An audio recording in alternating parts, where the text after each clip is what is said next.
things up to get in their faces. That's exactly what we just saw that round. And he's brought the momentum from his last series into this one. He was popping off. Now he has that operator. 17 and 11. Perched up over 410. Get out of my way!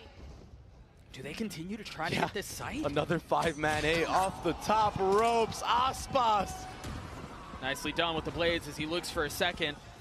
He had the drone to pave the way. And again, this is the aggression. This is the faster pace that we expect.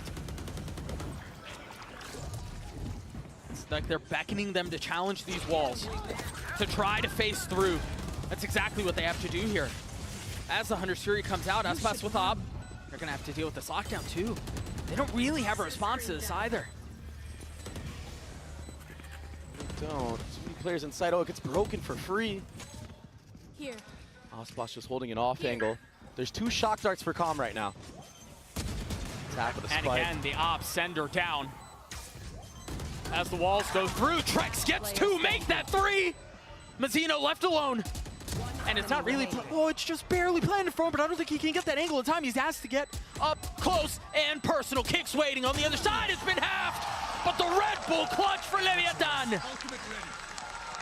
Trex tried his best, but Mazzino, he was too strong with the Phantom. The jiggling back and forth. Spots him off with a spike. And another clutch for him. He's woken up, he's online right now. This entry. Safe, he had no time. You cannot hear that audio cue. Not from that distance. Oh my God. Trex almost went nuclear in that moment. That was absurd. I mean, he got 3. Even his movement, he was jumping off of the rope. And relief for King, who, by the way, is sitting at 20 kills. The IGL of Leviathan.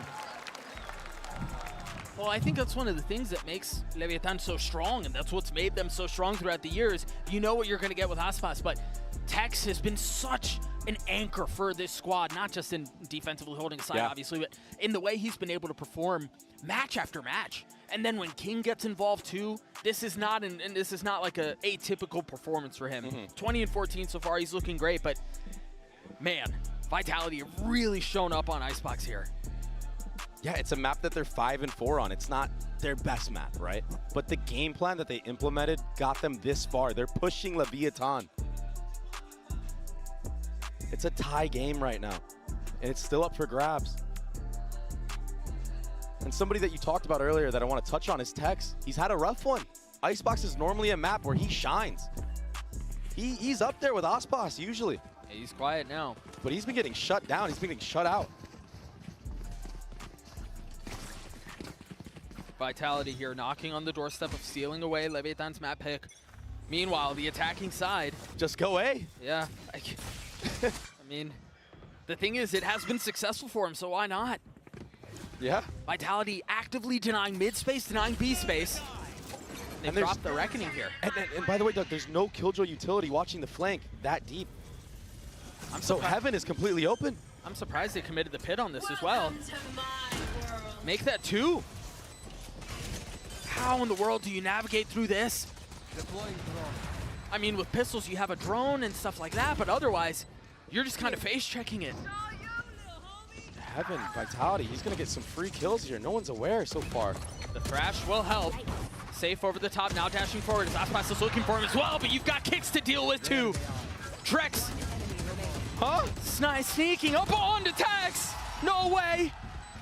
Ah, that would have been so silly. Kicks is the one who steals the kill away, though, as Vitality take the lead again. From the start of the round, it was a B push right away. Vitality, they didn't have good weaponry. The only rifle was in the hands of Safe. Of course he's going to push all the way through. Leviathan have only hit A for the last, how many rounds? Yeah, 5 maybe? And Tex, 4 or 5? Yeah, and Tex didn't put an aggressive turret that was watching mid or the B push. It was so passive. Heaven was completely open the entire round. And Aspas, he had too many angles to look at. Best get calls in the game, bro. Let's go. Seriously, I mean, he's got so many. Yeah. Oh, also, how many thrifties is that? Is that 4? MasterCard's getting their money's worth. Yeah, something obnoxious. And so I guess now that they've been beaten on A, they make a little noise towards B. Weaponry not great here, just 2 rifles. It's so interesting with how many rounds Leviathan have won in a row that there's only 2 rifles on play. They just had the drone clear out a lot of A, so that's going to allow for the rotation from Vitality back towards B, leaving safe back A, sure, but the vast majority of their defense is here. Oh, this is too much for Ospas to handle. A dart. What a gorgeous combo of utility. And then again, Trex and Sender, a flawless round to get Vitality to map point. The dart over the bottom, the dizzy over the top on the other side of the wall. That's how you disrespect Harbor utility. It's so clean. And Trex, it took him a little bit, but he's here. He showed up. What was that spray down? What a massive moment. We have another timeout called from Leviathan, the last from either team. As Vitality, again, 1 round away from sealing Icebox. And it's been such a team effort across the board from Vitality. Safe has had his pop-off moments, but the game plan has been to farm that Thrash on both sides. Let alone with the performance he's having, it just makes it feel like he has it every other round, and he's had it. Almost every other round, you're right. And also Vitality winning that last round cleanly without having to use that Killjoy ultimate, that lockdown. You have that now. And all you need is 1 round to close this one out. Tough stuff ahead of Leviathan. They're gonna have to try to bait out these ultimates, try to not get first blooded. I mean, after losing that Thrifty round, that was an operator that was donated into the hands of Safe. I don't know how LEV are going to do this, man. I'm not going to lie to you. They've got a Spectre to deal with light armor on comm. It's so tough. They have to find a way, though. They haven't really worked the map at all, though. They haven't really gone mid. They've like pretty much only gone A. They went B 1 round, not shown any B default. And it was not a light buy, but it seems like they're going to try to hit A again. This time, Safe ahead of it. Finding Mazzino. A bullet between his eyes. And Vitality are glad to play aggressively A, given how the rest of the attack half has gone. It's unreal stuff. Placing swarm grenade. The cloud bursts through, the dash up, the drone out, sure. But now here's the problem. Even if you do get out onto sight, you've got to deal with the lockdown. You've got to deal with Trex's ult. And they just don't know what they want to do. Half in, half out. There was hesitation across the board. And they don't really have the middle of the map either. And there it is, the op in the hands of Safe. You have to jump spot. Wise to do it, understanding where their weakness was, where their gap lied. But the thing is, they have nothing to suggest that they've left A. So they're all still here.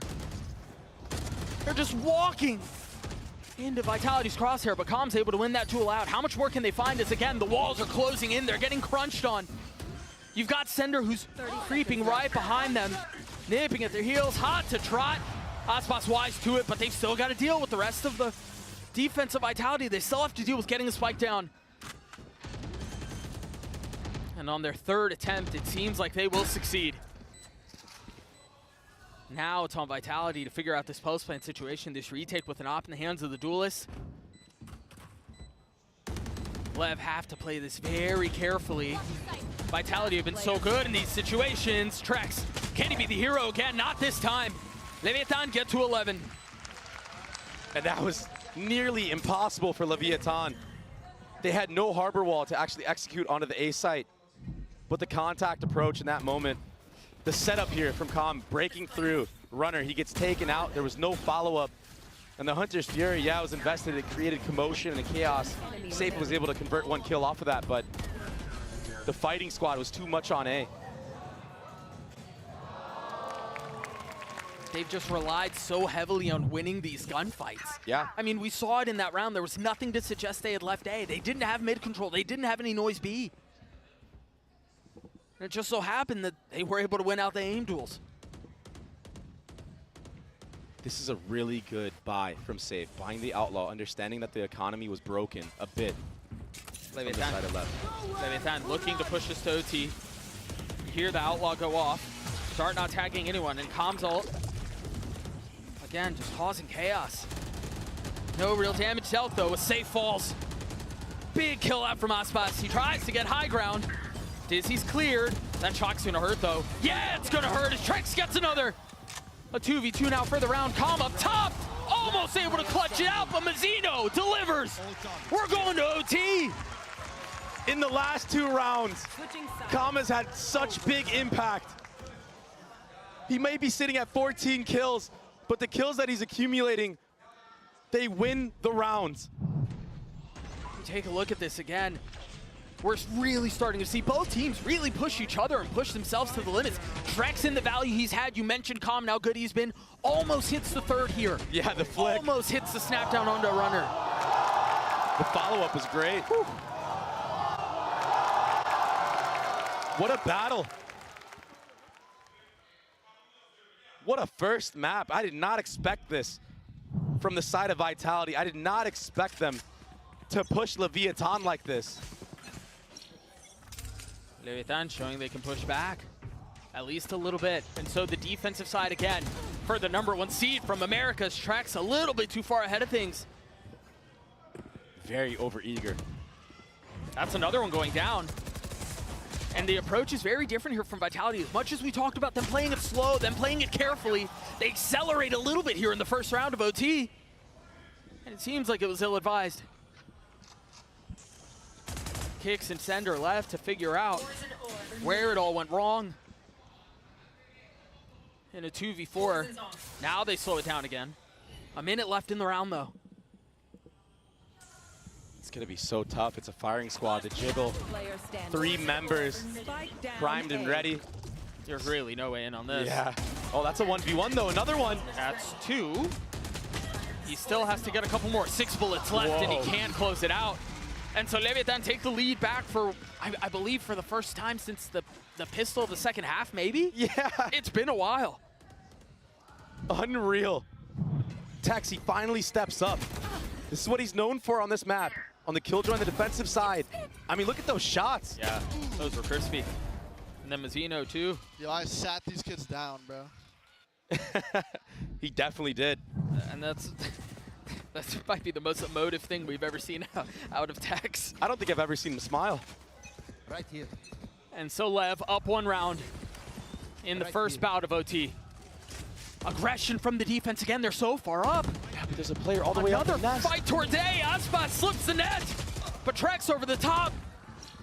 A little bit of damage out, a little bit of kills found, but still advantage the way of the #1 seed from Americas. The drone pushing through. 2 members left here, and they're ahead of this walls. They're ahead of the utility. They've got to win these fights out, though, and they're just outnumbered. There's no way they have enough, and now they have the reckoning that Sender's going to have to deal with, a 1v3 to keep the map alive. Spike planted. For as much as they pushed Leviathan, for as much as they bended, Toxins going up. does not seem like they will break. Toxin screen down. Yeah, Com's wrapping all the way back around as well. King has a molly. There's still a cascade in play. Toxins going up. It would take a huge blunder, one of the biggest we've ever seen on the main stage. Sender dropping the spit, exchanging for the one at his feet. Toxins going up. Dart behind him too. I mean, No. this has to be the most miserable position for a player to be in. Again, Vitality pushed him. Vitality really gave Leviathan a lot to think about, mainly on the attacking side, but it was just not enough at the end. Leviathan weather things out. They close out Icebox, 14-12. Sunset on the other side of this. We'll be right back.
Leviathan, they're on the board in this elimination match. I'm now joined by their head coach, Itapata. Now, before the game, we heard some of the players on Vitality talk about they had specific counter strats coming into this match. Did you feel any of that on Icebox? Is that why it was so close? And if so, how did you deal with these? I don't think it was that close because of the anti-strat. We're usually a team that anti-strats ourselves as well, so we're adapting to what the enemy team is playing. So we're not really playing the same thing every time.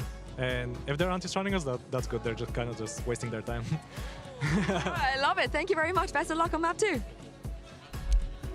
And Leviathan pick up the win on Icebox, and even though that was their pick, let's be honest here, Lev survived that one because Vitality were on their tails, Mimi. Yeah, Vitality nearly won that game in the second half. It took the LEV individuals coming online in a couple critical rounds right at the very end to come back. But Vitality, man, I think if they had gotten a few more rounds on the board in that first half, it could have been theirs. They had continual problems with dealing with B main in that half. The LEV players managing to lurk up in that area and then kind of own them on these A execs in a lot of rounds. I was worried at the start of the game for Vitality. It looked like they were having a very slow start. Yeah. Telegraphed approaches to everything, not doing any sort of B pressure. Sender being the first point of contact on a contact round, walking up, dying, and they had to play without their Viper, their only smokes character, multiple times, and there was no push-pull element of it, and it wasn't really until the round 5 they got a big round off of the Thrifty at middle and B area and the kitchen halls area, and that was like a big moment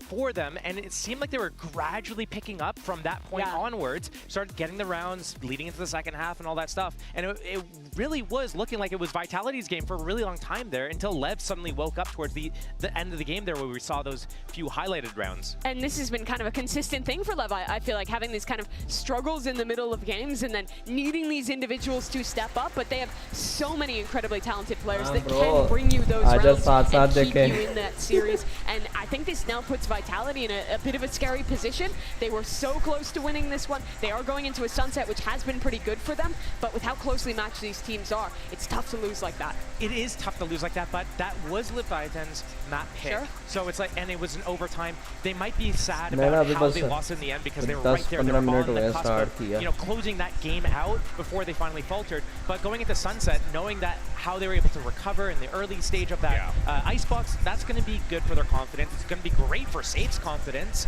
That's going to be a huge point of it. And it's not something that they should be afraid about. Like they drew blood. They know that it's doable. They just need to be able to convert and close it out. Yeah, and for Safe, I think you saw in a lot of those replays him like really building up his team, being a calming force. He's become a lot more experienced player, and I think built a lot of emotional maturity to be that guy who can keep his team in a match, and that's going to be really important. There were some great moments across the board, but we have our HyperX Reflex moment of the day. You got to give some love to Aspas here. You knew it was coming. He's had so many great moments in the map, and again, we always praise him for his consistency, what he brings to the table, but really it was a lot of these kills, some of those jet knives as well. Still, vertical what we shot were really getting from Aspas was vertical पे कर देना खुद बहुत shot पे चले जाती है. match with a few of these big moments, and that shot. There wasn't even a dart tag. That right? Silly. That was just silly. There were a few moments back and forth between the two teams here that kind of got ridiculous results out of it. So right there, that's a huge round for LEV to win there. And also was getting that collat. It was just, what? Share to kar de Abdullah zara. Silliness. It's unreal. Silliness across the board. But that being said, though, on the other side, even though Safe, you know, the stats obviously favor Aspas a little bit more, I got to say, Safe was bringing it in a few of those rounds. He had a lot of big moments, I think, especially on the attacking side, getting some really big opening picks on their executes throughout that second half. And this is going to be a fun matchup to watch, not only because of the history. Safe, locked in, Aspas, chilling. Yeah, like when I see this is a perfect illustration of kind of how everything went, because Aspas was kind of chilling back a lot of the moments, going in last or not first at the very least, and just waiting around a little bit. And then we saw on the other side of it, Safe was just leading the charge and going in first, taking a lot of these opening duels, even on defense. Yeah. I think we will see a difference now going into sunset, where both these guys are expected to play that deal. I think both of these teams have a lot of set plays for kind of opening damage built up around that agent. Yeah, well, we'll talk more about Sunset in a little bit. For now, though, let's hear what Coach Gorilla from Vitality has to say as we get ready for map 2. I've got Team Vitality's coach Gorilla with me ahead of map 2. Now, Leviathan, they didn't ban Lotus today. It was open. You guys could have picked it. But what was it about Sunset that made you feel more confident that you wanted to take them to? We've had more reps on Sunset, so that in general there's just a better feeling for the map for the team. I think the reason why we picked Sunset is because if we'd picked Lotus, there was an opportunity for the VIT to get a bit funky. And these 3 maps, for us, is like, at the end of the day, they're really good maps for us. So, you know, if we lose this game, then it's just down to them being better and us not showing up. So we're very confident in Sunset and Ascent. All right, thank you for your time. Best of luck. I think coming out of Icebox, if you are Vitality, excuse me, Steel, you are feeling pretty confident. Yes, Leviathan turned up to 11 and were able to close it out toward the end there. But as you heard from Coach Gorilla there is a confidence there for Vitality, and I think it's quite earned on Sunset.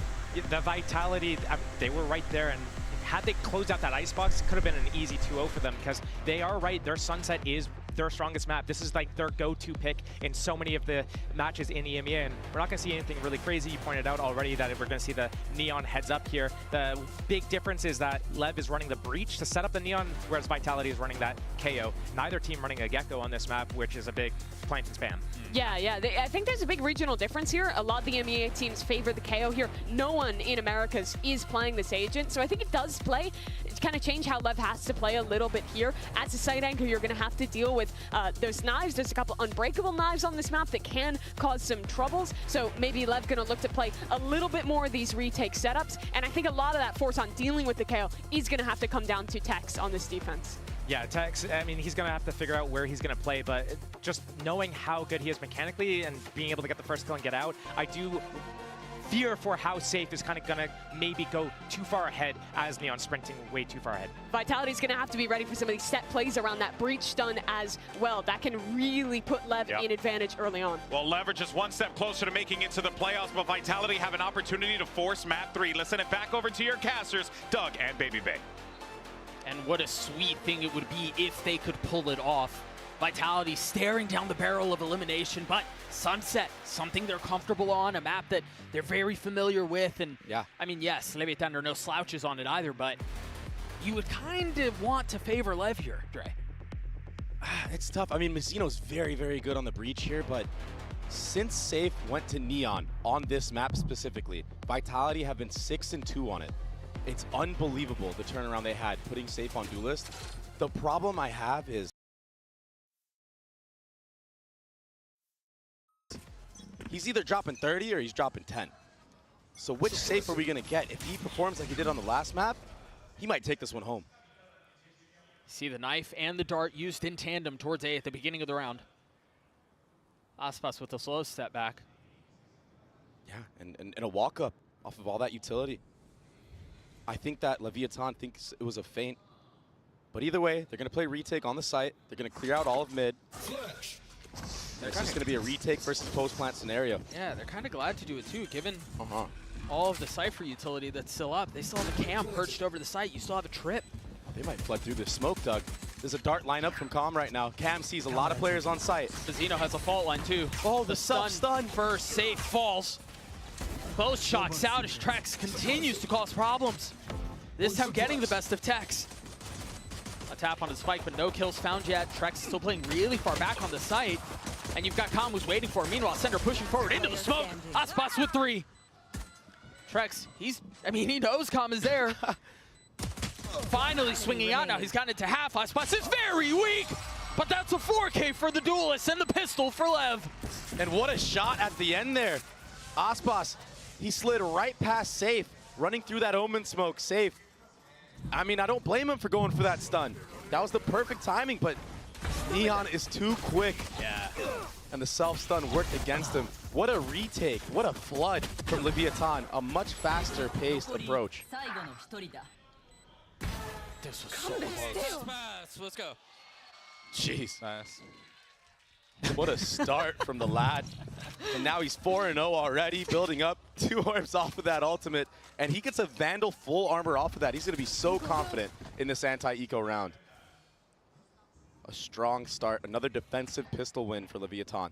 I think the question in situations like this is, do you put yourself in a position to potentially lose it? Really nice positioning out from Tex, just barely dodging the flash, swinging into the second. Aspas joins in on the fun. Those two alone have claimed every single name of Vitality this round. Trex is the last one standing with a nice bit of HP, continues to get tagged through. A flawless round for Lev. Protocols on protocols. The breach stun that Mizzino had all the way from A-Link, it sets up Tex to not get overwhelmed by the classics. And it was a team flash as well onto safe that Kicks had. The timing just not quite there. That's something that Vitality are gonna have to clean up on this next gun round. It's gonna be hard for safe to get entries when the timing is just not on par. Aspas has the finger guns already. He doesn't even need it though, and it's gonna be an aggressive B main take right here. 6-0 so far. There's the aggression that you were talking about, the dash. Dude, forget about holding B main with a rollout like that. And the reason Leviathan do this is because they want to put pressure on B main and kind of funnel you towards the A site where they have a retake setup. That's why you already see Aspas leaning all the way towards top mid. They try to manipulate you into what they want. Make you invest more utility to clear all that space. So right now, this is the correct play from Vitality, a good answer back. You want to reclaim that space, but look, it's the it's another reclear. Yeah. So now you have to use another layer. Leviathan, they're just burning utility. Right they want to make it so when the execute actually happens, you don't have much left. Yeah, I mean, and that's even if you get B main back. That being said, it was only one drone invested from Vitality. They still have tons of flashes. Go, go, go. Rechargeables. A drone and a knife on the other side, and that will tag Tex. Oh, yeah. So they know the Cypher utility is here, although down for the time being. Tex needs to be very, very careful playing in backside right now. They're going to go back. Remember, Calm slipped into this position while that Omen smoke was up. How patient can he be? I mean, he's going to get cleared. Is he? Yeah, for sure. Safe is dialed in on this angle. Oh my gosh, Is the he? timing? No way! The wall goes up. Calm has gotten behind them. Off of the fault line, only finding one. But it was enough, the delay. There's 4 members here for Leviathan, 10 seconds left. And the spike is still not out from main yet. The paranoia comes through, make that 7 seconds. That's a spike down on the ground. There's no way to recover it. Sender would have to frag his way through, and he can't. The bonus converted for Lev. That B main push, Vitality, they had to finesse. They had to take A space or feint it at least, and then also re-clear all of B. Calm, he played that insanely well. Mizzino, another fault line to set him up as well. It delayed everything. 4 members were already here. You're gonna see this a lot from Leviathan. They like to manipulate you on their own defensive side. And oftentimes they're a step ahead.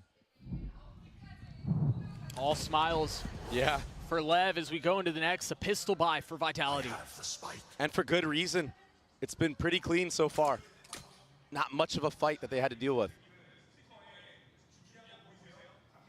Will be another anti-eco. Sheriffs across the board for Vitality, though. The mid-trip cleared. Aspas the only one really close by as Mizzino starts to take a step over. Yeah, he has to shift over. Everyone's shifting over right now. Yeah, Calm's popping up too. You're right. Aspas in a tough spot here. He currently doesn't have any help, but he does have a stinger. The paranoia out. He manages to dash away. Walls go up. Oh, popped. Instantly denied. Yeah. They're going to try to end B here. That's going to be tough. You still have all this Cypher utility that's up. It's a flood again. Aspas again with the finger guns out, looking to find anything that he can. Smoke still coming through. The Thrifties were very successful for Vitality in the past. Can they convert again? 4 still up, but Kick's so weak. Sender 2. They've managed to get the spike down. If that's all they get, that's a money win, but they are still hungry for more. Mizzino waiting on the other side. Trex is now down. There's the swing from Mizzino. It's all on to Sender by himself in a 1v2. He can't connect. Another round the way of Lev. That was closer than it should have been. Yeah, Vitality did a very good job of weathering that storm, weathering that flood. Just freezing the round again. It seems like when Vitality freeze the round and taking certain type of space, they have an advantage. They're just so good waiting for the antsy players of Leviathan wanting to peek out, but the gun disadvantage, it's too much. In a rifle round, maybe they win this round, maybe they convert. Yeah, maybe. And it's a quick timeout. 4-0 for Leviathan. Nice cleanup. Calm sitting at 4-2. Aspas at 7-2. as there was a timeout that you just mentioned from Vitality. Down 4 rounds, still plenty of time on Sunset here. But you're right, an early timeout nonetheless. A lot of these rounds, there's not really much to work off of. Vitality haven't really conditioned much of anything, at least not towards the A side of the map. They've kind of been playing into Leviathan's hand. So right now, maybe you're going to see a similar approach to Icebox, in which they're going to take some space at A, freeze the round, wait for any type of mistake, maybe wait for a reclear that Leviathan want to throw at them. Because Leviathan are very, very proactive on this map on the defensive side. But sometimes, Doug, their spacing just isn't quite there in terms of peeking together. That has been a major flaw in Leviathan's defensive side, oftentimes when they lose this map. Right here. I'm curious here. I mean, maybe we'll see if Vitality tried that slower approach that we saw in Icebox. I feel like the map plays a little bit differently, and I don't know that you can find the same level of success, but we'll see what the approach is here. 2 ults to speak of for Vitality. Some jump spots already. Look at the dart. Look at the paranoia. That's such a gorgeous setup. Jeez. And he's out just like that. That's beautiful. He's hanging around for way too long. Oh my goodness, he gets punished for it. The kill given right back. All of that utility invested to have an advantage. Squandered. But there was no A presence at all from this round out of the side of Vitality. So there's 3 members here. And Tex is already cheating his way over as well. Runner just got his ult. I know and there is a body right on cue. They're going to speed up for sure. They're attempting to throw a little bit of misdirection, but they realize that the B side has been lost. You've got Calm, who's the only one really kind of close by as Mazzino tries getting out of backside, but he can't. The nade through, King disrespecting it. Does he have the timing? No. Safe with 3. Calm catching 1 on the way out as Kicks tried finding safe passage, but was thwarted. Now we enter the post-plant position on B. The spam's coming through. Calm has to play this so carefully. It's only 1 found. Calm's gonna have to get nades to win the round! And he delivers for LEV! Out of his seat with waves across the stage. He's popping off. On the main stage, baby.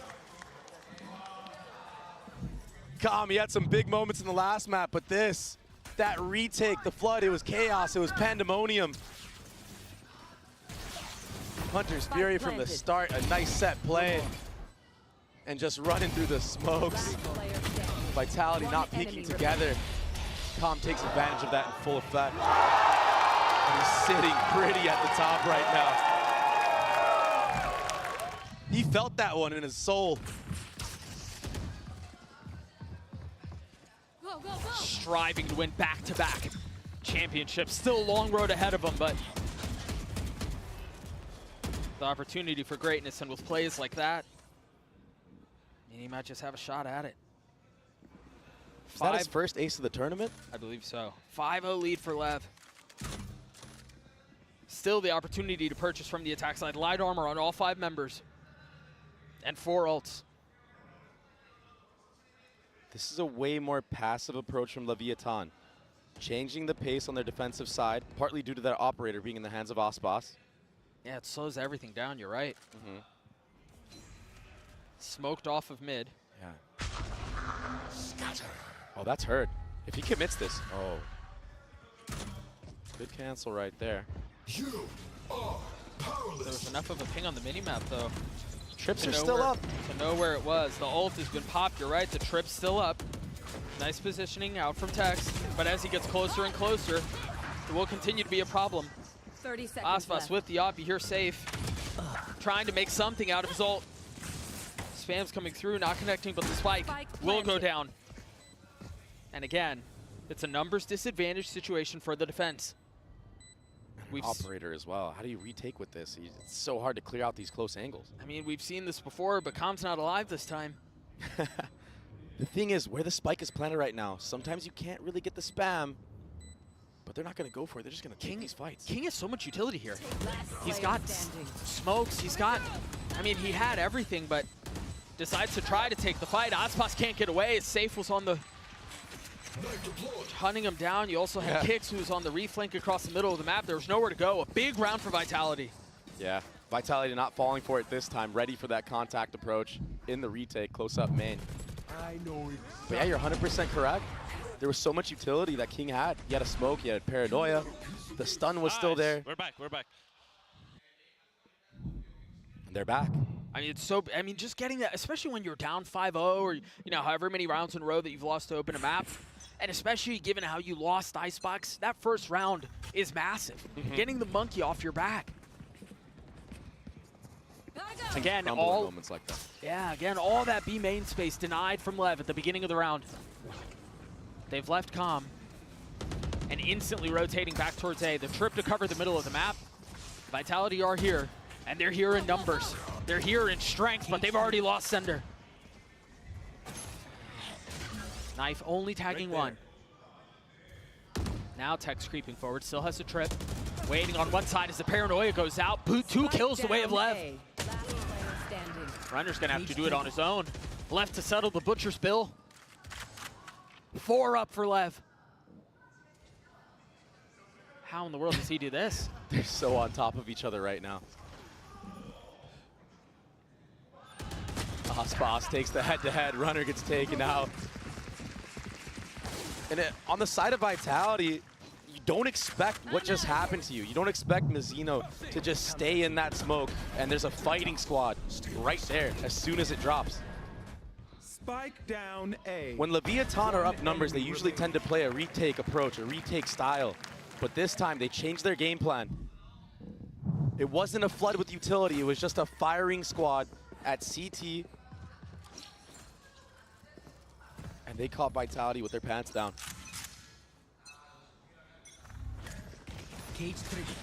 More B main aggression. But this time the knife invested here. How oftentimes we see it in conjunction with the dart towards A. To try to catch the Cypher, to try to get any early info. This timing here from Runner, though, is nice. He's crept up across the middle of the map, has a cam over his shoulder. He got punished for it in one of the previous rounds by Aspas' operator, but that was when a B hit came through. So this time around, Tex is by himself. You've got Mizzino, who's starting to rotate over, but he does not have a fault line. The positioning here from Tex has to be everything. The spike hits the ground, the pistols not really standing strong. There was a Guardian in the hands of Safe, now a rifle for Trex. Runner not able to find any space, not able to find any success. Leviathan gets to 7, they march on. Leviathan looks so ready for everything Vitality is throwing at them. They have 4 players on the site at all times, it seems, on both sides of the map. The B main denial, all the info gathered, it allows them to cheat over. And if you don't re-clear that space, it's just too hard to break through.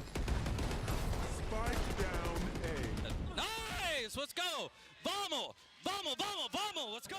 Full momentum. We're finally playing aggressive. Balls. Finally playing aggressive.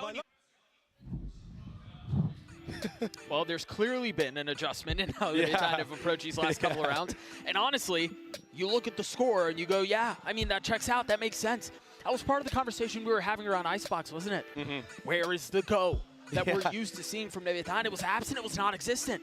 But now we're seeing a little bit more of it, oddly enough, on the defensive side of Sunset. But it's been very fruitful. They've dictated the pace this entire defensive half, taking the fight to Vitality almost every single round, and then changing the pace up. And I think Aspas gets the off. Yeah, I think you're right. They've done that a couple of different ways, but I really feel like most of the success has been from their denial of B main. Yeah. Right? They're just refusing to give that area of the map up, and then you have the combos across the middle of the map, like Calm with his ult, and the paranoia and the dart and all that stuff. You've got Tex, who's been able to post up across A. I think the approach has been very similar, albeit successful for LEV. My question is, what does Gorilla call here on the other side of this timeout? How do they change up some of what Leviathan have been able to do? Because they've been so successful here. I think you either have to deny the B main, or you have to re-clear it. And then do mid-rounding, you know, finesse around the map a little bit. Maybe do a split from top mid. Well, it doesn't seem like they're interested in putting bodies on B main. That was another setup. That was another setup. They had the flash from Breach. They had the dart over the top, and Calm had his ult. Does tag onto one. Sender managing to stay alive. Calm splits the uprights. But again, there's going to be 4 players ready for this. King has that A-line because of that early dart. Here's that split from top mid I was mentioning. But the safe realize there was somebody behind him. No. Now they've got the Rolling Thunder, and that's going to throw both members up. The Paranoia out, sure, but it's just buying time. It's Trex who's left alone, and he didn't have the health. He didn't have the personnel. That's now 8 for Lev. Everywhere Vitality are going, they're being met by 3, 4 members, and it's quickly. They're not ready for the pace. Leviathan are truly taking the fight to them. On every angle, even this, safe. He did a good job of trying to get all the way in. But Mazzino, he's too confident right now. All of Leviathan are too confident right now. They're 8-1 right now. And think about the difference on what we're seeing of Leviathan now versus what we saw at the beginning of map 1. They were stoic, timid. They were calm, they were very even. Now we're seeing calm pop off. You got Mazzino's laughing on the stage. It's just a night and day difference. The confidence is brewing like crazy right now from this Leviathan roster. 3 across the middle of the map. Runner, the one being called upon to try to deal with it as best as he can. And there was a drone in B main, but there's nothing to follow up. There's still 2 trips on site, a camera. Tex is doing this on his own. He's just playing things perfectly on the edge. And then he's got a smoke over the top from King to help things out. The protocols are insane right now. Vitality still have guns here, and they still have a couple of ults. There's still danger. There's still threat. No way. To this round. King's got to play his cards perfectly. The smoke is still up. The trap is still there. They've got to understand. I mean, it's their own smoke. They've got to realize there's a threat. There's the fault line. There's the kills from Tex. 3 for him. Again, Trex left by himself. He's going to find his one, maybe even a second, but how much more can you deliver on? 9 for Lev. Doug, what a fault line from Mazzino. All the way from CT, it takes out everybody. There was a ping on the minimap. After that smoke came up, a caution sign. And Mazzino, this fault line was everything. It was insane. It was perfect. I love you, Mazzino. क्या बात है. You're so useful. 13 assists for Mazzino. We talked about his breach going into this map. You did. He's been such a star on it. This time, Pacey from Vitality. Tex here. He's so confident right now, Doug. This is insane. This has been the first attempt that we've seen up from Vitality to try to deny and fight some of this B main control. But again, Runner's already dead, and now they've got the smokes, and that alone is keeping them back. They respect it. They're going to try to flip towards mid, but look at Calm. Calm is everywhere. Sender falls. Another 3 on the round for the Sova. It's over. It's disaster once more. Okay. 10-1 the way of Lev. A decimation. Last round in the half. Timing's taken everywhere. Leviathan have downloaded the game plan of Vitality on this map, understanding that Runner is a solo lurk in mid a lot, and he's gotten punished almost every single time he's done that. Calm is able to push all the way through A after that kill. They know that Vitality like to do 4-1s a lot. 5 ultimates on board for Vitality. Surely they can take this one away. First of those 5 used. Safe, and now Kix is going to pop his. He wants to go through so bad. Load this flank on the other side. And the thing is, too, you clear a trip. पहले वाले round में फिर भी कुछ compete कर लिया था, इस दफा तो ओके ही रह गए नहीं यार. Gives it away, but that's all it is so far. So they've spotted Tex. Now they realize there's at least one more Runner doing an excellent job of holding the line. बहुत ही मुश्किल से बस एक ही they've got to understand there's at least a third. Really nice flash. Runner with nowhere to go. 30 HP on the swing. Trex cleans him up. King Calm in a 2v4. As the dart goes out over the top, it's been cleared, but so is King. Kong has had his heroics. but this time they're stifled before they even start. Vitality gets to a desperately needed round. Minor silver lining, I guess. What a dominant half from LEV. That's what you would expect to see out of #1 seed from Americas.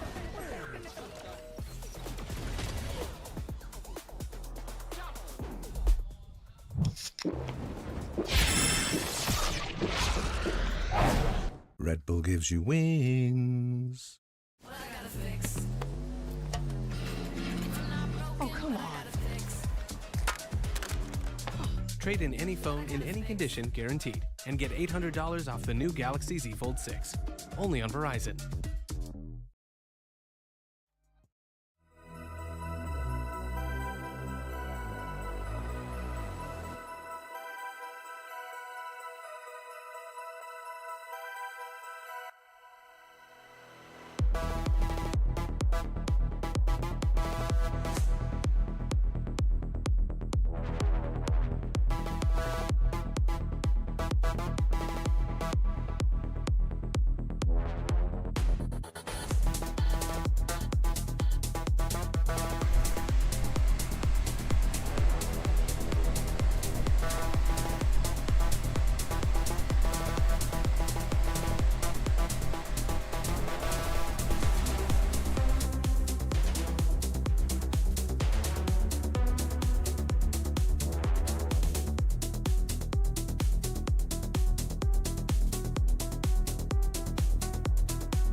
Yes.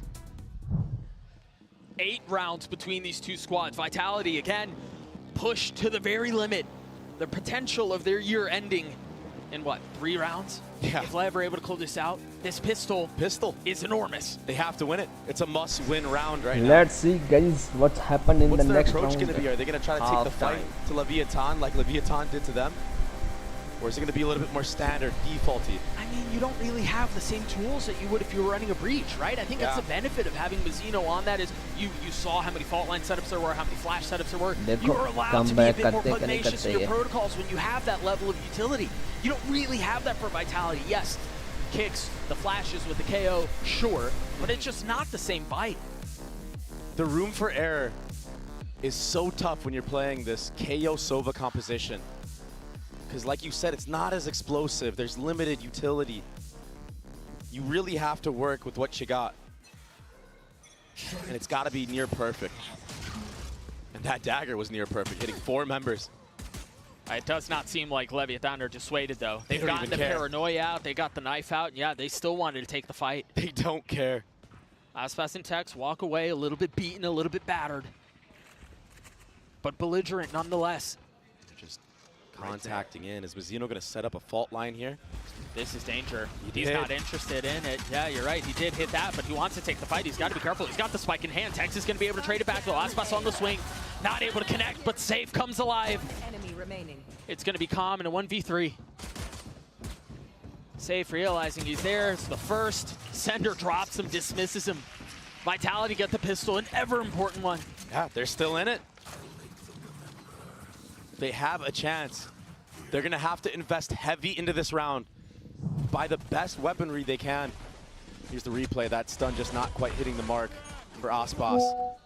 And some nice shots from Safe. Safe's been having a good game. He's still sitting at the top. But the supporting cast, it's just been difficult for them. If they can string some rounds together, get some momentum back in their favor, we've seen how strong they are on this composition. Think about situations like this, not just in this half, not just in the series, but when you look at it from the lens of the entire year, is that you have to have short-term memory, man. You can't think about how Icebox got away. You can't think about the fact that, you know, maybe the supporting crew hasn't been as effective as they've been in the past. You've just got to take it a round at a time. I love that Cam is so high up, perches over the smoke. Interesting use of drone, though. From really far back, yeah. Very early on. I feel like that wasn't really required. Sender, whoa. Whoa there, buddy. Slow your horses. It was a good flash over the top, but not really enough to punish. Now it's a flash being held by Sender on a little pixel angle kicks. What? Good night. That's a ridiculous shot. I can't use But also a very weird setup. I feel like Kick should be the one jiggling in that moment, but instead he had a dagger pulled out. 30 seconds Sender left. should just use the Omen Paranoia off of that for himself. Sure. So there's a chance for Leviathan to hit this B split. Trampling towards B like Clydesdale's making full. Again, as Tex gets another. That Sheriff is, I mean, it's just ridiculous in his hands. 13 seconds left, though. Time is short. They've got to find the space, and they have to do it soon. Runner doing his best to keep him back on his own. Kick's now starting to join the fray. That should decide the round. Surely you just don't take the fight, right? Surely you just run away. You get out with that Phantom. Whew. Vitality gets a 4. Clean shots out from Tex, but the damage. Yep. The damage was done. Whoa. Yeah, Sender's just way too exposed in that moment. That shot was something else, though. I mean, both of them. And Tex had a couple of really nice shots on Icebox, although you mentioned it. He was pretty quiet. But the Sheriff is just, I mean, that's just old reliable for him. 13 and 11 now for the Sentinel. But Vitality doing their best. They have to convert this bonus. And that's why you see just such a heavy lean into it. You've got full rifles. You have line armor on everyone. And you have a lot of space gathered down mid as well. They're ahead of this one. I wonder if Leviathan are going to contact in just like the pistol round, or if it's going to be an explosion onto the actual site. Members of Vitality are slowly creeping forward. He may be, but what's the dynamite? I guess Mazzino has a fault line. And Aspas obviously has the go. What a flash. 4 members. And the paranoia. They've got nowhere to go. They're forced to take the fight back. Meanwhile, Safe has been creeping around the entire time. Calm was wise to it, staring down that way. The paranoia now out. Trex has to face out in front of it. Pushes the smoke, understanding that's where the hit's coming from. Mazzino with 3.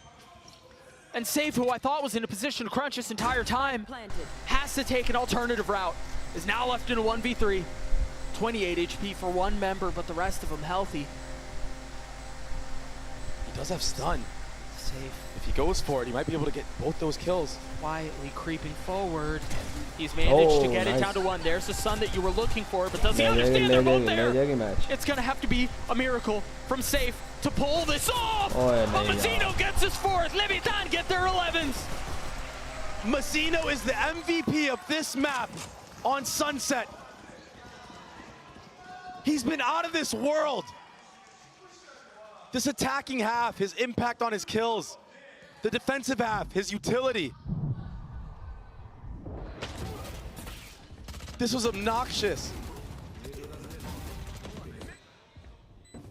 And the 1v1, yeah. 28 HP. I was so surprised Safe didn't just slide onto him with that classic. I mean, he understood how weak he was. But again, short-term memory has to be the approach for Vitality here. No time to dwell on the past. I mean, Leviathan have done their homework. They understand Vitality like to do a re-clear off of a timing.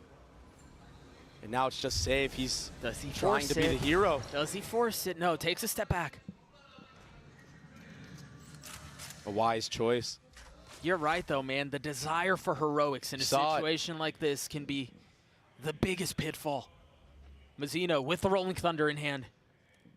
Depending on the angle he drops it at, will have value. There it goes, but it's going to be a dagger. It's not going to connect. A lot. I mean, the knife out on the other side will connect, but the Rolling Thunder doesn't hit anybody. And remember, these are just guns, or excuse me, pistols, mainly on the other side. Still a Guardian in the hands of Trex, finding a little bit with it. Runner, 22 HP, trying to settle through the stun. On to Sender and Trex now, trying to keep Leviathan away from series point. A tiny little pixel given away as Tex punishes. What can Sender do? Nothing. Leviathan have absolutely obliterated Vitality on Sunset, and they're now knocking on the door of a playoffs berth. and doing it as a cohesive unit. You look at the scoreboard right now. Everyone within 4. A full team effort.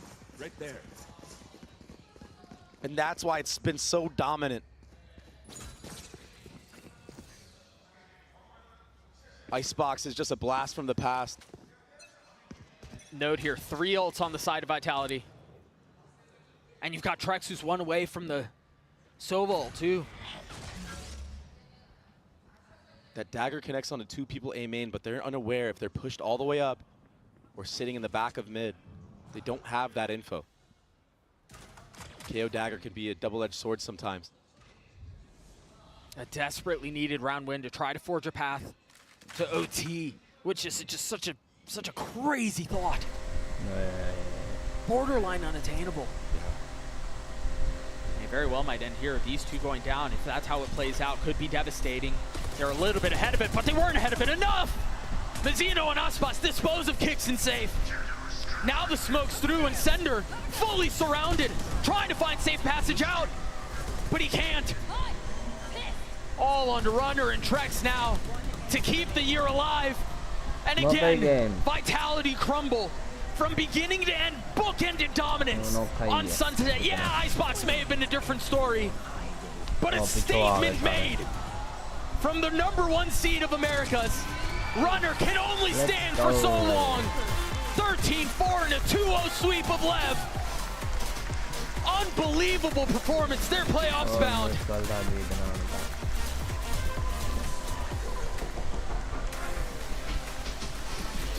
One of the most dominant maps Leviathan have had all tournament. And oh, what a time. What a sigh of relief too, man, for as much as they were tested on Icebox. Yeah. A night and day difference on Sunset. And it's something you said, losing a map like that when it felt like you were in the driver's seat the entire way through.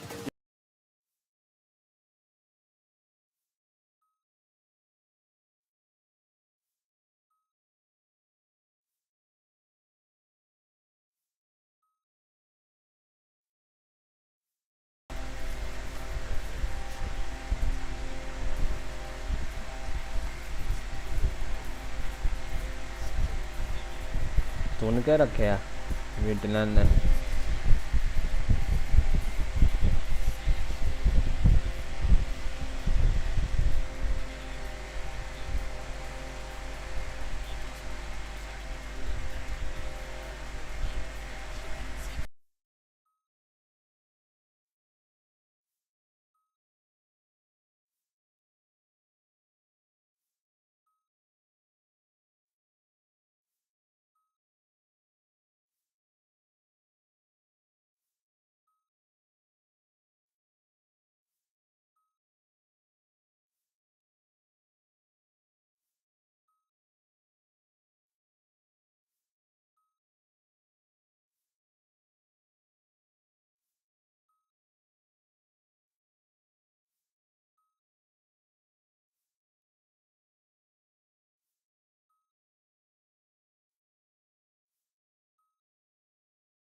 That's a really good sign, Dre. He second-guessed himself on popping off right there, too. A little bit of a stumble in his chair, but ultimately he pointed the finger. I think there's a lot to be excited about for LEV, thinking about playoffs, thinking about what their aspirations and goals were. This was a roster that was built to win this tournament. We'll see if they can pull it off. We've got Con standing by for the Verizon post-match interview.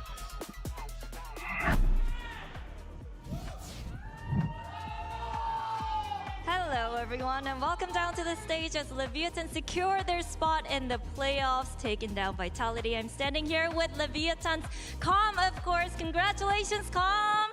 레비아탄의 콤 선수 만나보겠습니다. 승리 축하드립니다. 사실 1번 시드 팀들이 약간의 약세를 보였던 그룹 스테이지인데 무사히 플레이오프에 진출하게 됐습니다. 그룹 스테이지 경기 결과에 대해서 어떻게 느끼고 있는지부터 물어보도록 하겠습니다. Now, congratulations, Com. You guys are in the playoffs. Number one teams from most regions had their struggles in the group stage. So, what's your evaluation of how group stage played out for you guys? I think it just shows that everyone is good in this tournament. Anyone can win this. I think especially now, like anyone, it's just a free-for-all on who can win. But yeah, I'm excited we're the one seed that made it through. 정말 어느 팀이 우승을 해도 이상하지 않을 만큼 좀 좋은 저력을 가진 이 팀들이 여기에 모여있다는 걸 다시 한번 보여주는 그룹 스테이지인 것 같았고, 그리고 1번 시드로서 이렇게 플레이오프에 진출할 수 있어서 너무너무 행복하다고 얘기를 해주셨는데요. 또 콤 선수 우승 경력자잖아요. 콤 선수가 보시기에 지금의 레비아탄 이대로의 경기력이라면 충분히 좀 우승을 할 수 있을 것 같은지, 아니면 조금 더 보완해야 될 점이 있다고 생각하는지도 물어보도록 하겠습니다. You know what it takes to lift the trophy, right? So in your opinion, do you feel like Leviathan, you guys are in the full championship form, or there's still some work that needs to be done? I think first map, I would say no, but in that second map, that showed our true form and who we are as a team. So I think we're here to play. Let's go. 아박은 솔직히 잘 모르겠지만 이제 선셋 같은 경우에는 레비아탄이 얼마나 잘할 수 있는지를 보여줬기 때문에 당연히 우승 충분히 가능할 것 같다는 기분이 든다고 얘기를 하는데요. 그러면 이제 대진 추첨식이 이따가 두 번째 경기 이후에 펼쳐질 예정인데, 같은 조였던 트레이스 e스포츠를 제외하고 G2, DRX 그리고 팀 헤레틱스를 만나게 될 예정이거든요. 이 중에서 만나고 싶은 팀이 있는지 또는 피하고 싶은 팀이 있는지도 물어보도록 하겠습니다. So we have the draw show for playoffs coming up after the second match of the day, except for Tracy Sports because you guys were in the same group. Yep. Is there a team you would like to face or, prefer not to face for the first match of the playoffs? Give us anyone. We'll beat them. 누가 오든 다 이겨주겠다고 얘기를 했고요. 마지막으로 오늘 아침에 도대체 피앙세와 어떤 춤을 췄는지 한번 승리의 댄스도 부탁해보도록 하겠습니다. Lastly, Maddie told me that you guys had a dance party this morning. Now's a good time to celebrate. Show us what you got. Oh, I'm not doing that right now. I can tell you that for sure. 너무 무리수였나 봅니다. 안 한다고 얘기를 했습니다. 이렇게 레비아탄의 콤 선수만 남았습니다. Congratulations, Com, once again. Good luck in the playoffs. 사랑해.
Red Bull gives you wings.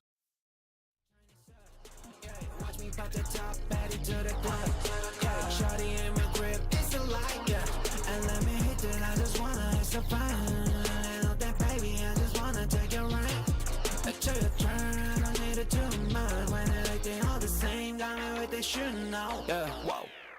Yeah, go get 나밖에. 바꿔야 poses 그딴 뻔한 앨범을 대체 Trying Tokyo rider riding Tokyo highway I'm on my thumb on that bike and smoking pack This is normal life 제대로 되고 있어 모든 게넌 수치말 못하지 왜냐면 네 bluffing Oh you get stuck 내 보석은 너무 고 But 안 걸어먹게 내가 더 반짝이다 보니 I knowledge Hit it up as a main 맛이 hit it up as a 이건 누구를 넣어서 신뢰가기 전까지 끊었어 What? Hit it up as a main 눈치 필요 없어 main 나이 땅에서 갈 수 있는 건 나가고는 떠날래 세상을 뜯는 타고 될 때까지 거지가 잠깐만 난 ain't plus Yo 밑가는 안될 거리가 I told you my highway 속도에서 나 들려 네 목소리가 빠르게 바뀌어 네 캐시미어 너는 잘난 팀 난 Ray Turn this up Yeah turn this up Yeah turn this up Yeah turn this up Yeah watch me pop the top Betty to the club Yeah shawty in my crib It's a light yeah And let me hit it I just wanna hit so fine I know that baby I just wanna take it right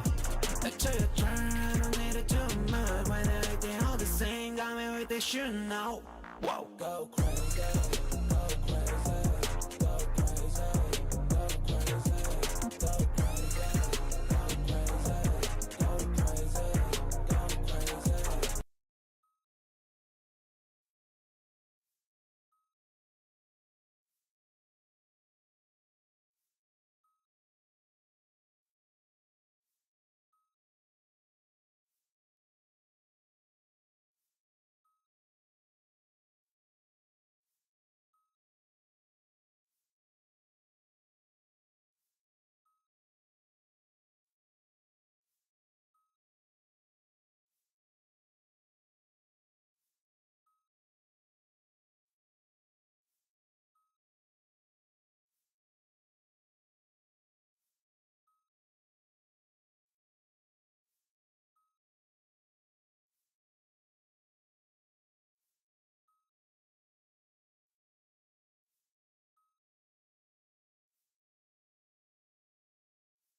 Dive into this because this continues that whole Group D, the OG group of death, oh no, the secret group of death, if you will, coming into this tournament. A massive matchup between these two teams. And you can see the journey, Mimi, that both squads have taken. G2 already punching in their spot after a war against EDG. Yeah, both these teams have played the same opponents, lost to G2, beaten Foot to get to this place, and now they found themselves back in this rematch that we've seen so many times before. While their paths are pretty much the same in terms of the same results, I think the path is a little bit different in the sense that PRX looked like they were faltering a little bit against Foot at the start there before they were able to find their footing, whereas EDG, they pushed G2 to their limits, and G2 are looking so damn good right now.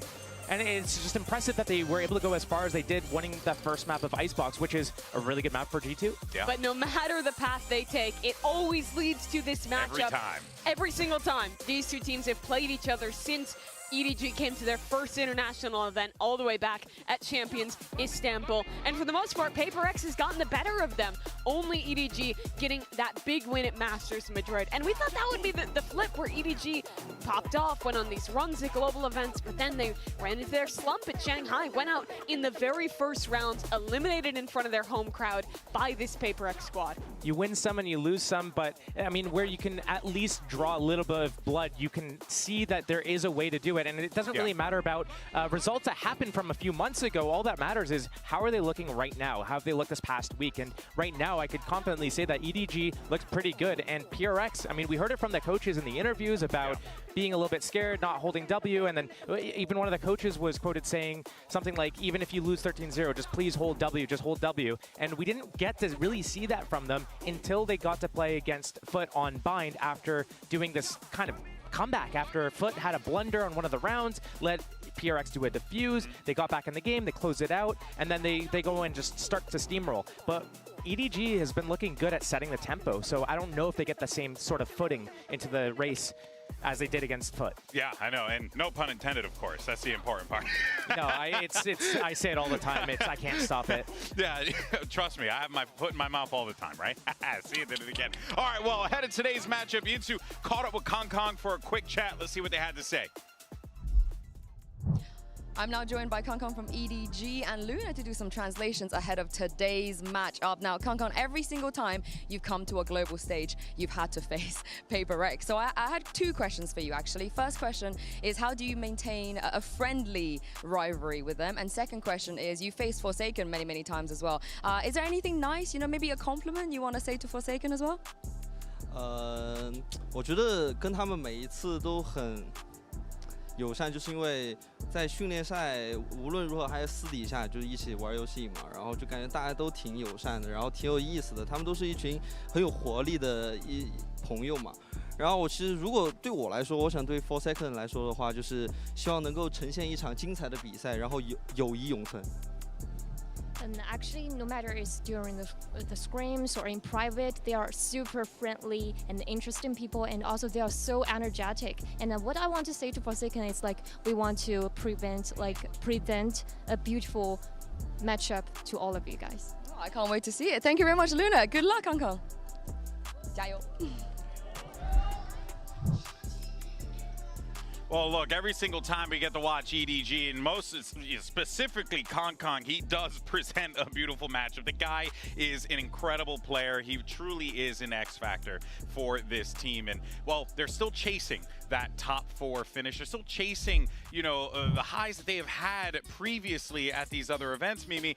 And this is an EDG squad that I think are in a position right now that I think they're pretty darn strong. They just happen to run into an even stronger G2. Yeah, they're in really good form right now. They took a map over G2, stomping them on Icebox, and honestly looking good. And it's been a kind of a continuation of what we've seen from the other CN teams. FPX making waves at both events to come out on top here and really have people remember them. And EDG as well, making this somewhat controversial roster move to bench their IGL, pick up a brand new player. But thus far, it's been working out quite well. I think Simon has fit into this roster and been performing to a very high level and has had really good util usage throughout his time on this team at Champions. It's always good when you have an initiator that can kind of put in that good utility usage and support up the rest of the team, but it's followed by a lot of good teamwork as well and good pacing. It's not like they're kind of doing things one by one necessarily. I mean, sometimes they do and they go big with it. Yeah. But I mean, yeah, we've seen this whole play of, remove your IGL, not work out. So for it to kind of work out here is a pretty good omen for them. Yeah, he's still kind of filling into the assistant coach role right now for the roster, and you have seen them get a lot of success out of their timeouts. You can't really say if that's how Dong putting in the work or any other factor, but EDG, they've really, I think, reinvented themselves. They're a team that was sometimes known for being a little bit stale, playing some of the older stuff, playing double duelist comps after they went out of fashion, really relying a lot on Kangkang's individual skill, but I think they're showing an EDG that has really solid macro and also is playing a lot of these ideas that we've seen other teams from different regions pick up, implementing more of the Neon into the mix, playing a lot of the Breach stuff, which has become pretty meta. This is an EDG that is ready to adjust their style to find something that will be effective, to find that top 4, that deep finish. As you say that, I mean, we also see them playing the old KO Sova on Icebox still. Sure. So I mean, everyone else has moved over. We're seeing the Harbor Viper. We're seeing the Gecko being used just to get that wingman, get that spike plan, and they're just running this, I guess, 2022 comp. Yeah, they're doing that. Maybe and 2021 even. They've also followed in the footsteps of FPX and are playing Clove on Lotus, which none of the Western teams are doing. They have this weird mix right now of new Western comps, old stuff, and then the unique China stuff that no one else plays. Honestly, I like that Clove Omen, just double controller Lotus. It's funky. It gets you in the action, a lot more fights, but it kind of does the same thing that the Viper does, but it's just allows you to enable more of these types of fights and duels that you want to take. The Clove has so much agency in that comp compared to the Viper. Oh, yeah. Well, of course, we'll see what they end up busting out and as well as what the maps are going to end up being here. But for the time being, though, we did get an opportunity to speak with Smoggy about the loss to G2 and bouncing back in this Omen player moment. Hello， 大家好，我是 EDG 的 Smoggy。我觉得两张图都是11比13，双方打得有来有回的，也是比较可惜吧。可能是因为我们赢了第一张图的原因，然后导致图2在后面有那种快要胜利的感觉的时候，我们自己会去打断自己怎样去拿分的节奏。但是我觉得我们就是已经尽力了。 Onto the one as well, might be a bit of that false information. Oh, underhanded Simon is eager for the scrap.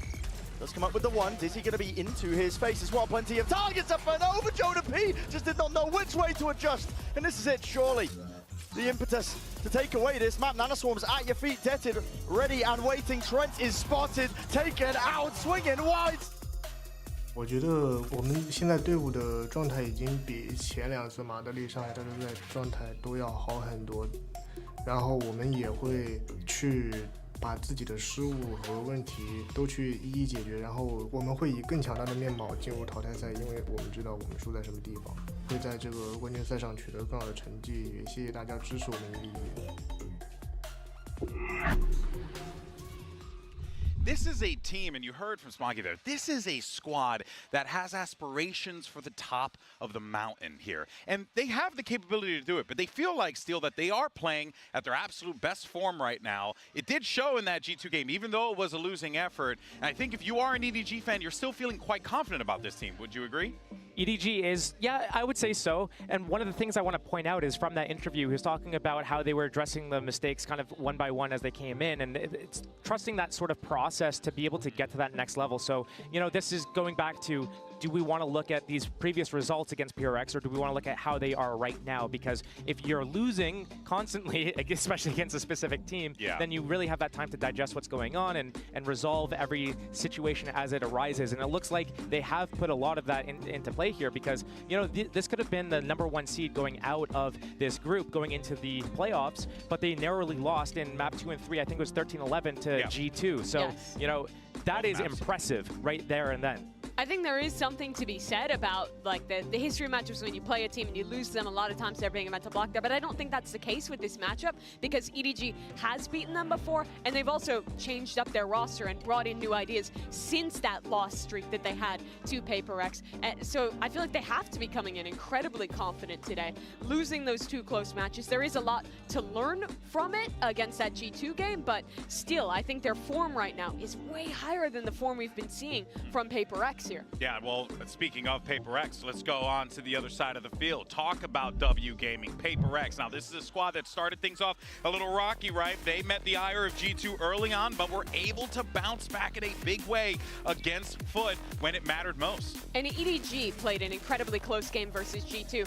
PaperX got rolled. Their fundamental issues got exposed. G2 played their slow, classic style and ripped them to pieces. But it was a completely different story in this Foot game once they came online with that Sunset win. So PRX looks to me like a team where if they're starting off slow, everything's falling apart, because they are really good at causing that chaos and being aggressive and explosive in W gaming. But when they're doing like shift W gaming, it's a completely different story. And then when they get to playing against, you know, when they got to Foot, even on Bind, they were steamrolling through. They got to like a 7-0 lead, and you could see they keep kind of going too aggressive, and then that could bite them, where it's like they overextend. They get the opening, they get their advantage, and then they blow it by peaking more consistently one by one individually, losing that advantage, losing that lead, and then suddenly it's like, oh wait, there might be a game on our hands here. So finding that soft spot, that sweet spot of not overextending and overcommitting, but still keeping that killer instinct and the confidence to go for it. And I think their issue is once they start to make those mistakes, overextend, lose a few critical rounds, they have a tendency, I feel like, to over-adjust and play kind of scared, play really passive, not take those risks that defines their style. And in a lot of these series they end up losing. I feel like that kind of over-aggro into way too passive, the pendulum swings too far either way, and they can't find a way back in. One of the interesting things I noticed from their Bind game against Foot is that they, running that 100 Thieves comp with the fade, the raise in the situation, they did some passive rounds on their defense. They had a really strong defense, and it started off with these explosive, like, run down long B, get these fights, get things going, but when Foot started fighting back a little bit, they kind of fell back into some of these passive setups, and it worked for them really well. Yeah, you could definitely tell that PaperX making those adjustments on the fly, courtesy led them to that win, of course. But for now, though, let's actually go ahead and check back in with Yinsu, because she's standing by with Forsaken. I've got Forsaken here from PaperX with me. Now, I spoke to Kankan a little bit earlier, and we spoke about how even though you always play against each other and in elimination matches as well, it's a wholesome rivalry. You know, you guys are very friendly. So I wanted to ask you, how do you maintain that friendship on and off the server? Because he said that he felt like you guys are all very nice, energetic, friendly players, and he just wants to make sure that both of you play a good game today. Yeah, I mean, I believe it's gonna be a good game because we met them again and again since like last time. I mean, we always friendly, even though we always met each other in tournament. As long as Kang Kang don't do this to us, we're good, you know, no beef. Yeah. Is there anything you want to do to him, maybe, if he does pull that out? Maybe if you do this to us, maybe something will do this to you, you know? All right. Thank you very much, Forsaken. Good luck today. Thank you. Forsaken's such a nice guy, I will pay good money to see him pop off on the stage and talk crap to the other team. But you know what, though? I mean, no matter how you shake it, this is going to be an incredible matchup because these two teams, they deliver every time they play against one. Yeah, PaperX has struggled a little bit this season to find the form that got them to the Champions Final last year. But this is a matchup they're very, very familiar with against players they've played at every event. And if there was a game for them to step back up to their best, I think it would be this one. What do we got for predictions, by the way? EDG, they've just been too good. I put EDG, I'm pretty sure. Yeah, I'll just stick to it. All right, he's sticking with it. All right, folks, let's go ahead and bring out the teams for the final match of the group stage. You got EDG going up against PaperX. Let's start the show.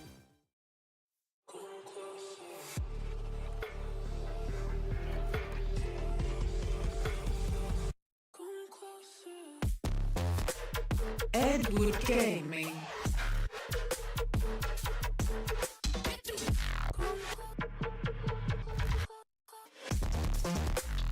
PaperX.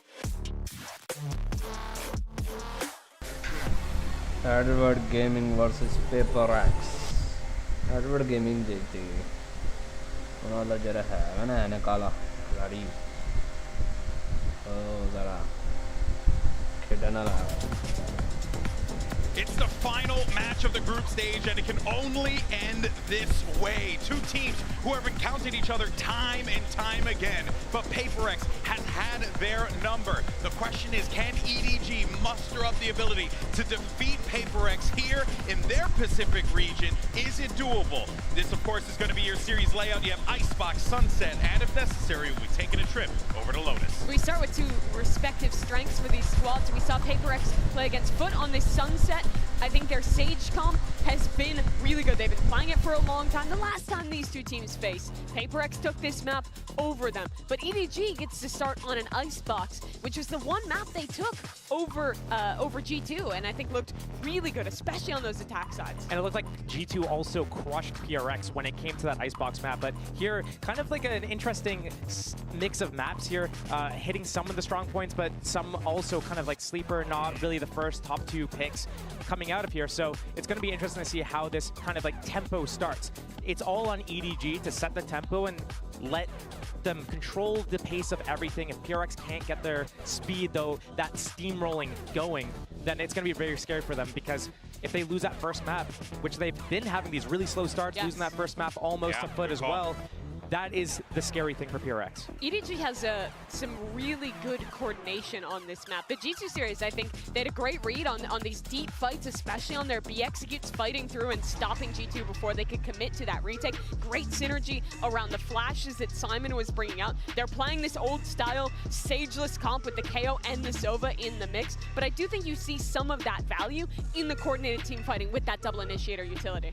This is a composition that's so difficult to clear out all these angles. Sova is a Sova, single initiator here without having a Gecko or a KO to be able to clear out some of these angles means that Kanga is going to be able to get that op up, and it's going to be very difficult to push him off. And even though that stage wall is in play from Jing, it's very difficult to actually get a whole lot of value because you still have to commit to planting yourself. Yeah, and you mentioned these slow starts from PaperX. If they start slow here, Kong gets an off online and he starts avoiding that Sova drone, this could get real dangerous for PRX really quick. All right, folks, this is it. Final map of the groups, final match of the group stage. Who is going to lock in their spot for playoffs? Let's go ahead and send it over to your casters. You got Brennan Sideshow yet again on the call.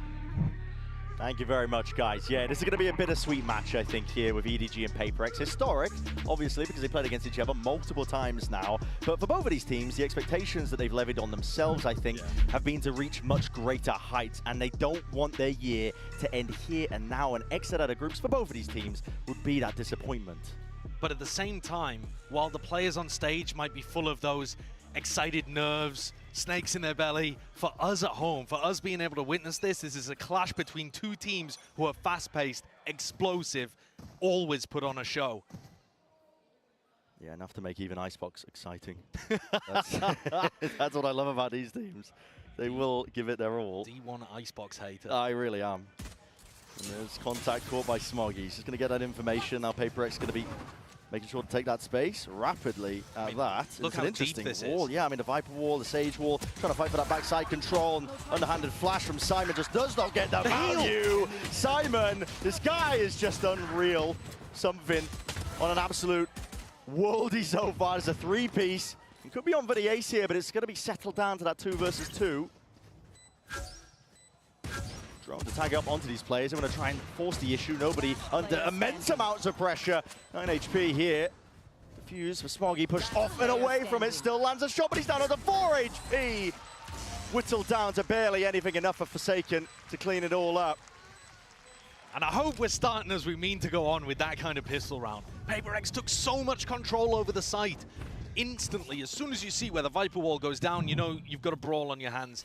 And the flash didn't quite connect onto something. I believe he got saved here, but oh no, not quite. I thought the heal had come through early, but he still had that debuff because he'd recently taken damage. Knocked down that 30 damage from the pistol, taking him to 10. A stellar pistol round though, from something. He picks up 4.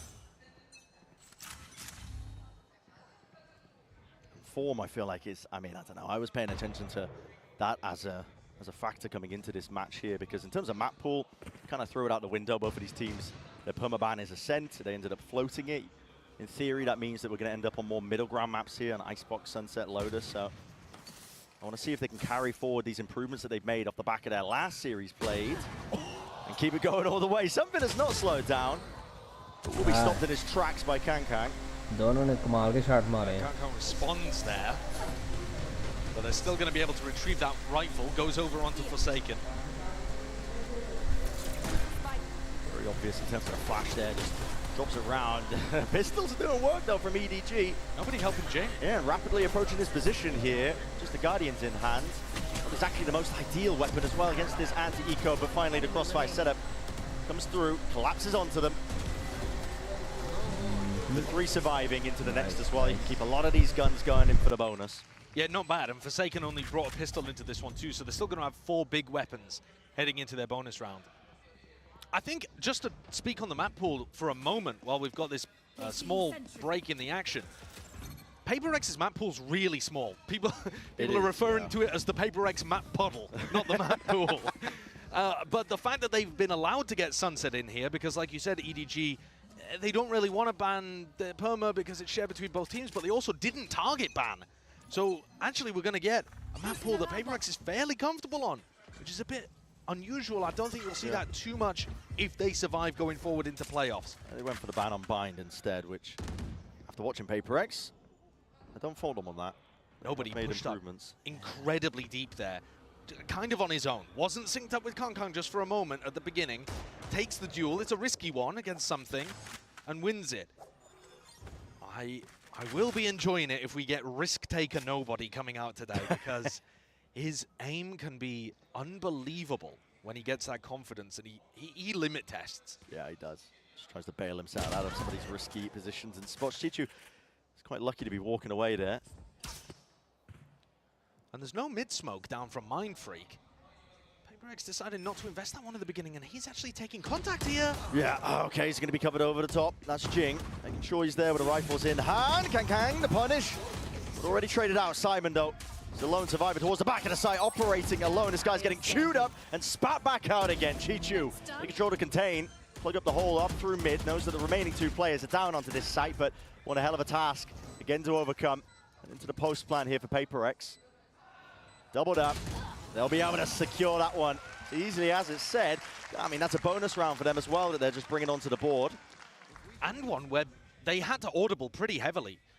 The fact that Mind Freak's holding onto his Viper's Orb at the beginning of the round, that indicates to me that they were going for an A hit, a full A hit, and then as soon as something died, right off the rip, they thought, oh, well, now we've got to pivot, actually. We can't just go into A. But this defense on A crumbled as soon as nobody got caught. That kind of synced up play from Jing at the same time as Mind Freak, taking out nobody, and then Kankang caught on the back pedal. EDG are going to have cleaner defensive setups if they want to stop Paper X. This This team is going to push you to your limits. And unless you're tight, super disciplined and ready for them, anticipating what they're going to throw at you, it's so difficult. Take flight. It's going to be even harder. We're seeing a lot of bonus round conversions so far at this event. I mean, I don't have the numbers off the top of my head, but a lot. They're a lot, yeah. Yeah, I mean, they're definitely a lot compared to the usual and the norm, so massive advantage. I think Sentinels have contributed to a ton of those. They really have. That Gen G match. Jing's going to get this plant down. Oh, no, it's okay. It's actually ult's committed. You know, EDG are on that half buy, and they're going to be rewarded in kind. That's 2 pickoffs. Chichu trying to contest and tango, but he's going to be calling for the reinforcements, and a double swing with the discipline is nice. That's so well played from EDG. And now the spike's abandoned. 2v5. Something in Mindfreak left to try to bail this out, and they've walled themselves off for going for any kind of control. Yeah, just barely missed the body up towards the top. Smoggy, what a shot to hit. And something, yeah, sent to the grave. What a way to open up and get your first round here. When PaperX's form was looking better, I'll tell you what I love in particular though. Chishu, smartest player in my opinion on EDG. नहीं यार अब यही चला रहा हूँ मैं live पे. But he contributes massively there to that MasterCard Thrifty by jiggle peeking onto Forsaken. And Forsaken knows he's going to get swung, so he can't just start running, otherwise he's an easy pick. So when Chishu jiggles like that, he's just delaying Forsaken and buying time to set up the double swing. He's just doing this jiggle to wait for his teammate to come with it, and there's nothing that Forsaken can do. He's worried about getting timing. So EDG are right back into it. All that talk about bonus round conversions, how much it matters to me. The ball begins early. It really does. I need to see a lot of coach camps. अच्छा चला गया इधर ही है Money's going to be relatively equal on either side. It's going to get a gun round. Bolts for PaperX to potentially work. Technically Forsaken is what I'm looking at. Chuchu's a while away from the lockdown, so might not have any intention of saving it. Once more, sees a cloud burst here. He knows that he's under threat into this position, and the off angle will be punished. Plus the 1v1. Something on top, on a high ground, favored in the fight against Kang Kang, who is trying to capitalize on Smoggy's swing, and it just ends up being a raw jet duel that Something wins. That just goes into that extension of the post plant. Overhead with the flash as well, but never been more obvious. Over the top there from nobody to return that fire. Chichu beautiful again with that rifle in hand, but so much more to do at this point in the game, in the round. 1v3. Looking to isolate some of these fights as well. He's not going to be giving it though. This is PaperX looking very well drilled. I was wondering if they were going to be able to carry that form forward. In the last series they played, that bind map, I was dead impressed with them. They were all in sync, working as a unit, and there's nothing scarier than PaperX when they've got that hive mind going for them. That's so true. I've actually been fairly impressed with both teams and how they're setting up their coordination. Yeah. And that wasn't just a solo peek from Smoggy. Smoggy and Kang Kang trying to swing together. It's not necessarily so that they can double face, but more so that they're trying to work off the distraction. Like everyone focuses on Smoggy and then Kang Kang gets in, gets one, gets out. It didn't work there, obviously, because PaperX were also super ready for that kind of stuff. Yeah. I think a lot of this too, not just the discipline, but also the pace and the anticipation is so important. Because in a situation like that, Something is so fast on top of yellow, he's ready for Kang Kang. If they set up that play 3 seconds earlier, maybe Kang Kang can catch Something as he's updrafting. Trying to get ahead of the tempo that PaperX plays at and be ready for them, it's a mammoth task. Really but the best teams in the world, like Gen G, for example, when they were incredible at shutting down PaperX, and for that matter, kind of have been for the majority of the year, that's what they rely on, is that being there ahead of them and anticipating what they're going to do. At the moment, it still feels like EDG are on the back foot. They are, but didn't mean any disrespect to EDG as well. Salam brother, कैसे हो? I mean, the G2 match, I think, really did. We saw almost the best out of them, I think, playing up to the potential versus that team. I saw glimpses of like anti-stratting and the discipline coming together with the firepower. It was so winnable. It was. I mean, it was so winnable. Unbelievably winnable there on Haven, and it just slipped out of their grasp. Kang Kang is going to try to take this game back into his fist with this operator that he's got posted on top of yellow. Looking to do exactly what the desk was talking about. Dodge that drone, This time, though, takes attack. He won't be able to. That is a ballsy Hunter's Fury. I mean, you're doing that one against a Jet. Good luck, son. Forsaken. He doesn't play too much sober. No. And he is a great player. I won't fault him at that, but that is a hell of a task. And obviously no damage done to Kankang. He's able to escape. At the same time, though, all of that pressure over towards B has perfectly obfuscated where Paper X are actually intending to go. Oh, a completely free A site here. Even enough time for Jing to leisurely break the Nano Swarms and get set up. Not a soul in sight for any sort of flood defense play by EDG. They've got to wait for the rest of their team to get in. They're using a drone early on here. Very forward position set up by Divide. Dodged the drone, just tucked, but now they want to try and double up and take the fight towards the back. Can't give Chishu a kill. Flashes up and over already. The swings are coming out on top of Rafters. It's too much to overcome. And finally, EDG taking these fights together with Smoggy, essentially leading the charge. He's dropped down to single digits, but already the damage might have been done. Mindfreak cut to the corner, close and personal. Still alive here, brings it to that 1 versus 1. Kankang, aim trained onto the angle base. The shot! Run down! Time needs to get onto it. The circle already shrink. Yes, it did. Paper X. Oh, and he loses the operator as well. Absolute heartbreak for EDG, who looked like they had another round that they were going to put on the board.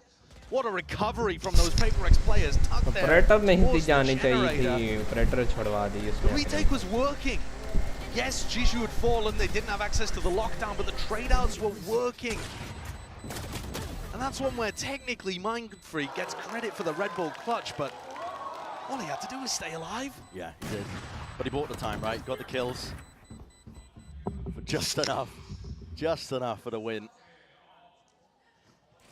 EDG are really struggling here. Kankang. Let's grab himself the one before the trade comes through, seeking to punish that drone. I got the spike. Orbs being picked up. The war machine is starting to chug here, if you are Paper X. And the wall as well. Dropping a vibe wall to take these fights at opportune timings. Chichu. Spike planted. We'll try and even it out with a bit of damage, stray shots, but not too lucky in that regard. Simon, though, let's connect one. Straight to the dome on Forsaken. He's got a lineup for this. It's a big kill, but no weapons really retrievable just yet. It has pulled out the ults, though, that we were just talking about being earned. So Paper X feeling that pressure. Like they have to combat some of this as well. And now that is the danger zone. Lockdown. Is he even going to get out? Oh, my goodness. Barely there. But time will start to tick at this point onto the spike and Divide. Surely no hope. You got to think he wins this one. Swings it out. Chichu, nice goal, but yeah. Very little chances there for Chichu to play with just because of that lockdown that was in play. 6-1 now, the scoreline. Paper X really running away with his side of the icebox. Simon does a good job there of even forcing out the lockdown, because otherwise that would have been an enormous tool to now contest with in the rifles. But of course this is EDG's map pick and they're down 6-1. This is not a good way to begin. But EDG's defense side is not their best side. When I was watching them play this previously in China, they heavily relied on that Kankang operator to get this side working. Their defensive setups were not the best. And Kankang's only had it in his hand for 1 or 2 rounds max. Yeah, barely being able to pull together enough funds to get it. Just been crushing. The weight of the corporatocracy bearing down upon EDG. That's a big word. They've been milked. The serfs tilling the fields. They can barely get enough money for their weapons. I know that one. Here. Don't need a dictionary for that.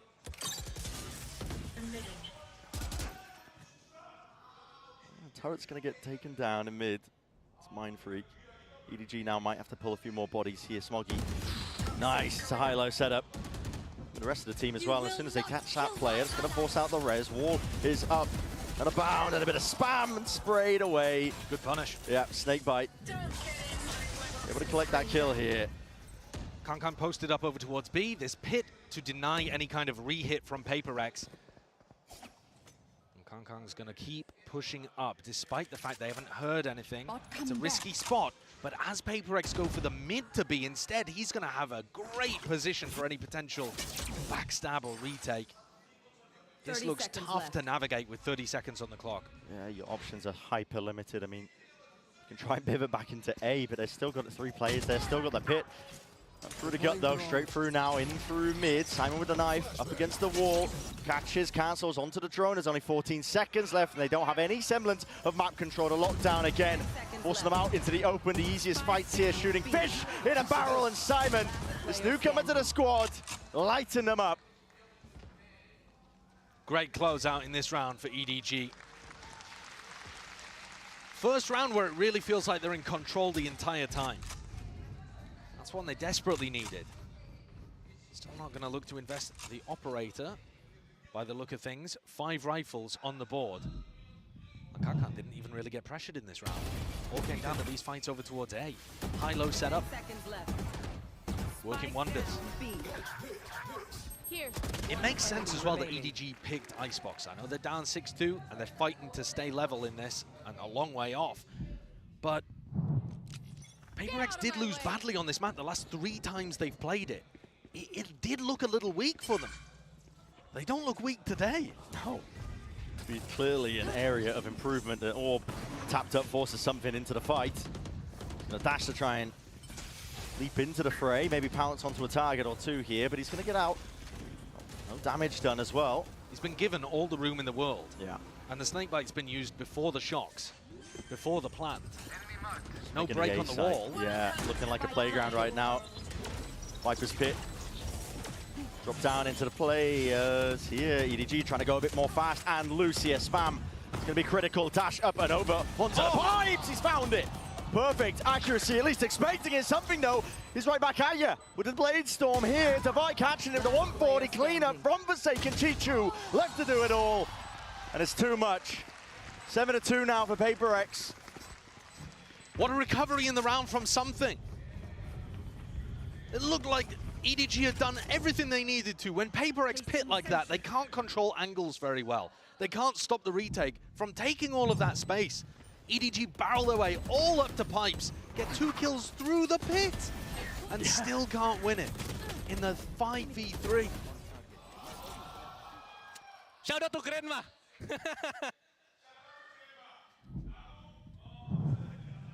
I don't know why. Yeah.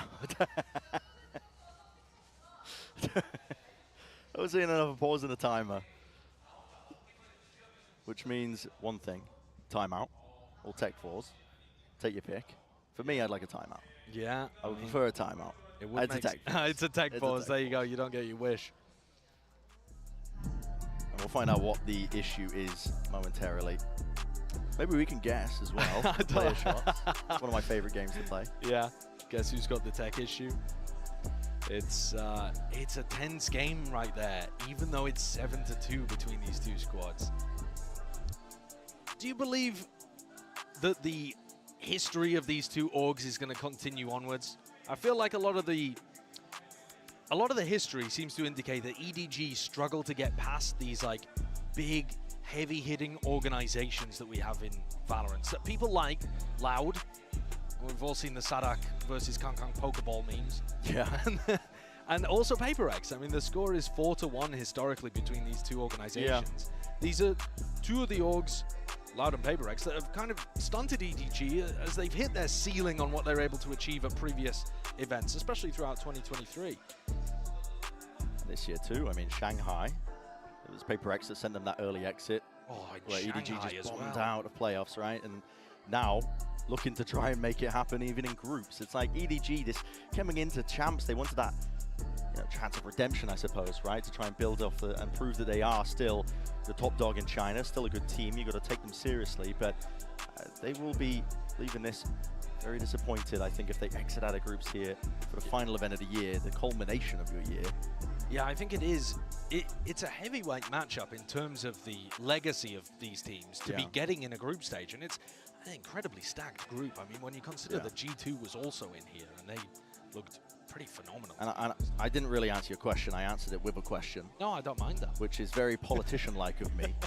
Yeah, there's something about PaperX, and partly I think some of it, I mean, I'm just reading into kind of the press conferences with the EDG players where they're talking about one of their big difficulties, I think, is mid-rounding and losing track of the game at those moments And I think PaperX are a team that when they press you with their high tempo explosiveness, you can get sucked into the fights a lot and struggle to slow it down and make sure that you're calm, orderly in the mid-rounding, which EDG have spoken about as a bit of a problem, which is why they've made roster changes, moves, switching stuff around to try and correct some of these problems for them, but they still highlight it, I think, as a weakness of them. And PaperX are very good at exploiting teams like that, I think, that are not on the same page at those moments. It's interesting, both of these teams at some point have had issues with the IGLing that's been going on. Yeah. PaperX a lot earlier. PaperX decided to get rid of their IGL and just have a democracy. Yes. We'll all kind of figure out who's got the rhythm of the game, and whoever's feeling the reads on their opponent and the right reads for the moment can step up and call. They're the exception, not the rule. It doesn't work for most teams. That's chaotic for most people. And EDG went in a different direction, kind of, by having their secondary caller, Nobody, pick up the majority of the IGLing and add in a new player to fill that gap and add a little more firepower to the roster. But they certainly haven't gone for the democratized calling approach. Now, having said that, when you look at how teams thrive under chaos, it is PaperX that actually most of the time are coming up with really nice adjustments in those spots, despite their decentralized calling structure. And we're back into it for round 10. Nearing the end of the first half of Icebox here. EDG not with a lot of money. Still some danger though. Nobody's just missed that timing. Whoa! He's been caught. Lulled into a false sense of security there just from the contacting up by PaperX. They waltz their way forwards into the A site now, using the drone to clear most of this way. And it is an eco round, a half-point round from EDG, but I think Nobody's given them a little too easy of an entrance there. And down for Jing as well. Nothing to really push this one back. It looks like EDG might have wanted to take the fight towards it. They're already in through the back of the side. The flash is quite excellent. Cloudburst at the feet to try and defend as well, but it comes down to Chichu. 1v2 in the peak of the top of the wall. It's just so unorthodox. You don't expect it. That's what you get with PaperX. They're always going to be trying to knock you off tilt. That's a great peek. I love that one. The wall is so useful. It's not just a wall to get kills on top of, but Jing showing there that you can set up multiple double faces and unexpected peak timings even on that. EDG, they're going to have rifles available. Still not going for that operator on Kong Kong. It's round 11. They need this. Otherwise, they're basically out of their map pick already. Yeah, it doesn't matter how good your attack side is. If you're starting this many rounds down. You need brilliance, and EDG need these last two. Someone's going to throw in that delayed knife, but it just gets broken from what that space is already granted. And given Hunter's Fury, suppressed though, pulled out of the animation. That's an ult that's going to be wasted from Forsaken. That was just Simon using his null command to do the job. He's forced to pivot away, but no map control for PaperX. It's a bit of a scurry and a scramble, if I do say so myself. They break the turret at least into mid. Poor Timmy. Yeah, they're really threatening some kind of mid lurk right now, which should keep Kong Kong cemented in mid. He's going to get aggressive, take a risk, go and re-clear this a little. But they're still not moving people away from the A site. They're expecting this to be a re-hit. They are dead wrong. Smoggy must find some value into this position. Something rips his head off, man. He's been playing the same angle since the pistol round. He's always on that spot. Bad wall from Jing, has to be broken. And Hunter's Fury forced out at least. Plant was an attempt to be stuck. Nobody will let loose a few beams of lightning. Only the one tag though. Slow orbs through and out. There needs to be the defense. Kang is ahead of it though. We were talking about them catching these timings, trying to get quirky with it. Dash, active, Jing. Not that quirky. They're running straight into them. Seeing glimpses here of the ancient way that China likes to play. Drop down, Nobody seeking to deny this plant. Jing, the entire time being pushed to his limits with time. Going down now, but an extension for it. 2 versus 1 to Vi. Try and shut this down. Best chance and a long while by EDG, and they grasp it firmly to at least get that third round. What a devastating mistake that was for Jing to make. Putting his wall in such a bad spot. No one was nearby to be able to break it while it was in its weakened state, apart from his own team. So if he'd put it down properly, they would have had a much better post plant. Plant maybe would have been denied by the Hunter's Fury, but at least they would have been in a position where they could get back up to it without getting punished by Kong Kong like that. Now, what that dash was, that was too quirked up for me. That was bonkers. But EDG got one on the board. A light chuckle there as well, and a light heart attack. That's what you're going to get in this game, I think. Viewers included. We need to put one of those warnings on, like at the beginning of the show.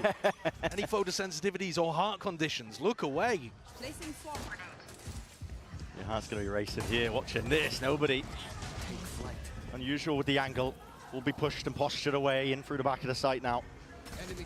5 players grouped up for PaperX. This is it. For the last hurrah, honestly, for the first half of Icebox. Dash up and over something. Again, he's so unusual and unorthodox in terms of his position that he does like to play it. Especially on this A side, a lockdown though from EDG. It's going to force most of these PaperX players out. I believe they'll be able to escape detainment. And now the re-hit. PaperX love to go for these. EDG was expecting it in the previous round and they were wrong. Do they stick to their guns here? They're 4 defending the A side. They're willing to fight over this one, tooth and nail as the curtain drops. Bodies will fall and topple. Forsaken being one of them. Rez online though. Trying to get these equal trades out, and somehow it's PaperX who have found his advantage into the round to Vi. Leaves himself as a piece of paper. Smoggy on the high ground, dropped down 6 HP. Not enough to survive. And Chichu alongside him will be forced to spectate. Kang in a 1v2. Spike planted. He's caught the time behind them, but still guns are trained on this spot and position Forsaken. First shot accuracy is there. 9-3 is where we stand. Forsaken has been playing such a good game. He's 15-7. He's been getting active and involved in so many of these fights, able to play a little more aggressively than you'd expect perhaps for somebody playing Sova, but also more aggro than he gets on a lot of his flex rolls. EDG are in trouble here. Yeah, they certainly are. Barely been time for even a breather, but we will get some time as well, the teams to discuss heading into the next half. We're going to send it down to the floor for a nice little interview.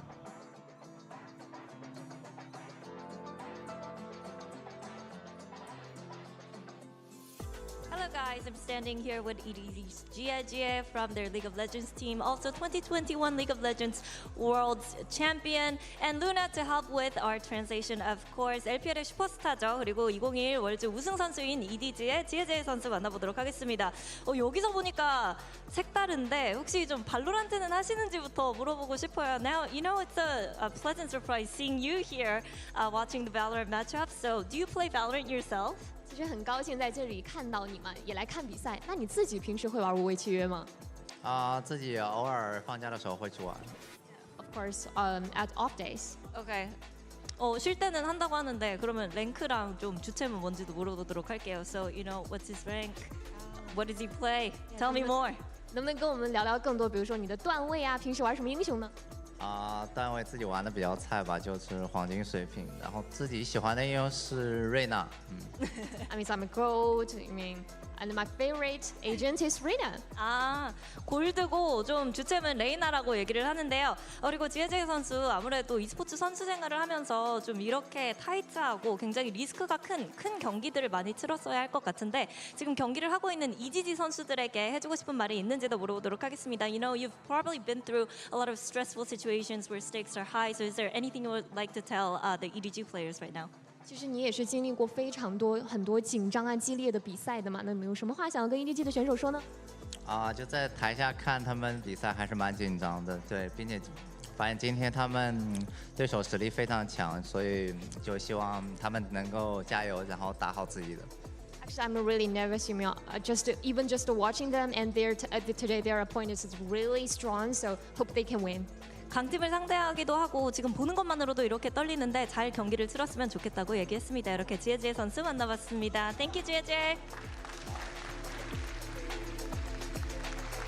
Gold in Valorant equals world champion in League. There you go. That's how those skill disparities compare. Yeah. Imagine how good these guys could be. I know. Be sweeping the floor with multiple Riot titles. No, at the same time though, you don't expect that Gold Reyna in your games to be a world champion in an esport, do you? No, I feel like that's where the Smurfing allegations might come out as well. But all right, EDG, dire straits for this Chinese team. It really is. It's a pistol round that, yep, I feel like Once more, broken record when I say it, but it needs to be a must-win because it's their map pick. Sunset's next. PaperX have managed to squeak that one through in the map pool. One of their best maps. Absolutely. They're 100% their best map. They're one of the best teams in the world on Sunset. Super consistent. And this is EDG's map pick. However, on the pistol, EDG have been waiting outside B just for a moment like this, where PaperX have that false sense of security and pull people away from the defense. Something, however, returns to the fray. Yeah. They're all grouped up, ready for the fight as well. Once more, Wall's going to be dropping, but heads rolling. For EDG, they're going to be happy with it. Something seeks to equalize, only gets the one, but still plays for his life. Buying time for the rest of the team, and the rotations are bound here for PaperX already. Back into the fight, nobody with the plan needs to be defended. Let's get it off, and Smoggy, who's the casualty, something still there. Kicking, getting active, spraying away with just a few Sheriff bullets, all it takes. Teammates alongside him. EDG have to sail their way through here with a little bit of discipline, underhanded with the flash as well, but it's being punished in kind. Devi, it's got him penned in. Simon, there's only so much one man can do. And against that onslaught of PaperX, it's not enough at all. That's their 10th round. That's a pistol round. Momentum is entirely in the hands now of PaperX. And that's also a recovery from a 3v5 situation. Quickly turned into a 3v4, must admit, but EDG should have been in control of that one. Their pistol round strategy, their idea actually worked. But you can see it on the frustration, the faces of Muggle and Haodong. This map, it's a blowout at this point. EDG don't even have enough money to be able to force. They're looking like they're going to get absolutely rinsed, smoked, destroyed on their map pick. And whoever loses here and gets grouped in champions, it is going to be such bitter, bitter disappointment for their year. Yeah. An attempt, maybe to bring down Mindfreak, maybe crack open the B side, but going to retreat back to the corner. Util posturing them away. EDG need a miracle, need an eco win. Jing's up and over on top of the wall, seeking these angles. Forsaken with the swing. The plan was not held down. It's a round that escapes EDG once more. Perfect. Fallen to pieces before their very eyes. And you mentioned that disappointment. For EDG, it's definitely going to be palpable. It's a squad that just been trying to exceed expectations that fans levy against them, expectations that them, expecting, I suppose, of themselves. Absolutely. This team was looking to break that glass ceiling for China. They were fighting to break through, to take down big squads, make runs like Tokyo over and again. And just like PaperX, they've been overtaken at the moment within their region. PaperX are no longer the team you associate with Pacific as that big team. Gen.G took that away from them and then have waltzed out of this tournament. But EDG already, Trace, for example, who EDG destroyed in China in their upper bracket finals. Destroyed them, didn't look close. Trace out of their group, #1 seed, straight to playoffs. EDG, they're 8 rounds down on their map pick, heading into Sunset, where PaperX have looked immaculate. There's a serious sense that it might be too much already. Yeah, I think I would agree with that. But there hasn't been upset potential, I think, on maps where we expected one outcome, got another. We've even seen it earlier today, I would argue, as well. That's super true. But again, the reason I'm talking about this is because PaperX are on a 12-map win streak on Sunset. Form is hitting, the players are hitting. Can EDG maybe do it? They're good on Ascent. It's possible. But if you're getting this kind of a result on Icebox, I wouldn't be confident. Maybe the players will think otherwise after they take the break at the end of this map. But it doesn't look like that's going to be a long time off. They are speedrunning towards it right now. And taking a timeout here again before you even get to the bonus round. They just had a conversation with their coaching staff 2 rounds ago. Yeah. It's purely going to be either just an idea to get a round on the board or bring the morale back up. Here. Which, like you said, they spoke to them 2 rounds ago. They're also heading into the maw. This is PaperX with a stack ready to receive. Open arms, 2 shots, all it takes. The Outlaw in hand, something has dropped the star player of EDG. head-to-head clash and battle, it's all been something. Dart. Shot and broken away. Jing has not revealed his position at all in the slightest, but potentially played right back in from all the sound cues. Noise made. Mindfreak ripping their hopes and dreams up and tearing them apart and tearing them asunder. It's 12 for Paper X. One more step. It's all they have to take to seal up the map. They're looking sharp today. The coordination's there. The players are firing. And now they're confident as well. So they're taking liberties. You see the way that something's playing. Dashing forward, playing inside of his cloudburst, willing everybody else on his team forward to play off him. I think that's a noise the EDG fans are making as well. Yeah. Just a... It's me when I spot a spider in the bathroom. just a squeak. Any sense of masculinity out the window, if I had it already, but here it is, Paper X. Something is lighting him up, man. And he's sharp, he's locked in, you can tell, man, the way he is snapping to these angles, snapping to the util. And a deep push from Paper X shows all the confidence in the world. They've already taken B main control. They are putting the squeeze on EDG. They're looking to end this entire map here and now. Hunter's Fury pushes them through. It's straight up the gut, in through mid. So much uncertainty, you cannot stand your ground. 13-3. It's domination. It's a sweep and a flawless finish for Icebox. Paper X absolutely crushed EDG in front of their home crowd at Shanghai. And it looks like that 4-1 record is just going to continue. That was domination. And a scary, scary Paper X heading in to that second map of Sunset. What hope the EDG even have?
Red Bull gives you wings.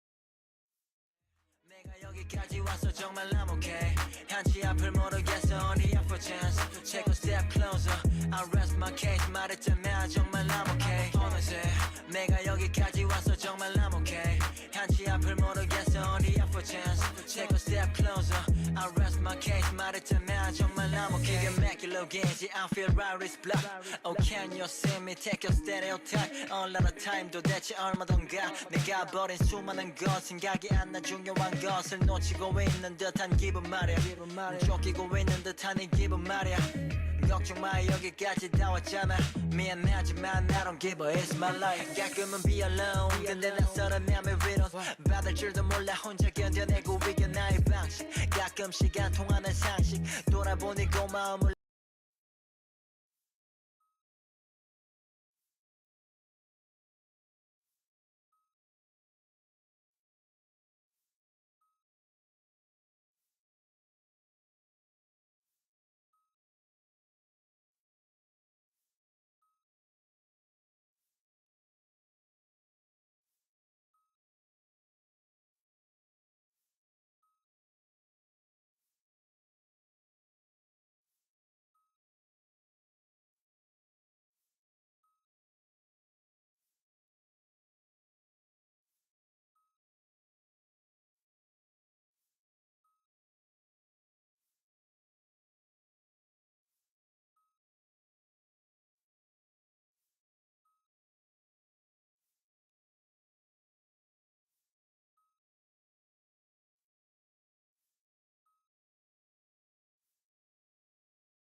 was indicative of so many rounds this game. PaperX had a simple game plan. A lot of A hits, pop down the Sage wall, get into a post-plant position. And I feel like this was defined by a lot of EDG mistakes on the fundamentals on the retakes and PaperX individuals taking every opportunity given to them. When I was watching this game, it almost felt like EDG didn't even have their headsets on in order to communicate with each other. There were so many instances where they were in the same vicinity as each other, but they didn't kind of move together, peek together. And a lot of the situations came down to, like, even if they would get some kills, it was off the back of an individual, and there was no capitalization, there was no trade potential, and I lost track of how many times Chichu was in a 1v1 or a 1v2. It had to have been at least 5 or 6 times. Yeah. And most of those ended up going the way of PaperX. I think it was mostly those A anchors as well, where you'd see players flooding in to try and help that A anchor out, and then the way the players would come back in, it would be like swinging after the anchor player had died, then going one by one. So many mistakes from EDG, but I mean, credit to PaperX. They had a pretty simple game plan with this composition. They executed on it well, and they didn't start slow, crucially, which has been a bit of a trouble for them as of late. The tried and tested Go A, like 12 rounds in a row, basically, from 2020, as soon as Icebox got released, is still in full force here. And one of the worrying things is that we talked about how PRX had these slow starts in these other 2 series that they had, and here they're coming out swinging. They're smiling, they're laughing, they're singing, apparently. Or what? You know, I think it was a beautiful song, personally. Yeah, honestly, a voice of an angel. And when we see this, now the question is, wow, okay, even if EDG can mentally reset to bounce back in this, is PRX feeling so confident right now that they're able to just continue this momentum into the next game? Or are they going to get a little bit complacent, a little overconfident, and start, you know, giving up some of these situations? This is basically, is this the mental block coming in? We briefly touched on that.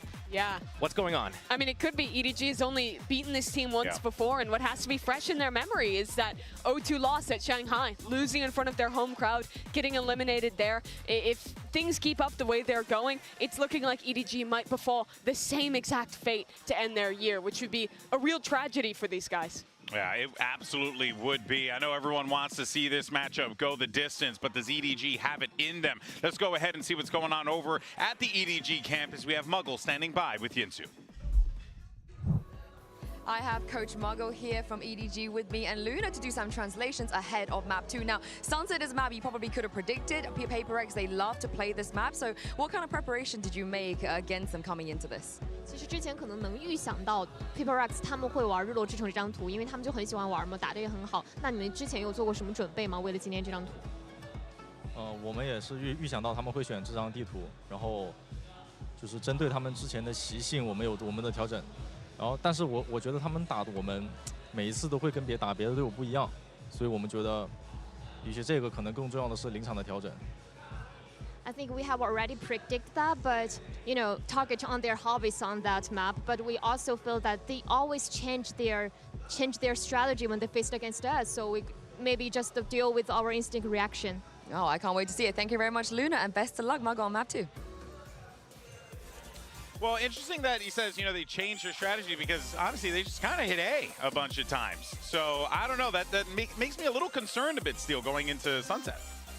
I mean, Sunset, you can reset everything and change whatever didn't work on that first map. You can be like, well, you know, this is what we kind of had in mind, and now let's throw that out the window and go back to what worked before. The thing is, PaperX might just hit A a lot again with this comp. This A comp is also very exec heavy. They have a very similar game plan on their attack, but their defense is a lot more defined by the set retakes. They have a ton of initiator utility with the breach and the gecko, and that wall is such a powerful tool to block off the plant while you have slow orbs in the smokes. It's really brutal to play against. A lot's going to come down to Simon's KO and just making sure that the timing of his knife and his ultimates are going to be really good to disrupt how this goes in. So you trade out that initial set. PaperX is using that slow and the smoke to start moving the site, wall to defuse. Okay, stall them out with a paranoia and then stall them with a knife on top of that. That's has to be on point.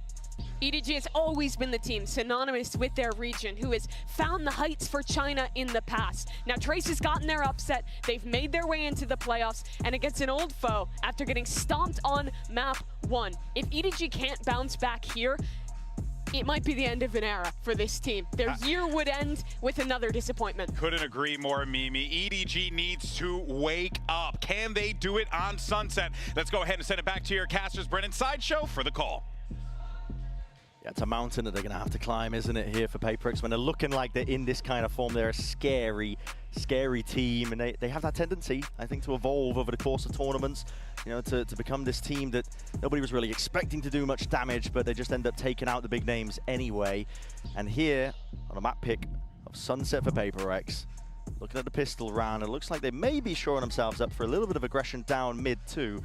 Have to wait and see. Could also just be a hold for contact peak. It could easily be a hold that then becomes a push to try to find the lurker as well. They've got multiple options here depending on the pacing. They know that EDG 4-1 all the time. Yeah, the old Chishu hard lurks. And quadruple high-low. Not getting past that. As soon as they see the cam as well, now start moving together. As I said earlier, there's nothing scarier than PaperX when they're a hive mind. Chichu barely alive here. He's still being ran down here with a fault line. Still, there's that pressure applied to him. No bodies, no chasing him. It's EDG recognizing that, and they're going to make sure that they take the space over towards this A site. Nobody has the spike, though. They can't even get themselves on to plant this one. And a fast fight once more. Something's into the fray. A skirmish taken. And PaperX raiding the day. Spike down A. They didn't even let the plant get God close to going down. Mighty. That's pretty perfect. In terms of an anti there, flush Chishu out, make sure that he can't have impact in the round, though he'll attempt to win the 1v4. But you got no chance in that kind of position. They push Chishu so far back, he will never get that timing to lurk behind them before PaperX have initiated the retake. And even so, they fight the pre-take before the plant is even close. Like you said, it was on nobody, and he was bringing it in way later than the rest of the team. Miles away, right? That is a beautiful pistol to run against a team that likes to 4-1 all the time. And you look at this map, I know as the agents were being selected there and we were going into Sunset, everyone could see the stats, the recent stats anyway, of EDG being on a 3-map win streak on Sunset. But the one right before that, they lost to PaperX in Shanghai, 6-13. And that was what forced EDG to make this shift over to playing the Team Heretics comp. EDG might just be stunted and stopped in their tracks once more. Cage triggered. This tournament here of champs. Fight to be taken. It's a double flash and a swing. Through and out here with a util. Doors opened up wide. And players dropped in their place. PaperX do survive into it, so going to be able to get themselves a nice and healthy bonus. Yeah, not bad by any means. EDG, even if they get into post-plant positions, are going to have to be playing aggressive. You just can't fall back into those standard busted post-plant spots when the defending team is running a wall that can block you off and then wingman that hops on, and then they all push forwards apart from the diffuser. It's really difficult. EDG are going to have to be pushing in post-plant, setting up aggressively, crossfires on sight. It's tough. It's so tough playing against PaperX on this map, as their last 12 wins in a row should indicate. Sunburn, judge in hand. Doubled up. I feel like there's so much danger just drifting over towards this A side. The cam's removed. PaperX do not shy away from a fight. But the slow play by EDG. Looking to reap the rewards from this. Smoggy. He was jiggling it.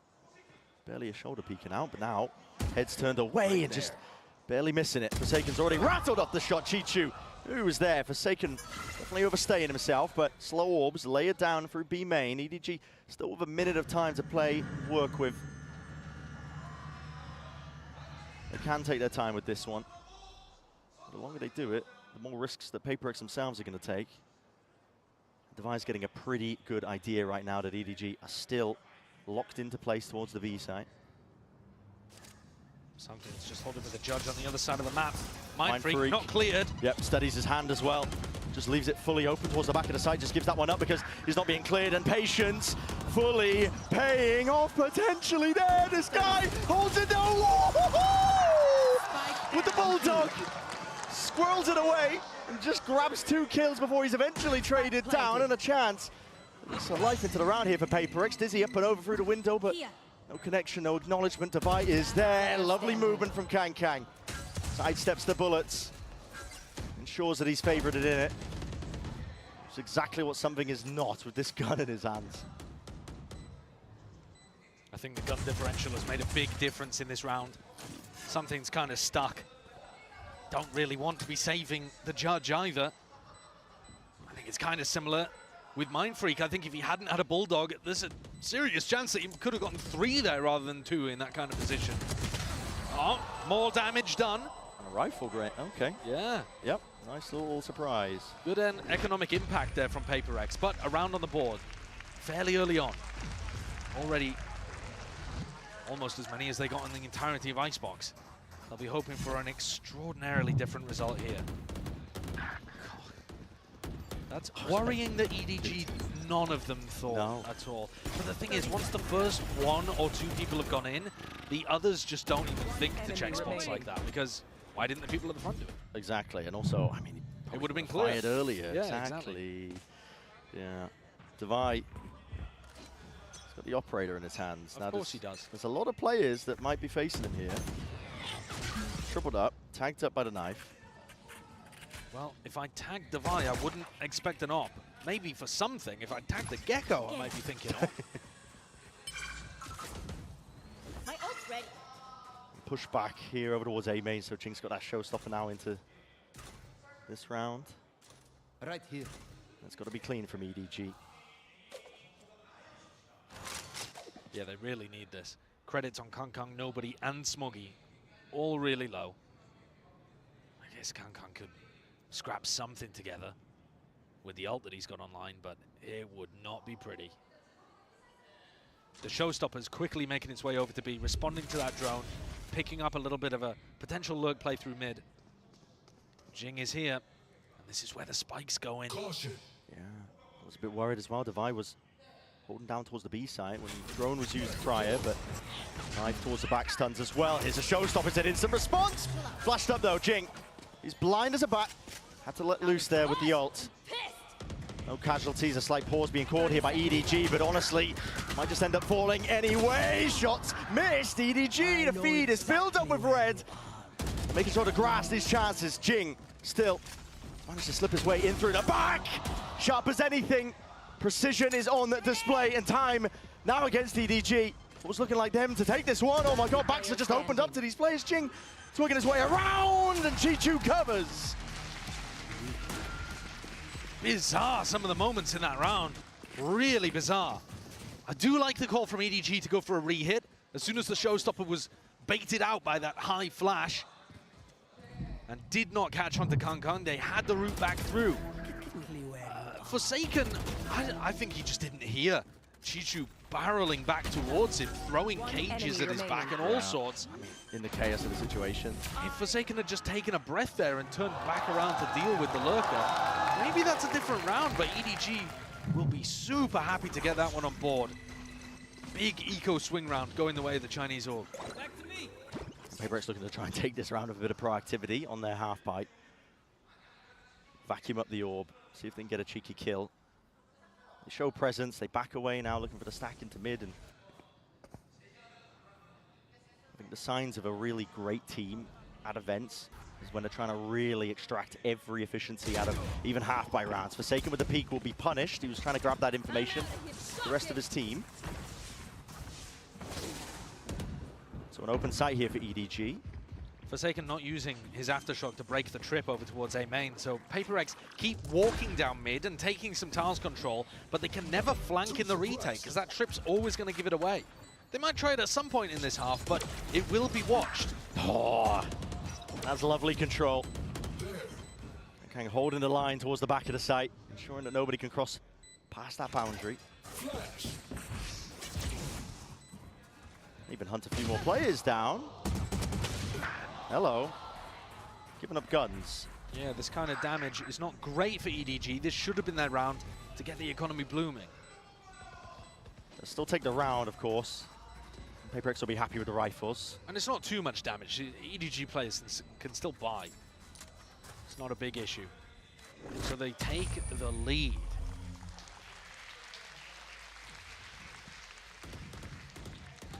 Exactly what EDG were looking for early on here. Of course, they'd have loved the pistol round as well. But in terms of getting themselves cemented, shaking off all of the horrors of Icebox and leaving it like a bad dream behind them in the past, they've now secured as many rounds as they did in the entirety of that map 1. And the players, I think you can see there from Kankan's perspective, they're looking fairly sharp themselves. Yeah, they bounced back nicely. Yeah, he was just farming the ecos there. He's got to do that with rifles online as well. That's the round we're going to be watching here. Round 6. With the economy equalised a little bit, Kankang is stepping up to that challenge. Devi rounded about there. He had Mindfreak by his side, and that's a no command going into the B split. This is putting the squeeze on the Mindfreak. Look at him head on a swivel. Doesn't know really which way to look, but still tucked to the corner. Could be trying to strike straight back, but no. EDG got that discipline and awareness. Was there for them. Door busted and broken down, but Choo-Choo's there holding the cross. Making sure to chop up these angles. Nades rebounding to try and clear the way for Paper X to potentially get anything going for them, but it will be another round for EDG. Sharp shooting from EDG, but badly synced up in terms of how they were fighting into market. Something way ahead of Jing and Forsaken, miles behind. The spacing could not have been poorer.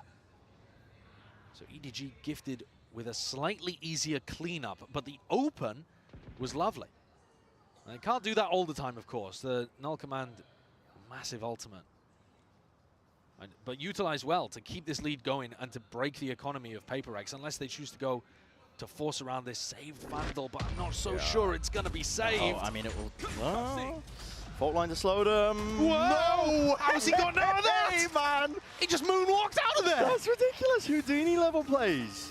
He's been learning from something. That was the some swing to save. What's going on there? The save swing. They might be able to buy up around that one. They absolutely can buy up now. They had 2 players that could comfortably buy, and then another 2 that were scrapping it together, plus that saved weapon.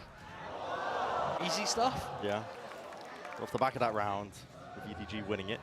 How has Forsaken got such a powerful aura that they don't even shoot at him? I don't know. I need to get that in my rank games. They just weren't expecting them there, I'm not too sure. But this is 4 in a row now for EDG to get us back on track here with the game at hand. And we said, you know, we're going to need to see that strong opening from EDG themselves on a map that we were kind of just raring to go to sing the praises of Paper X on as a potential slam dunk 2-0 finish here. But they are showing no signs of life. They've shown that they will pick themselves back up when they get knocked down.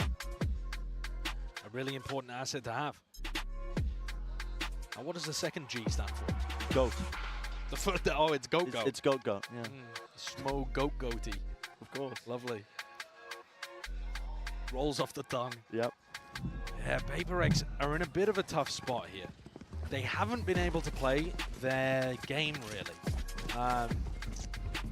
They've been looking to try to set up these big retake scenarios where EDG are in more passive spots. And they've been looking to try to take fights through mid. But ever since the pistol round, Jishu's been extremely cautious. Yeah. He hasn't been taking very much of that space in mid, unless the whole team is splitting. Shutting them down.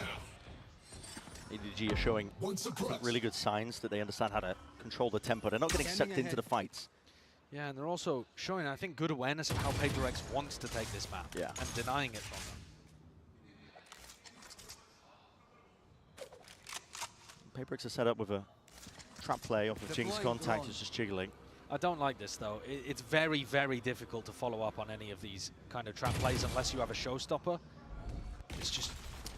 They want to go for it anyway. Paranoia does connect, but again, like you said, it's very difficult to follow up on any of this unless nobody, Chichu, are willing to give them the 5-4 with a smoke. At the same time, you're at least still closing off B main, so, you know, you're putting another stall into it for the attacking team. But EDG were not fully committed to B. They were split, and they feed that information over to the other side of the map and quickly take elbow. Yeah. The benefit of running that slow D4 here. Something that is... There's no way. This is... Oh my! The Damon up close! There's no saving him. So what? No bullets landing. And now defended! Simon comes to his rescue. Paper X willing to try and fight over this one. They don't want to give up this territory. And with the doubled up discipline, showstopper, round and a bound. That's a kill. Claim for Jing. Anyone's game here. At least it should have been looking like it. But Paper X, they just swarm into the site. It's an absurd spot to go for a Thrash, especially considering you're playing against a Neon who could just run you down at any moment.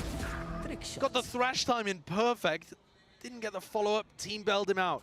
And crucially, another point to note, while we were talking about that fight over B main, that allowed Jing to be able to pick up the ult orb and get the showstopper online. So he was 1 away from it at the start of the round. I was talking about the fact I don't really like that trap play because it very rarely results in a kill unless you have the ult.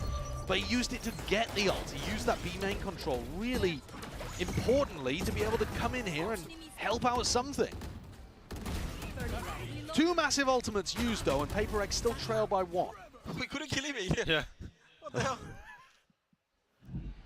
Just disbelief. I mean, I was gobsmacked. Something, of course, is worried that there's going to be other people holding him in that spot. That's why he didn't go for the wide swing. Here's a wide swing. Yeah, we're not slowing down, are we? That's the buy. Head clean off the shoulders of Kang. Jing from the side as well. And a slow orb drop down on top of the wall. The danger zone for EDG. Can't hold a candle to it. And this is one of the first times where they've got the read perfect on where EDG were going to fight. They had so many players there. They 4-stacked the site that EDG decided to go towards. It just looks like you're going into a blender. Yeah, and I don't know why EDG rushed into trying to take that fight through A main precisely. They've been playing these slow defaults and they've been working out a lot. They have, yeah. They haven't really been going for that fast elbow control too much. At the same time, when there's that many Paper X players reading the play, I think even they're going for a slow approach. As long as they went A, Paper X were ready. It was like man versus combined harvester. Very unfair. They're just chewed to pieces. Oh. That is cheeky. TikTok? Yeah, I mean, I've seen this one before. I remember EG pulling that this year. It was an op in the hands, though. I think they actually Omen teleported on top of the box to off it.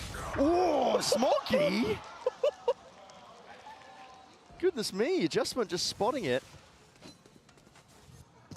The res is online, though, so Devi will quickly be able to offset any of the disadvantages that came about from that. But now, because of the TikTok wall, Devi doesn't have it for the retake. So if EDG get in, get the plant. They're going in for it. Still, Forsaken was incredibly committed. Jing on top, on high ground, on from the box. Will be toppled.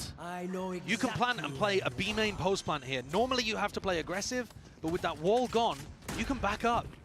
And that's a huge advantage for EDG. Now happily play for that one. Nobody has also got that ult in his back pocket with the Hunter's Fury.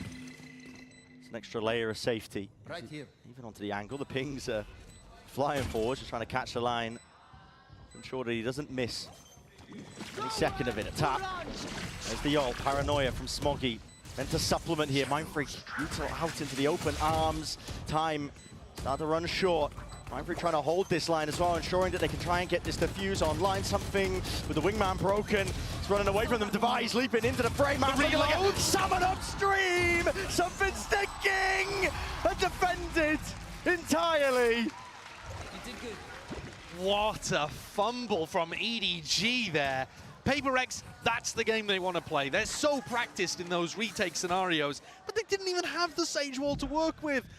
You very, very rarely see multiple players in B main both desperately trying to slam the clip back into their gun so they have enough ammunition to work with to spam. What is he doing?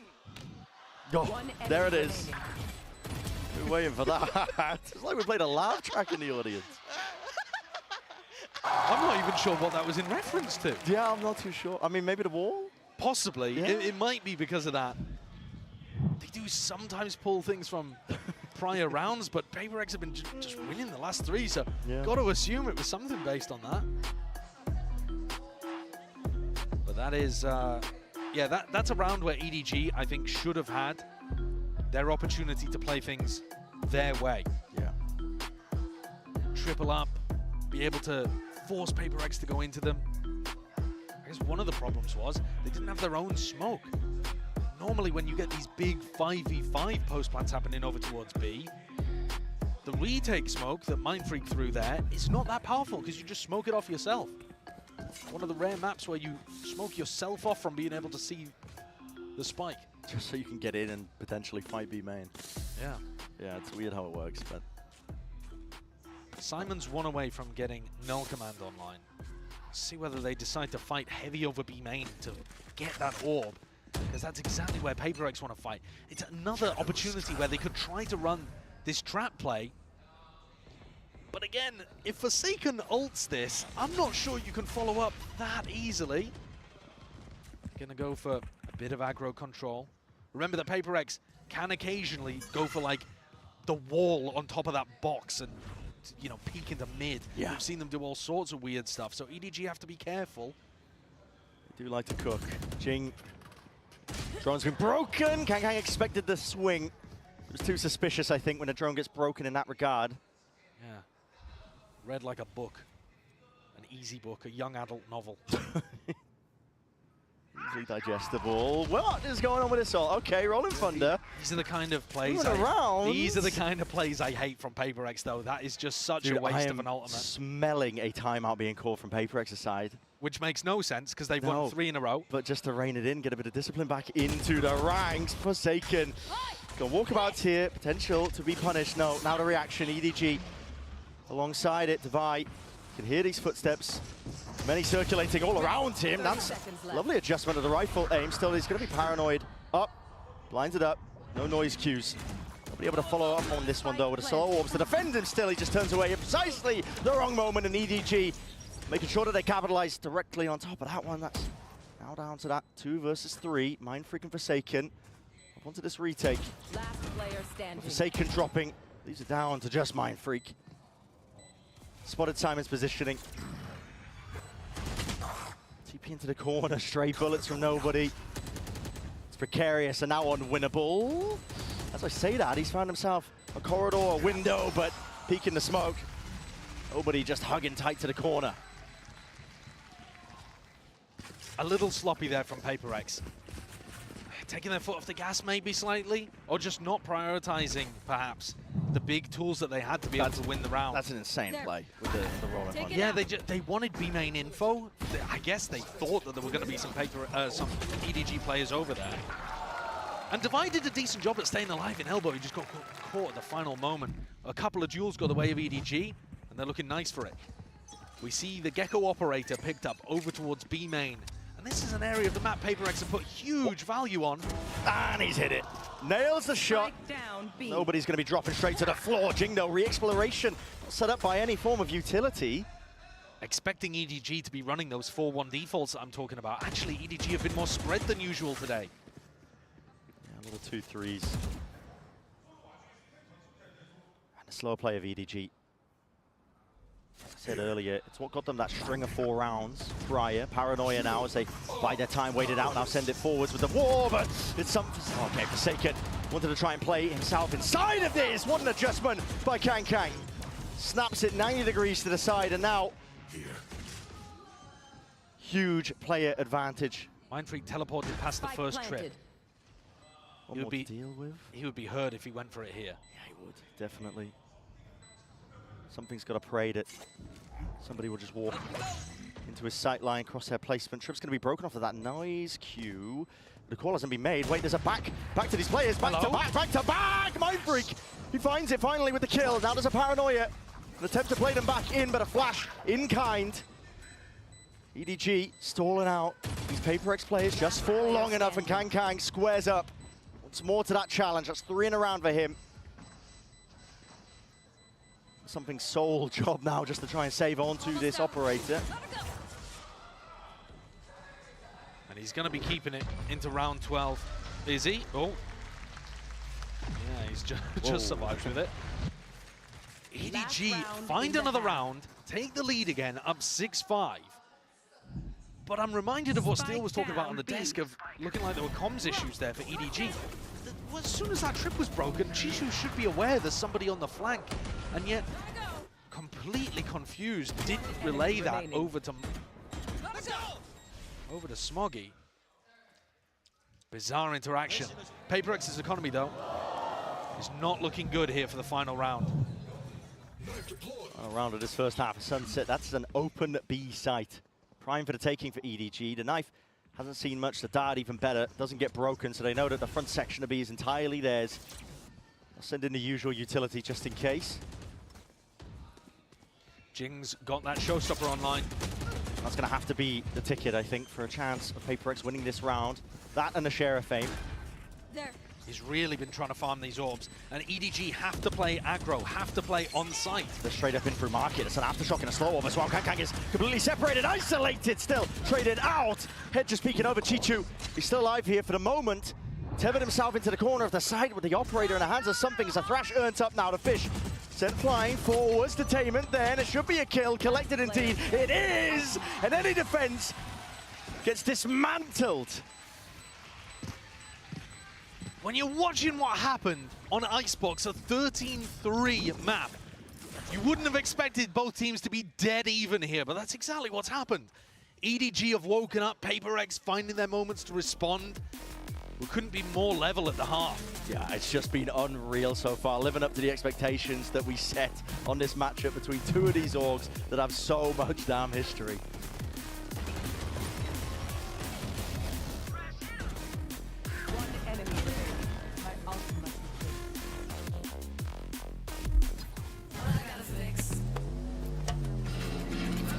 Oh, come on.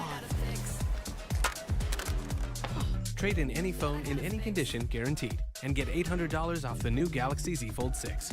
Only on Verizon.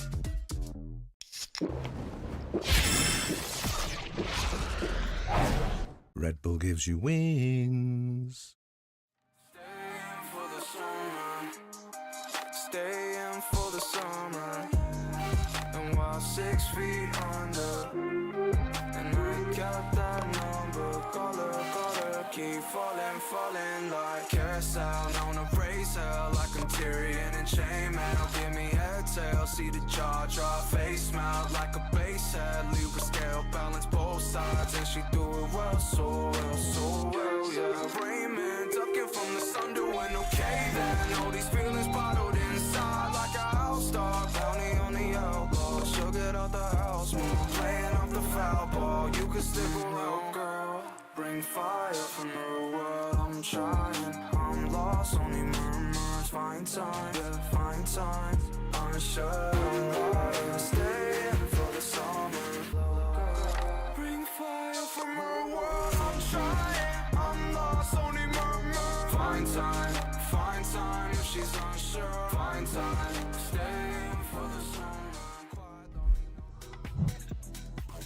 6-6 evened up at the half here for Sunset, and it's, I want to say, more than signs of life, I think, for EDG, because it takes a lot of mental resilience to bring yourself back after getting smacked around on the opening map when your tournament life is in your hands. Not just that, it's like the expectations of your entire year, potentially, could have crumbled on this map, but they are still alive and still kicking.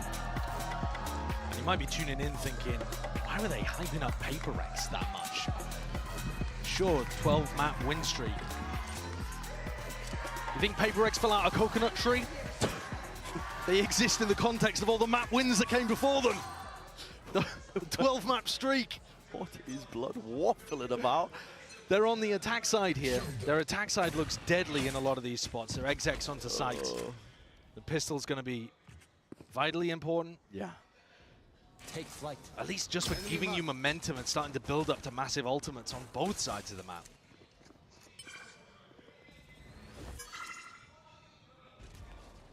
PaperX.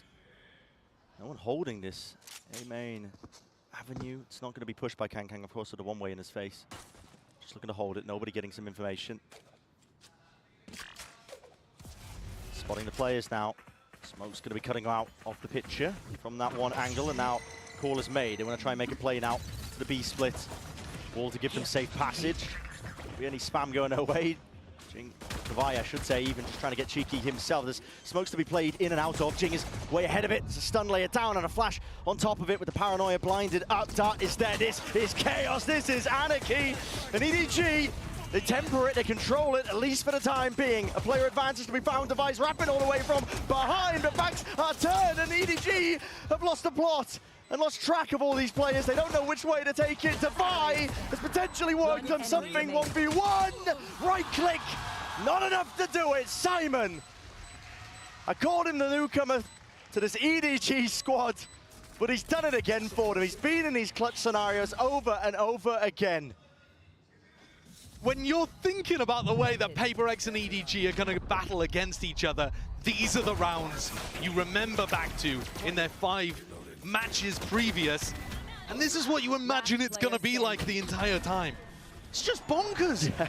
EDG are going for a big retake, death balled up together, and PaperX have got flanks on their flanks. There are looking around, how many shots were just into the back of people's heads there?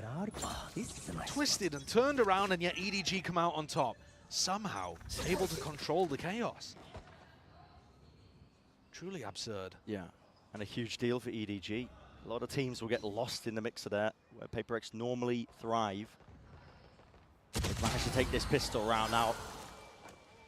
That is not great. Yeah, the only thing past that is taking a pistol, you need to clean it up past this point, especially because Kang's just gone down. They also haven't retrieved that gun. Smoggy didn't feel comfortable enough going forwards there in case he was walking into the stack, so they've left that weapon on the floor. I'm not sure that Devi can necessarily know that. He hasn't re-peeked it, but he's calling the rest of PaperX over to take this fight. Spectre still down, like a treasure to be gathered. Pack mentality here from PaperX. Paranoia is perfect though. EDG have really made sure to pick and choose this timing.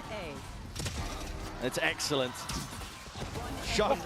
Nobody! Oh! The ace ripped away, but listen. Eco kills at the end of the day. Nobody. There's 2 away now from the ult. And I did say it needed to be cleaned up after that point, and that was about as clean as you can get. Yeah, I mean, if nobody had gotten the ace, he would only be 1 orb away from the ultimate. That's a really good ult for the defense side. So Smoggy doing a little bit of trolling, but that's okay. All good. All good. They're going to be happy with that, I think. Yeah, very happy. EDG are looking great here. They're also still going to have a decent economy heading into the next. Buying up 2 Bulldogs into this round. PaperX need this one. Like I said, it's been 12 in a row for them on Sunset. They easily beat EDG last time they played, but this time, Chinese team giving them more to worry about. Trip just buying that safety net. Nobody's right through the smoke as well. I'm expecting that timing. He's taken out 2 of them with just the Spectre in hand. He's working miracles over towards the B site and buying enough time for the rest of the team. What the hell is occurring here? Wingman up and over. Something with the plan still tapping. Paranoia is flooding through, and EDG, they want to take that fight. The skirmish is called for, and they swarm it in together. Destroying PaperX, not giving them any respect on site. EDG are in as soon as the plant is tapped. Timeout called already by PaperX. Because, I mean, look how aggro they are. Dodging that first wave of utility and immediately running back in. And Alex is not happy about the way he's played that. Immediate timeout. Whereas things actually sound quite casual on the side of EDG. But if you compare map 1 to map 2, of course they would be. It's nowhere near as bad. Driving seat. Could bring it to that map 3 of Lotus. So far, so good. I mean, talking about these bonus round conversions, these pistol round wins, fall on the back of it, you just get so much momentum after this point. I mean, EDG have knocked down the economy of PaperX. They're now going to be working down with those half buys, not just that as well. You know, you think about how important some of these ultimates are for the attacking side. They're going to have less opportunities to build them because of that. If you want to talk about the ults for a sec, nobody's got his Hunter's Fury online. So this next round we're going into is an anti-eco for EDG. Then the next rifle round, they'll have the Hunter's Fury to work with. Then the one after that, they'll get to Null Command before Jin gets to Showstopper, which means that Jin can't really use that ult. So the fact that you get this snowball happening at the start of halves, it has ripple effects that happen all throughout the later rounds. It's not just the economy in the moment, not just the rounds you get on the board. Who gets to which ults first matters enormously. And at this point, EDG are massively in the driver's seat. It's going to take something special from PaperX. But they are no strangers to pulling out miracle moments. Now they've got that potential always there, ready and waiting. There's a punish. Kang. EDG, they heard that all being tapped, and it wasn't quite a tap, it was a full committal. That is quite an overextension potentially there from nobody, but he uses the drone to clear this through as well. Shock darts up and over, something peppered with the bullets, but still alive. Even reclaiming the rifle. I always get a little bit scared, I think, when you open up mistakes or give up plays and players like that, where Kang's just going down, handing over a weapon to a team like PaperX. And it's an open A site as a result of it. Forsaken has not been getting that aggressive. I'm not sure he realizes they're playing a retake at the moment. Can't use this yet. If you work your way up a little deeper and you spot trips in certain positions, it can be a read. They're trying to fake A, re-hit B, but there's no one even on the A side to know they're faking. Yeah, EDG here. Still want to try and hold their ground. Look at that, nobody. Ensures that there will be nobody crossing that main area. And most of the danger evaporates with those few kills. Now the rifle is still alive in Mindfreak's hands. Map control has been lost, but with only 17 seconds to do it, the time pressure is probably just going to be a little bit too much here for these players. Forsaken holding in case there is that peak. Forsaken doesn't want to keep a sheriff. No, and he will be falling anyway. 8 seconds here. Does Mindfreak even... You've got to commit to this. Taps. Okay. Just looking to do damage, take some guns out of their hands, maybe keep this rifle. One of his own, he doesn't. Not going to hurt him too much. Take a look at this shot from Something. It's not bad. Kankan's facing there into 3 players though. Bit off a little more than he could chew in that round, but it did not hurt them. Up to 10 for EDG. They've had a blistering open to this defense half. Yeah. Just had the read on PaperX. PaperX like to run a lot of fast rounds, and EDG have had the answer. Dial up the tempo themselves on the retakes. Looking all the more likely that we end up heading over towards Lotus. Knife not broken. Simon gets the info. There's at least 2 players playing there as well. This is Something just exploring mid, essentially alone. I mean, he is. Trap play on A, by the way. Cam takes contact towards where Forsaken is positioned, and they previously had a paranoia set up. They've decided to abandon that. Cam gets broken, and now they're on their own. Dual re-clear through elbow. But PaperX are not really putting good pressure on the A site. EDG are able to retake this spot fairly easily, give themselves good info. PaperX are heavily favoring B. And EDG have had the read. Oh, the knife is good as well from Simon once more. It's going to pull players from EDG back over. And the smokes Cover going out. now going to be sent out here. This is Mindfreak. Rest of PaperX trying to follow the cues. Did they go for the Sova roll? There's 40 seconds left here. Wingman with the plant. It's an unusual position for it as well. Just maybe just trying to play ahead of the Hunter's Fury, but the plant goes down without any problem. Still that backside control as well, but the Hunter's Fury to try and play these players in EDG. They have that advantage once more with the players! PaperX, they can't stand against it. They get extinguished as they're just trying to pull towards the back of the side. Something weaving in and out past this wall, but he's only one man. What can you do in this spot? Up and over with the Dizzy. Nobody's defusing because he knows he's got that safety net. His teammates holding, and hold they will. Safe hands from Chichu. 11th round now for EDG. Once more the money. It's going to be awkward for PaperX. The losers bonus is definitely starting to accrue, but EDG, at this point, they are almost fated to go to that map 3. EDG got a flurry of kills here when they're on the retake. Towards the back of Boba, PaperX trying to force the fight. And EDG not going in as quickly as they had done in previous rounds, but mopping up just as easily. Right here. Nobody picks up the Odin as well, which is going to melt through that Sage wall. Something they could have gone for on Icebox, never opted into. Fast play is called up. Thrash not seeing much in terms of the backside. Chewed up there by the trap wire. Wingman sent flying forwards here for the plant. Bullets spraying and praying away. Not enough to push back that plant, but the res is online, so Something's back into the fight and into the skirmish. They want to try and hold it down, but now retreating out back and away here. There's a flank timer from Forsaken potentially there, but he's miles away at that. And EDG already in position here. Primed. First passive post plant from PaperX. Showstopper sent out into the hands of Jing. Simon's Satchel dead. At his feet. A tap from nobody. And the angle from Chichu won't be safe from that one. He was seeing if he could do some of that damage ahead of time. Still nobody committing onto this one, but Smokey might have just returned that favor back at it. With the kills flying through, Forsaken by trying to buy time with the flank. Already there, everybody's down and out, but time. It worked against him in the end with that hourglass just running dry. So PaperX get up to 7. But it's a bittersweet victory there for PaperX. Their economy is going to be garbage coming out of this. Yeah. A tragic situation. The first time that they chose to play a passive post plant instead of trying to fight on site. And it worked. But then Smoggy killed everybody and has ruined their economy heading into the next round. They're going to be coming in with 2 Guardians, no Boombot, no Mosh, only 1 slow, no Paranoia. Let's go, let's go, let's go. They're prioritizing the weaponry, but their util is really missing. Trying to keep the morale up as well. Just hearing Jing towards the end there. Just again another rapid approach. This is Mind Freak just wandering. He's a nomad at this point. There's no one to play off of this one to jump spot. Oh, miscommunication again. It rears its head, and Mind Freak will rip them off. Chichu now has to take risks. He knew he had to play the forward angle, just hoping that somebody would just walk into him from the main position. But at this point, Paper X sealed up and stolen this round away. Is that the kind of issue that's just going to get Paper X 1 round, though, and EDG quickly cover it? Or is that indicative of a larger problem that might allow Paper X back in?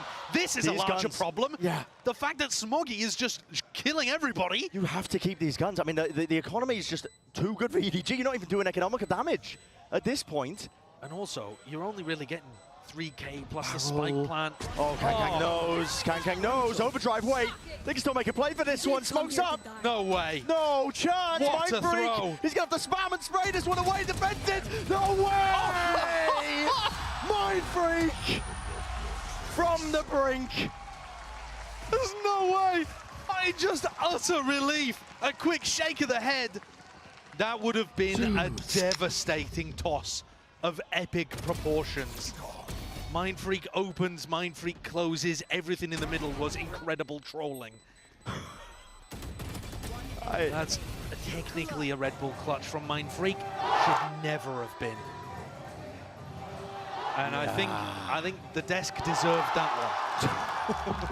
But look what it's done to the economy again. Double Guardians. At least this time they can pick up a bunch of util, but there's no flashes on Forsaken. It's just scraps that you're working with if you're Paper X. I mean, rough. Pure scraps. And you're leaning on the individuality to bail you out once more. The deep mid push by EDG, all that information. First time, no Sentinel. Exactly. Not in a traditional sense. Mind Freak's back is wide open to the wall. The Rolling Thunder to clear out most of this side as well. This game of timings, but Mind Freak is not going to expect this one as well because, well, a flash, hold on. Forcing it out, and he does at least collect the one here. Forsaken, he's got to try and stem this bleeding. There's a cage up into his face with the bullets. Flying forwards here. Bits and pieces of lead. Suppression, though, across the board. No abilities to be playing with. Pure gunplay has to try and reign supreme and save the day for them, but there's that uncertainty in the step of the Paper X players. Wall up from Devi. Simon will go down, at least post-mortem. It's the ult that just fades away. The player positioning from EDG, it should be known, should be noted, but they're putting the squeeze now entirely onto these players. And individuality will not save something, not out of that spot. Great movement from Chichu. And the 12th round, tallied up, added to the total. EDG now, they can feel it. They're on the brink. A really nice call from EDG on a round where not all of them had full weaponry. And Paper X struggled enormously to get into good post-plan positioning there. They're all in solo spots. That's allegedly a Dizzy flash that catches onto Kang. Oh my. According to the assist, not that I saw it at all. But Paper X were very slow, like I said, to transition into good post-plan spots there. They didn't play off device contact. They left him until last alive. Big errors creeping into Paper X's game. After winning 13-3 on map 1, it looked done, it looked dusted. And yet EDG rise from the ashes, still with a chance of going to playoffs. That's what is at stakes here for both of the teams. I mean, of course, elimination. Saying it all day long, but to make playoffs. Cage triggered. Last team to do it at that. Into the B split. Thrash clears the way and paves a path. Open through into market. Trips going to be tangled and Gorging, who's a little there, I believe, potentially by some trips, and it's played off of beautifully. EDG are right into it, and they want to try and shut this down immediately. Hunter's Fury, peek by Forsaken. There's the punish. 3 left to stand. Insane mechanics, but it matters not against the hand and steady aim of Kang. 13-8. What a resounding flip compared to last time we saw these two teams clash on Sunset. In Shanghai, in front of a home crowd, EDG got beaten 6-13. And now they're here for revenge, breaking a 12-map streak from PaperX. And willing to take it to that map 3 as well. Their last chance, the Bastion, to even make it to the playoffs. It's still anyone's game, you gotta think as well, but my God, has it been explosive.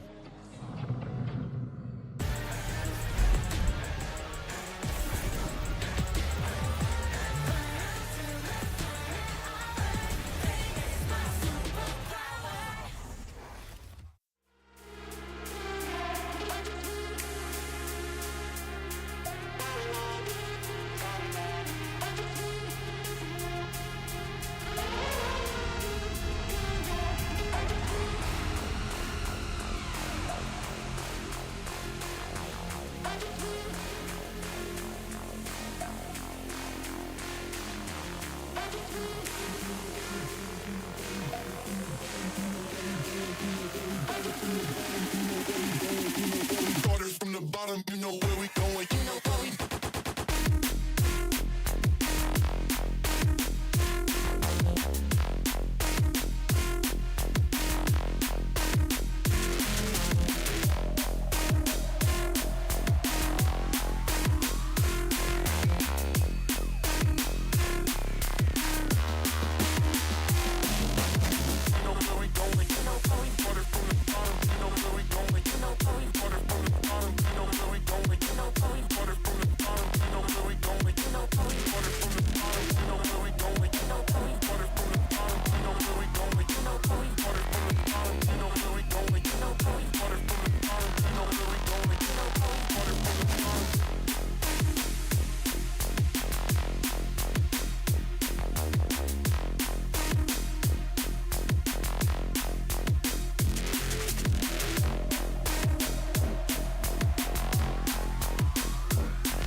Welcome back, everyone. And, well, I have a question for all of you lovely people at home. Do you like some mud with your Valorant? I love mud. Because that's what we got in that last one. Holy smokes.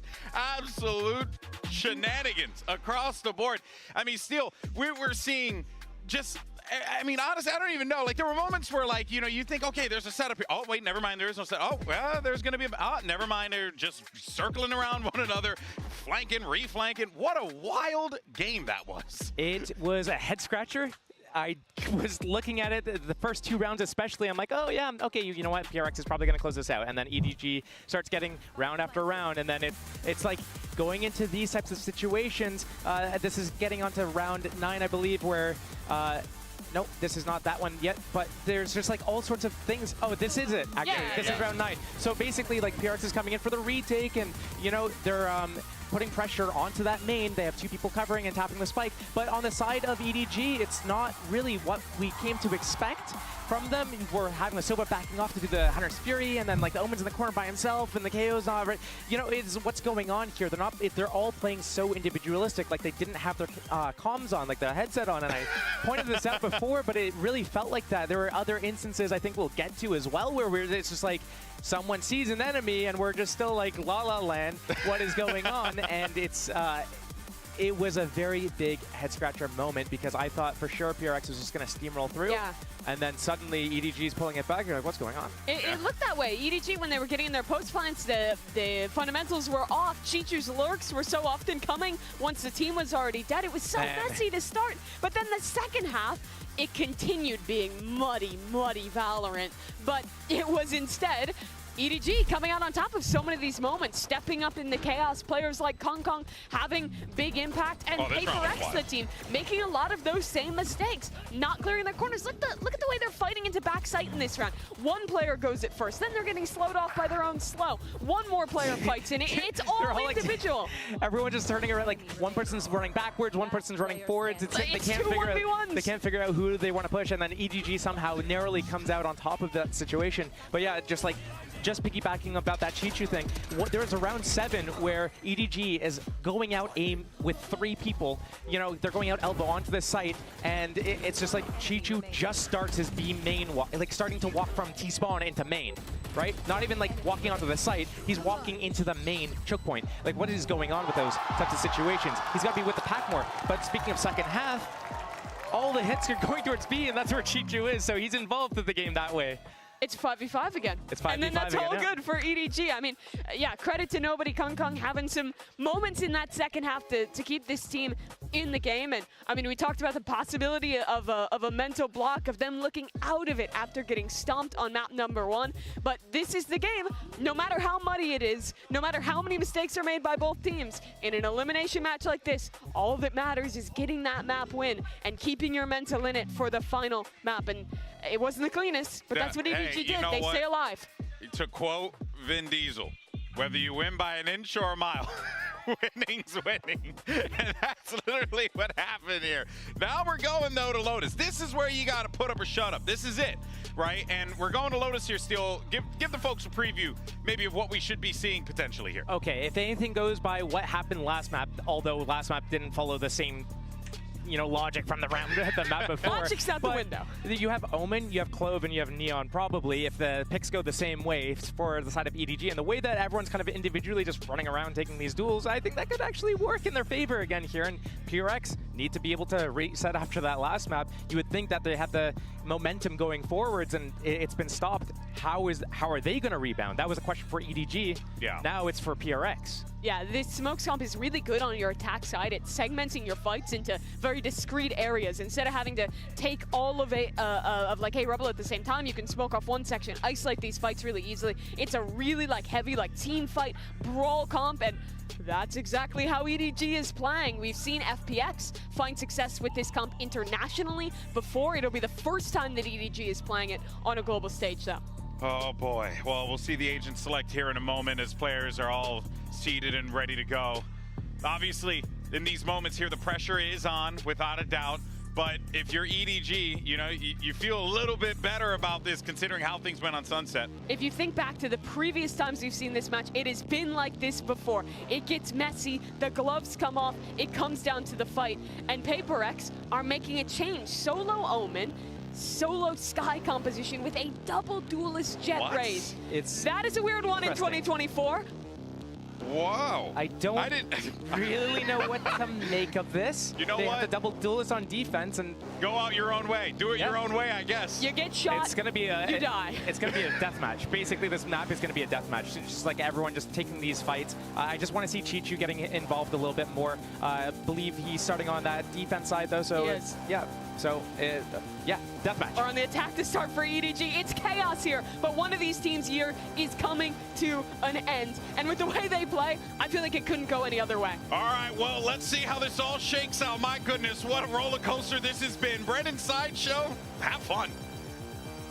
Oh, you know me. I mean, listen, man, listen. It's incredible these two teams agreed to the gentleman's agreement to have the final map be played as a deathmatch. But yeah, I am buzzing and looking forward to this one here because this is two teams. They ripe in the mud. That word was getting tossed around quite a bit on the desk.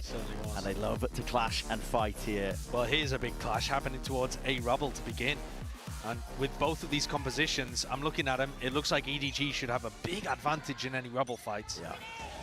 Already seeing it. It's a flash to try and set them up nice and early here, but a nade cuts out the rest of Kong Kong's team. EDG. And Paper X decide not to commit. They're looking to not even really trap, because otherwise you'd be expecting Mindfreak to be playing at that door. They're looking to just go for a 5-person re-clear. And it's being held. There's almost an expectation of it from EDG with a Paranoia crossing its way up. And the noise cut. EDG, advantages to be found and had here, especially when the shots don't land and find that mark with Kang Kang. He's doing entirely all that here. Aftershock into the corner. It's beautiful. And set the stage. And our map 3 into motion for EDG. They were so damn aware. Yeah, that's such a sick read from EDG. The call there to completely hide, wait for PaperX to re-clear, and notice that even when PaperX are re-clearing, they don't trigger the fight. They only trigger the fight when the dog is used, when they realize that they're not just going to leave. EDG wanted the A site without any fuss. They didn't want to cause any trouble, but PaperX had to decide to take the fight, so they made them pay. Now with the guns in their hands as well, once more, same beginning. Doors opened up though. I think the reason that PaperX have changed their composition, by the way, to one that they used to run in the past, is because they're facing the Neon, Double Initiator, Clove. EDG's comp should want to go fast. It pushes a lot on the defense side as well. And so having those trips up, I guess PaperX are just thinking is more valuable than running the double duelist, double initiator comp that they were previously testing out. Yeah, it can be incredibly good. It's an old comp though. Heavy committal. This is Kang Kang. He's trying to lock it down, but only 20 bullets into the clip. Luckily, he's got teammates and backup in spades. Nobody shuts down the eco round. It gets fairly close to Nightfall. Probably won't have it online for round 3. So looking like a bit of a dry bonus, but we'll have that for one of these potential swing rounds.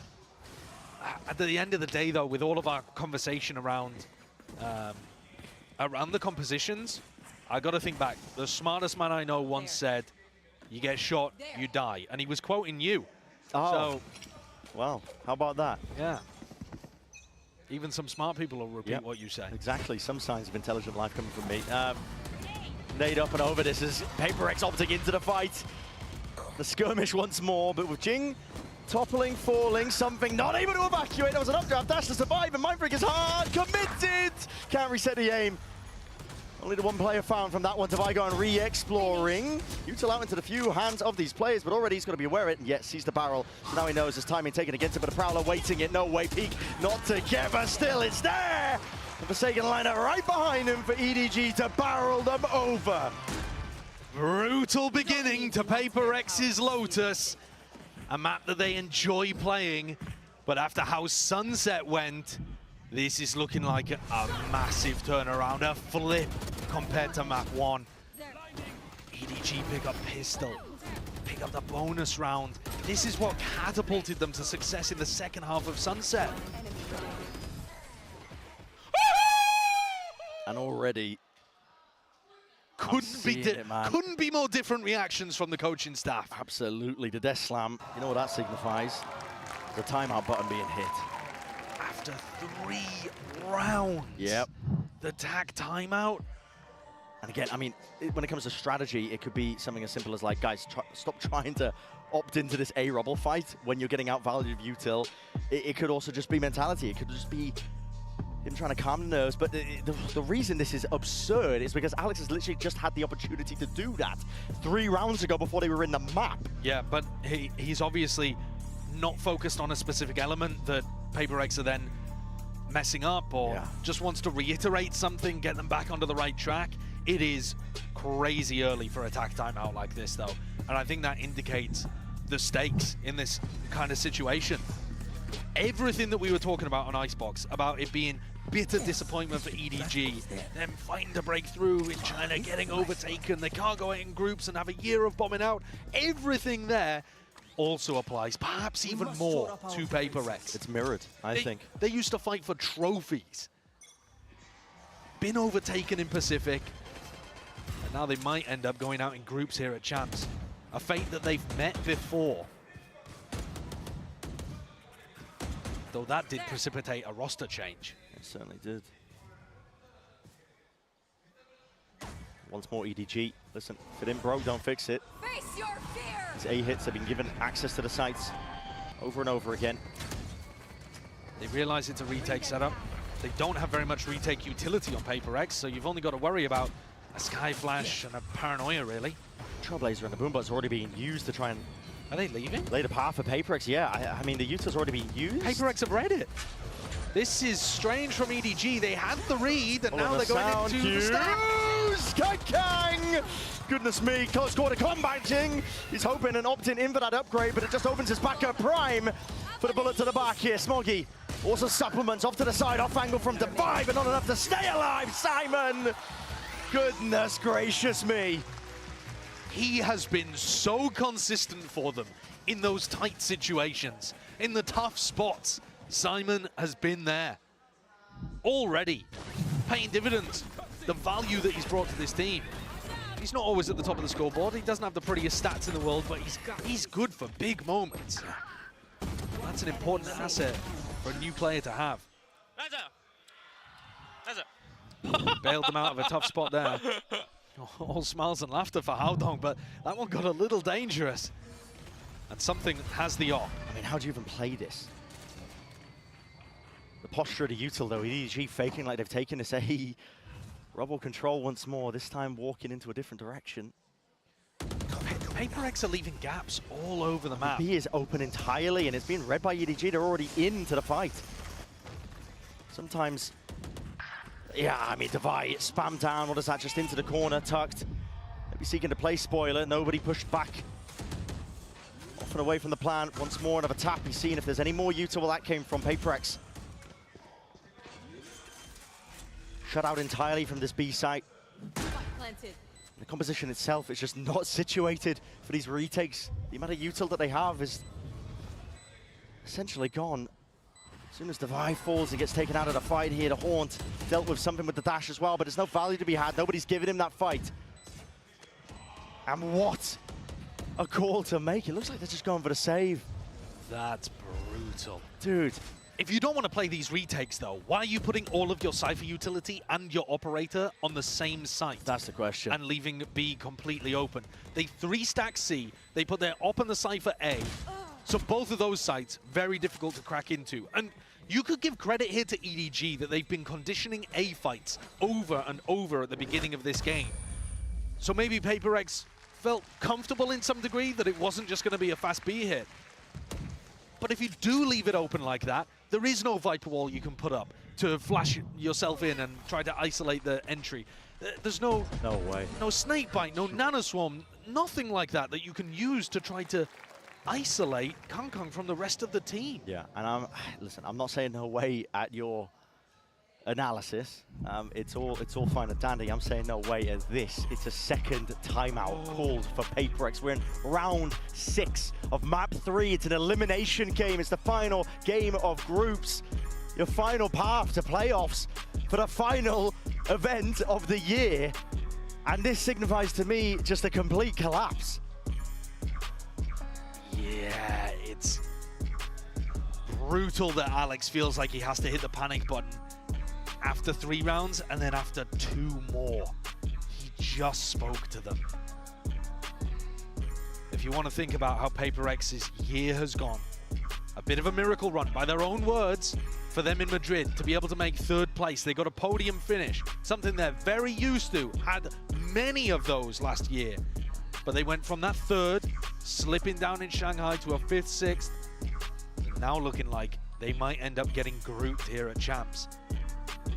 Are they getting worse? Is there more competition? Is this a signifier that something doesn't work about their playstyle, that they're going to have a reboot? All of these questions are going to be asked if indeed it plays out like this. Yeah, swirling and circling around this team. Because it has to be pulled back here and now for PaperX. There's no more time for the coaching staff. Alex to step back in. This looks like a much more sensible defensive setup, though. I think Alex is already calling to spread out this stuff. Get the Cypher over C, get the op posted B. What's going on here? Mindfreak, he's just opened up the door wide here. The sightline called. Holding over the shoulder with the operator through to Mountain is called for this pause. EDG making sure to let these PaperX players simmer. Time has been bought, though. Following the sound cues, PaperX are in position to potentially take this fight forwards with the Boombot.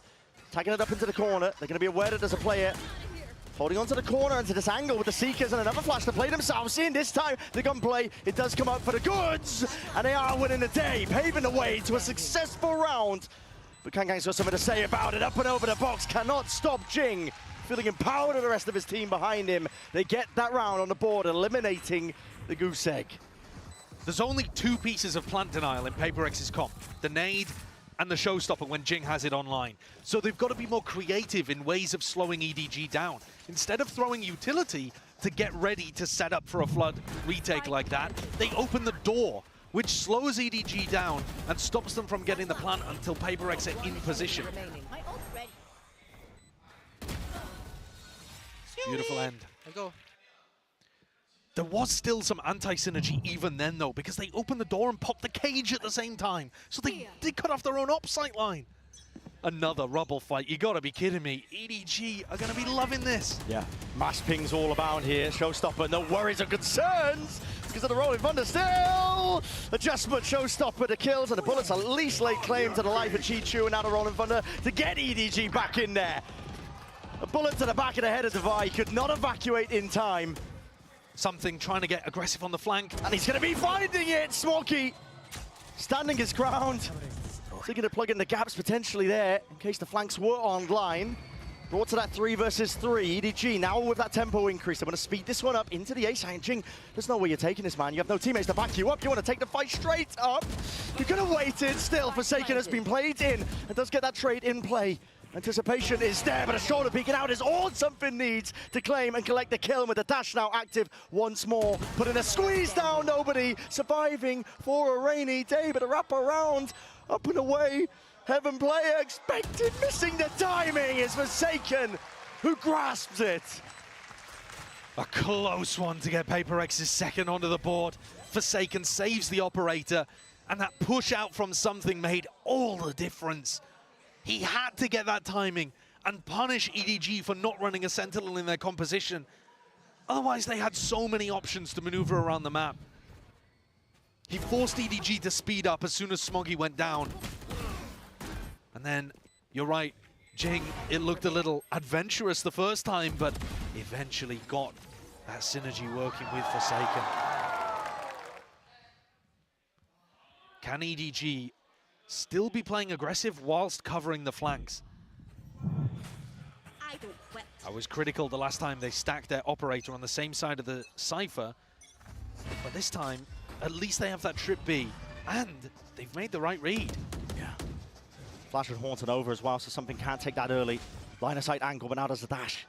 The Prowler spotted! His head just poking clean out. It's taken off of his shoulders. Can't get straight up in there, Jing. Wants to try and even this one out with the bullets flying forwards again. He has not been cleaned up, but he's trying to play his team back in, and Forsaken, he's dropped as a result of it. It's crumbled again here for Paper X. Just trying to play fast and loose into the site. Flood anchoring the defense. Broken and crumbled. Devi with a Trailblazer, spotting these players out with the paranoia. It's good to play themselves in, but Jing is caught, blinded up by it, and as the smokes fade away, there's no chance, no hope. It's Chi-Chu with 3. Wraps up the round nice and pretty, and puts that 6-1 down on the board here for EDG. Kung is not going to get caught by an op play like that. He read it so well, got aggressive into the site, making space for the rest of the team, and Paper X just didn't have that setup they needed to go for the retake. Nice! I am loving the Haodong. Wow! We've heard it a couple times now, and it's getting better and better.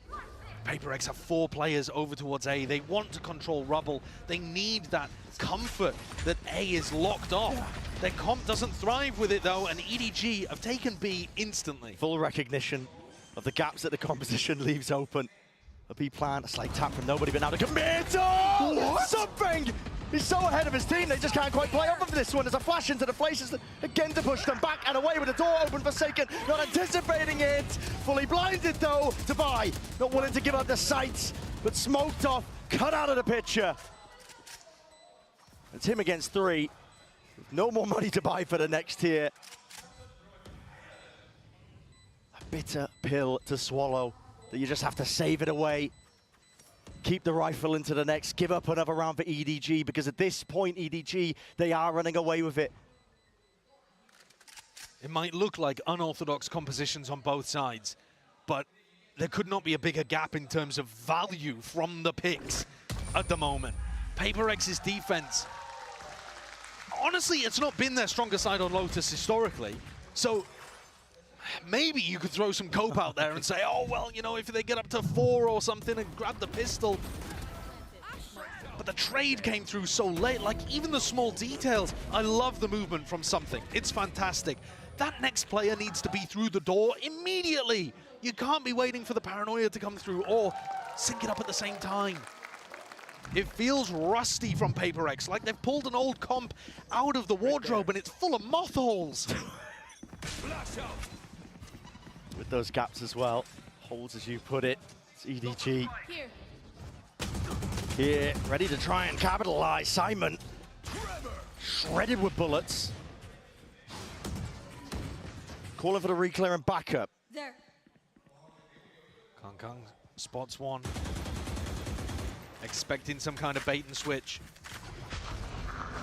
Paper going for the old tried and tested here, just trying to follow these sound cues. Chichu denied that chance of any sort of information, but Kang's going to be dropped here. The stun was good! And already racking up the kills. His team happy to play off the back of it. An open sight once more. Rifle in the hands of Mind Freak. Forsaken is very much isolated though, in through the sight as well. Shoulder spotted, nobody gets that information. Calls for the rest of his team here. Weapons are going to be picked up, but again in inevitability, EDG. Fault line. Just roots Forsaken out of spot. There's no safety to be held at the back of that site there. 8-2 EDG. And they can feel it. What a recovery. What a turnaround. Losing map 1 13-3, and then kind of pasting Paper X on their own map pick, halting a 12-map win streak on Sunset, and now demolishing them on Lotus. The momentum could not be more one-sided. The scales have tipped thoroughly in EDG's favor. They go fake a rubble fight, hoping that they bait out a push over towards Mound. Jing doesn't bite. Not this time. Making the rotate himself over through Waterfall. Leaving C weak, leaving B weak, going to reinforce a site that EDG have no interest in. And they're stacking over towards A. I mean, Paper X are doing this play when they already have a deep cam that's committed. That's what I'm talking about. It's in no way refined, what we're watching from Paper X's defense. I think they've pulled this comp out because they thought it would be a good counter to EDG, and they're just not practiced enough with it. Not anymore. Maybe tides will turn on the attack side. Something, possibly, could have made me believe with that peak. Just daring him to fight.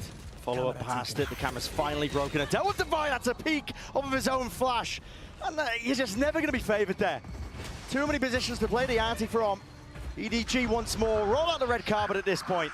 It's easy access to these sites, and the retakes just have not been there. But Paper X will make a good go of things once more. This time out through the back. Satchel's in play. Attack from Simon. There's that uncertainty up and through. Not dead yet. Smoggy back into the fight and the fray, but the kills collected. Bodies toppled, falling. Smoggy needs to be given something here to play his teammate in, but nobody's now going to be that last one left.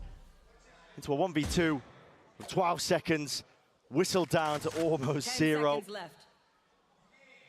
And 2 bullets left in the chamber. There's no more options. Has to stick it for any chance, and Forsaken knows it. Wrapping around, a third on the board here for Paper X. The question is it too little too late? These pre-takes are the only things working for Paper X. They had many players heaven as the plant was going down, finally got the read that they were on the right side, and hit it with huge amounts of aggression. EDG didn't have anybody that deep that could really stop them. But like I said, that's the only thing that's been working for them. Careful. Can they find another option to do that? Can they make the showstopper turn into a round victory? An 8-4 half with a pistol. Suddenly, there may be a glimmer, a flicker of hope. Salvageable. Forsaken's just opened up the door wide. His cam's got a little bit of info. Yeah, spotted that out and not actually broken as well as a result. I'm not sure how much he saw, though. He was barely on it for a second. He's just looking for question marks on the mini-round. Don't know whether he saw any. Yeah. The round has been slowed down to a crawl, though.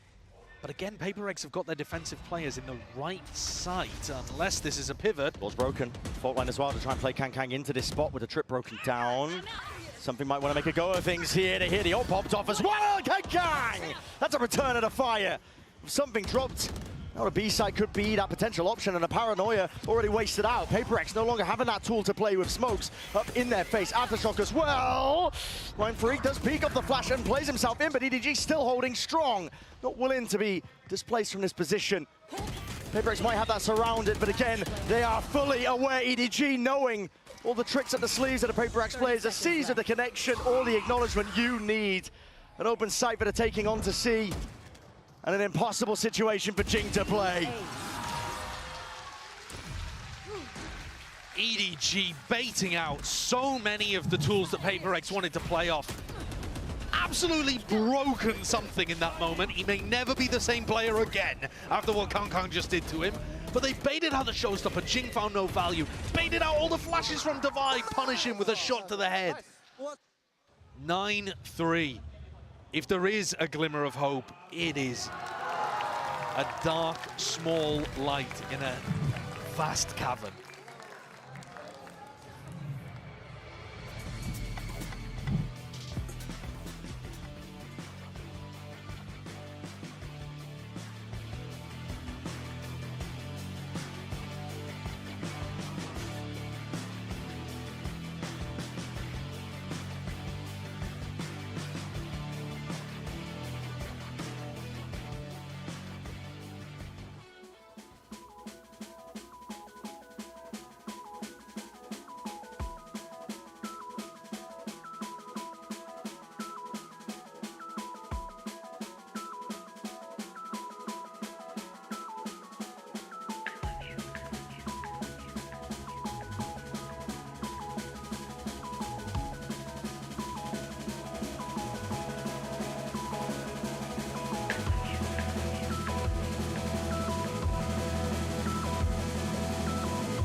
EDG just pulling off an absolutely unreal comeback overall in the series when they just got flattened map one. The resilience is on display, and at the back of their minds, an unwillingness to go home. They need to prove that they can reach greater heights than they have done before in the past, and it starts with getting past an old rival. It starts with getting out of the groups. Playoffs on the horizon. Both of these teams, they're only a map win away from getting through to playoffs, and as Alex said earlier in the coach interview, having that extra lifeline, having the ability to troll a little and be experimental with what you're doing. But one of these teams is so much closer to that map victory than the other. Double Sheriff in the hands of EDG. Smoggy's been lights out anytime he's played on Lotus, anytime he's playing Clove. And this is a squeeze being applied, at least to feign like they could be trying to fight over towards Mound and from section of B from EDG. I think the goal of it potentially is to cause a pivot from PaperX into the high-low setup that they've got going on. At least with the Sheriffs, it's a cool strategy that EDG have brought out into the pistol, but... High-lows. Yeah. All over the place, on C, on A. And this could tear PaperX apart already to peaks if they're not timed correctly, which they're not. EDG ready for it, nobody still alive towards the back of the site, and no anticipation that it could have peeked itself over it. 3 in a round, denied the 4, but Chichu is fully there, entirely for the cleanup. Absolutely in control, EDG. If it went over towards A, high-low, set up towards stairs. Horn didn't get broken, full information, dropped back into a high-low setup, and Simon and nobody. The IGL and the newcomer doing so much work. One enemy remaining.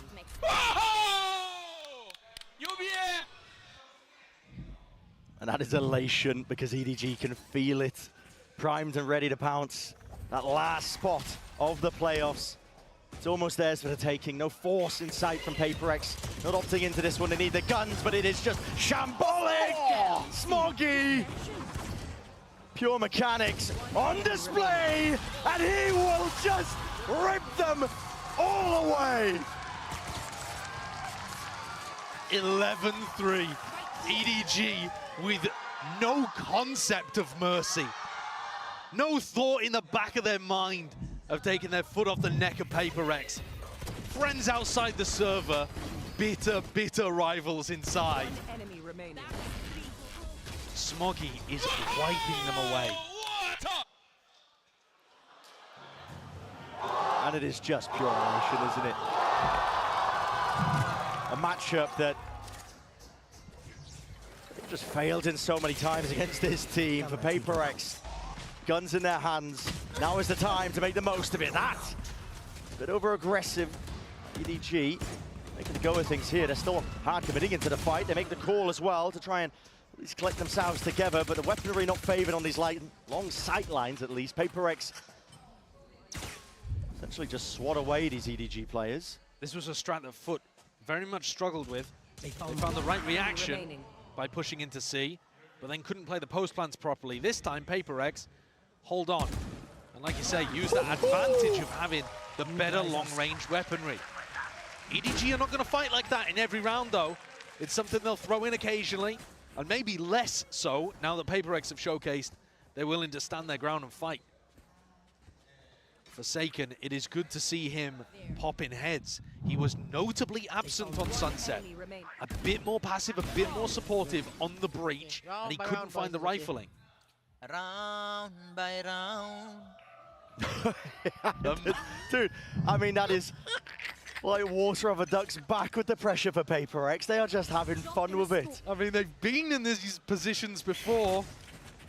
They know the secret. It's just to have a short-term memory. Exactly.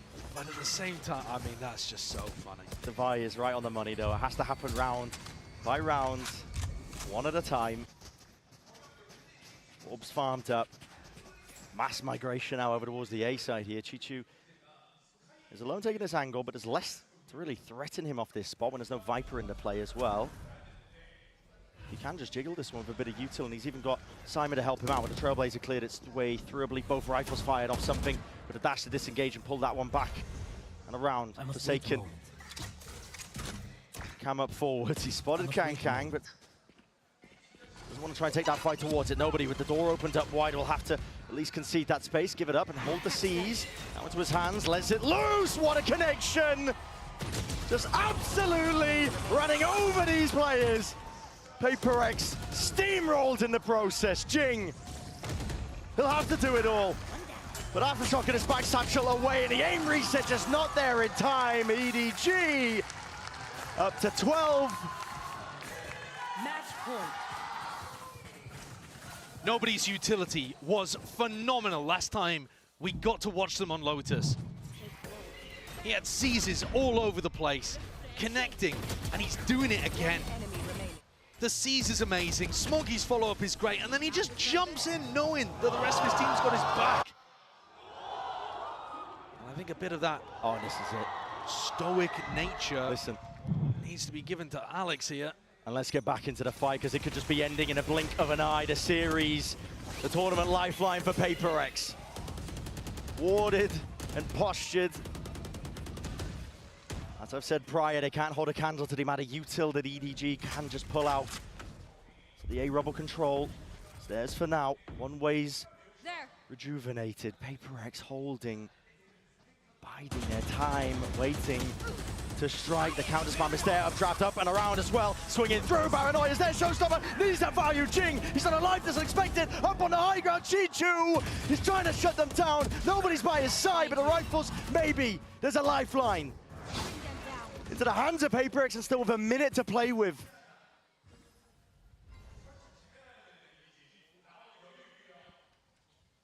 Nobody's pushing out through B. Smoggy still with his ultimate. An eerie calm drops towards Rubble. An area that's known so much bloodshed, and almost all of it going into the way of EDG in this map. PaperX have carved out a small opening. Do they think of the flank? The flank timing, nobody could shut this down, Devi! The awareness is there. Surely too difficult of a situation for Smoggy, even with how well he's been playing. There's no time. There's 15 seconds. This time pressure could just spell defeat.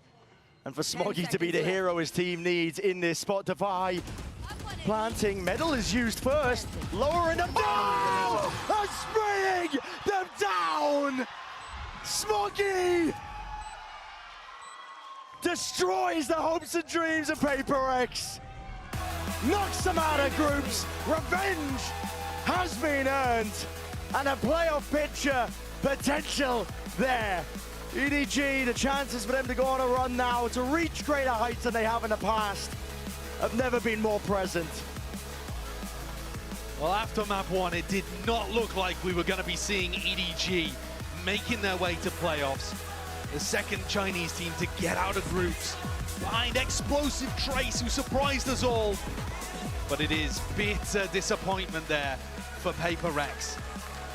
A team used to fighting for trophies, who've been in those spots before in grand finals appearances, overtaken this year domestically by Gen G, and now grouped for the second time at Champions in their history. A rough year sliding downwards for them. It's a long off season to think over what could have been, but it's hugs on stage. They respect EDG, and how could you not?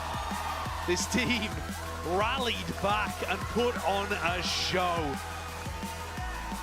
And Smoggy's individual performance was outstanding. That was elite. 21-6 is where he's ended it all. Very fitting way for it to end. Yeah, it really is. Despite EDG being the last to qualify here for our playoffs, they are right on time for it.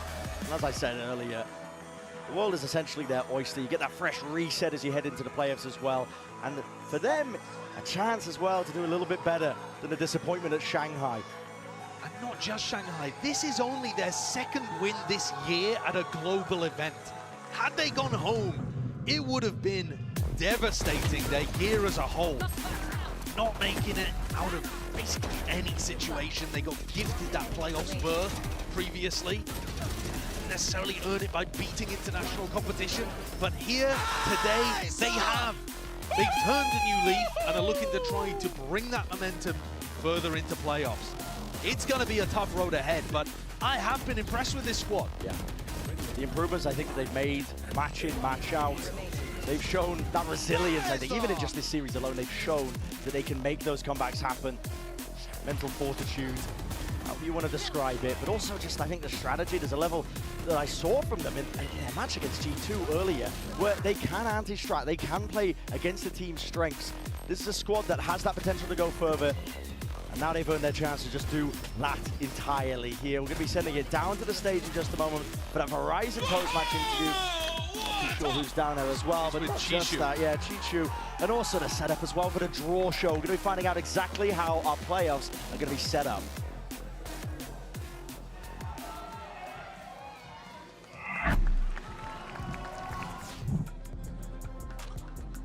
Welcome down to the stage, everyone. I have EDG's Chichu here with me and Luna to help with the translation, of course, for our post-match interview.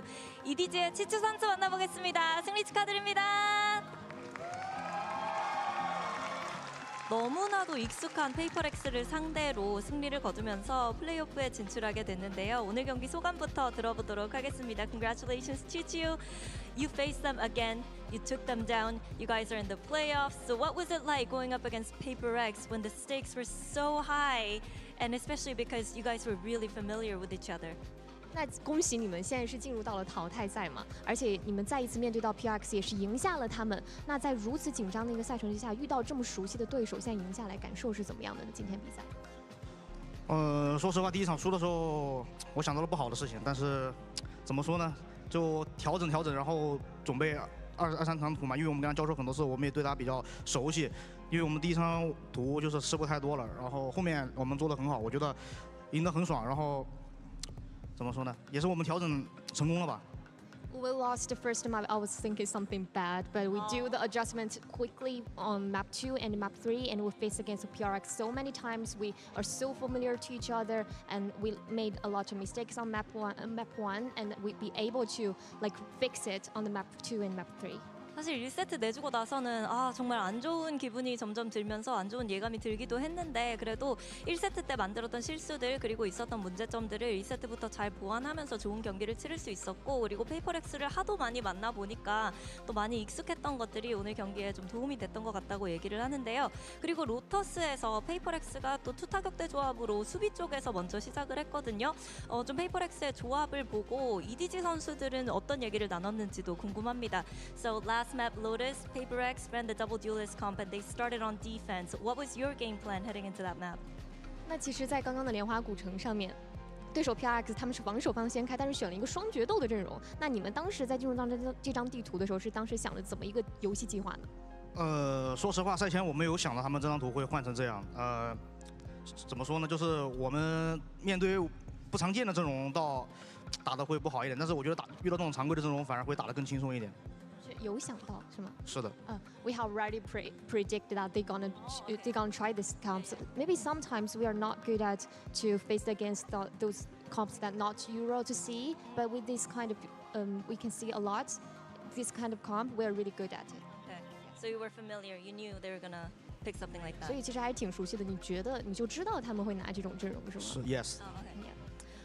사실 페이퍼렉스가 투타격대 조합을 쓸 거라고는 좀 예측 가능했던 부분이었기 때문에 뭔가 그동안 보지 못했던 아예 생소한 조합이었다면 조금 더 힘들었겠지만 그래도 이렇게 해서 좀 좋은 결과를 만들어낼 수 있었던 이유는 아무래도 좀 익숙한 조합이었고 어떻게 대처할지 알고 있었기 때문이라고 얘기를 하는데요. 마지막으로 조추첨이 진행될 예정인데 좀 피하고 싶은 팀이 있는지도 물어보도록 하겠습니다. We have the draw show ready coming up next. So is there a team that you would like to face or you would just prefer not to face? We have DRX, Team Heretics, and Trace Esports. 那现在正在看到，我已经在准备抽签了嘛？那下一场比赛有没有哪支队伍是很想遇到，又或者说不想要遇到的呢？我们现在有 Team Heretics， 有 DRX and Trace Esports TE。我觉得我们不太想遇到 TE 吧，剩下的我觉得都可以。We don't want to face against TE, and rest of them, all is okay. Okay. 트레이스 e스포츠 빼고는 다 만나도 자신감이 넘친다고 얘기를 했습니다. 이렇게 해서 치추 선수 만나봤습니다. Thank you, Chichu, for the post-match interview. Good luck in the playoffs. Thank you. I'm gonna let you guys go. Bye-bye. And with that, that concludes our group stage matches. Now we have 8 teams locked in for playoffs, of course. And next up, we have the draw show ready right here on stage with our lovely Victoria. 네, 이렇게 해서 플레이오프에 진출할 8팀들이 모두 결정됐고요. 이어서는 플레이오프 대진 추첨식을 진행하도록 하겠습니다. 추첨식에는 빅토리아님이 수고해 주시겠습니다. Yeah, so I'm going to explain. There are 2 basic rules for this one. I'm going to explain them really quick. 1 seeds will only play 2 seeds, and then teams from the same group cannot be on the same side of the bracket. So they'll move forward or swap backward accordingly to make sure that doesn't happen. Other than that, that's all. 네, 먼저 추첨식의 규칙에 대해서 얘기를 해드릴 텐데요. 1번 시드 팀들은 2번 시드 팀들을 만나야 하고요. 그리고 같은 조에서 조별 스테이지를 치렀던 1번 시드와 2번 시드 팀들은 같은 브래킷에 위치할 수 없습니다. 그렇기 때문에 조가 겹치는 대진이 완성된다면 계속해서 한 칸씩 내려가거나 조가 겹치지 않는 대진이 완성될 때까지 계속해서 2번 시드를 움직이는 쪽으로 진행을 하려고 합니다. Perfect. Let's get started. We'll draw our first seed. 네, 첫 번째 1번 시드 팀은요. Here we go. All right, so that is going to be DRX. DRX입니다. It will go into that first slot. All right, next one. 다음 1번 시드 팀입니다. DRX와 같은 브라켓에 속할 팀은 누가 될지. B Trace. 트레이스 e스포츠입니다. All right, next one. 다음입니다. 반대편 브라켓에서 경기를 치를 팀. B G2. G2입니다. All right, and last but not least. 네, 이렇게 되면 마지막 남은 1번 시드는 We have Heretics. 팀 헤레틱스입니다. Okay. So we'll draw the second pool of teams. We'll start top down and make sure there's no group matches on the bracket and move from there. 네, 이제 이번 시드 팀들을 배정할 예정인데요. 위에서부터 차례차례 채워나갈 예정인데 조가 겹친다면 반대편 브래킷으로 이동해야 된다는 점 유의해 주시길 바랄게요. Okay. first one. 첫 번째. We have DRX를 상대할 팀은 LEV. 레비아탄. They cannot be in this side since they are from Group C, so they will move to the first slot. 트레이스 e스포츠와 조가 겹치기 때문에 G2와 레비아탄이 경기를 치르게 됐습니다. The next one we have Sentinels. 센티넬입니다. Sentinels is from Group B, so they are good to go here. DRX와 센티널이 만나게 됐습니다. And our next team. 다음 팀 뽑겠습니다. We have Fnatic. Fnatic. So since they are from Group A, they will move all the way down to...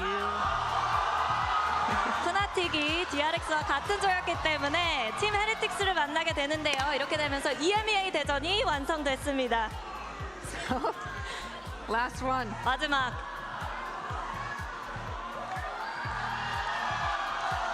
트레이스 e스포츠와 EDG 중국 대전입니다. 네, 이렇게 해서 그룹 대진이 완성됐습니다. 아까 EDG의 치추 선수가 트레이스 e스포츠만은 피하고 싶다라고 얘기를 했는데 이렇게 해서 대진표가 완성이 됐고요. 이어서 아메리카스 대전 그리고 EMEA 대전 퍼시픽의 유일한 플레이오프 진출팀 DRX는 센티널을 만나게 됐는데요. 직접 뽑으신 빅토리아님 좀 대진에 만족하고 있는지 물어보도록 할게요. So Victoria, we had Chichu from EDG saying, oh, not Trace Esports. We also have the Battle of Americas, Battle of EMEA, Last Hope of Pacific DRX facing Sentinels once again. So, you know, are you satisfied with how the draw has turned out? I think since they specifically didn't want them, they might be a little angry with me. But hey, the way to look at it is if the rematches are here in regions, then that means they're not knocking each other out. So you can look at it as a good thing that way. But I think it's a super exciting bracket. The regions are super strong, and it's really exciting.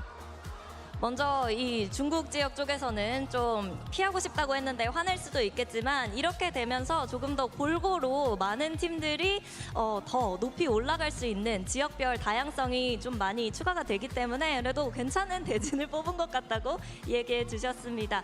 그러면 이대로 혹시 경기가 진행되는지도 물어보도록 할게요. So, you know, regarding the match schedule, is this how it's gonna go? It is not. Match schedule will be released within the next 24 hours. So we'll solidify the actual order that's being played. Okay. 12시간 이후에 여기 보시는 대진이 일정이 아니기 때문에 자세한 일정, 매치 스케줄은 12시간 이후에 발표할 예정이니까요. 여러분들의 많은 관심 부탁드리도록 하겠습니다. And we return on the 14th, right? Yeah, on the 14th. We'll see you back then. 저희는 며칠 쉬었다가 14일에 돌아오도록 하겠습니다.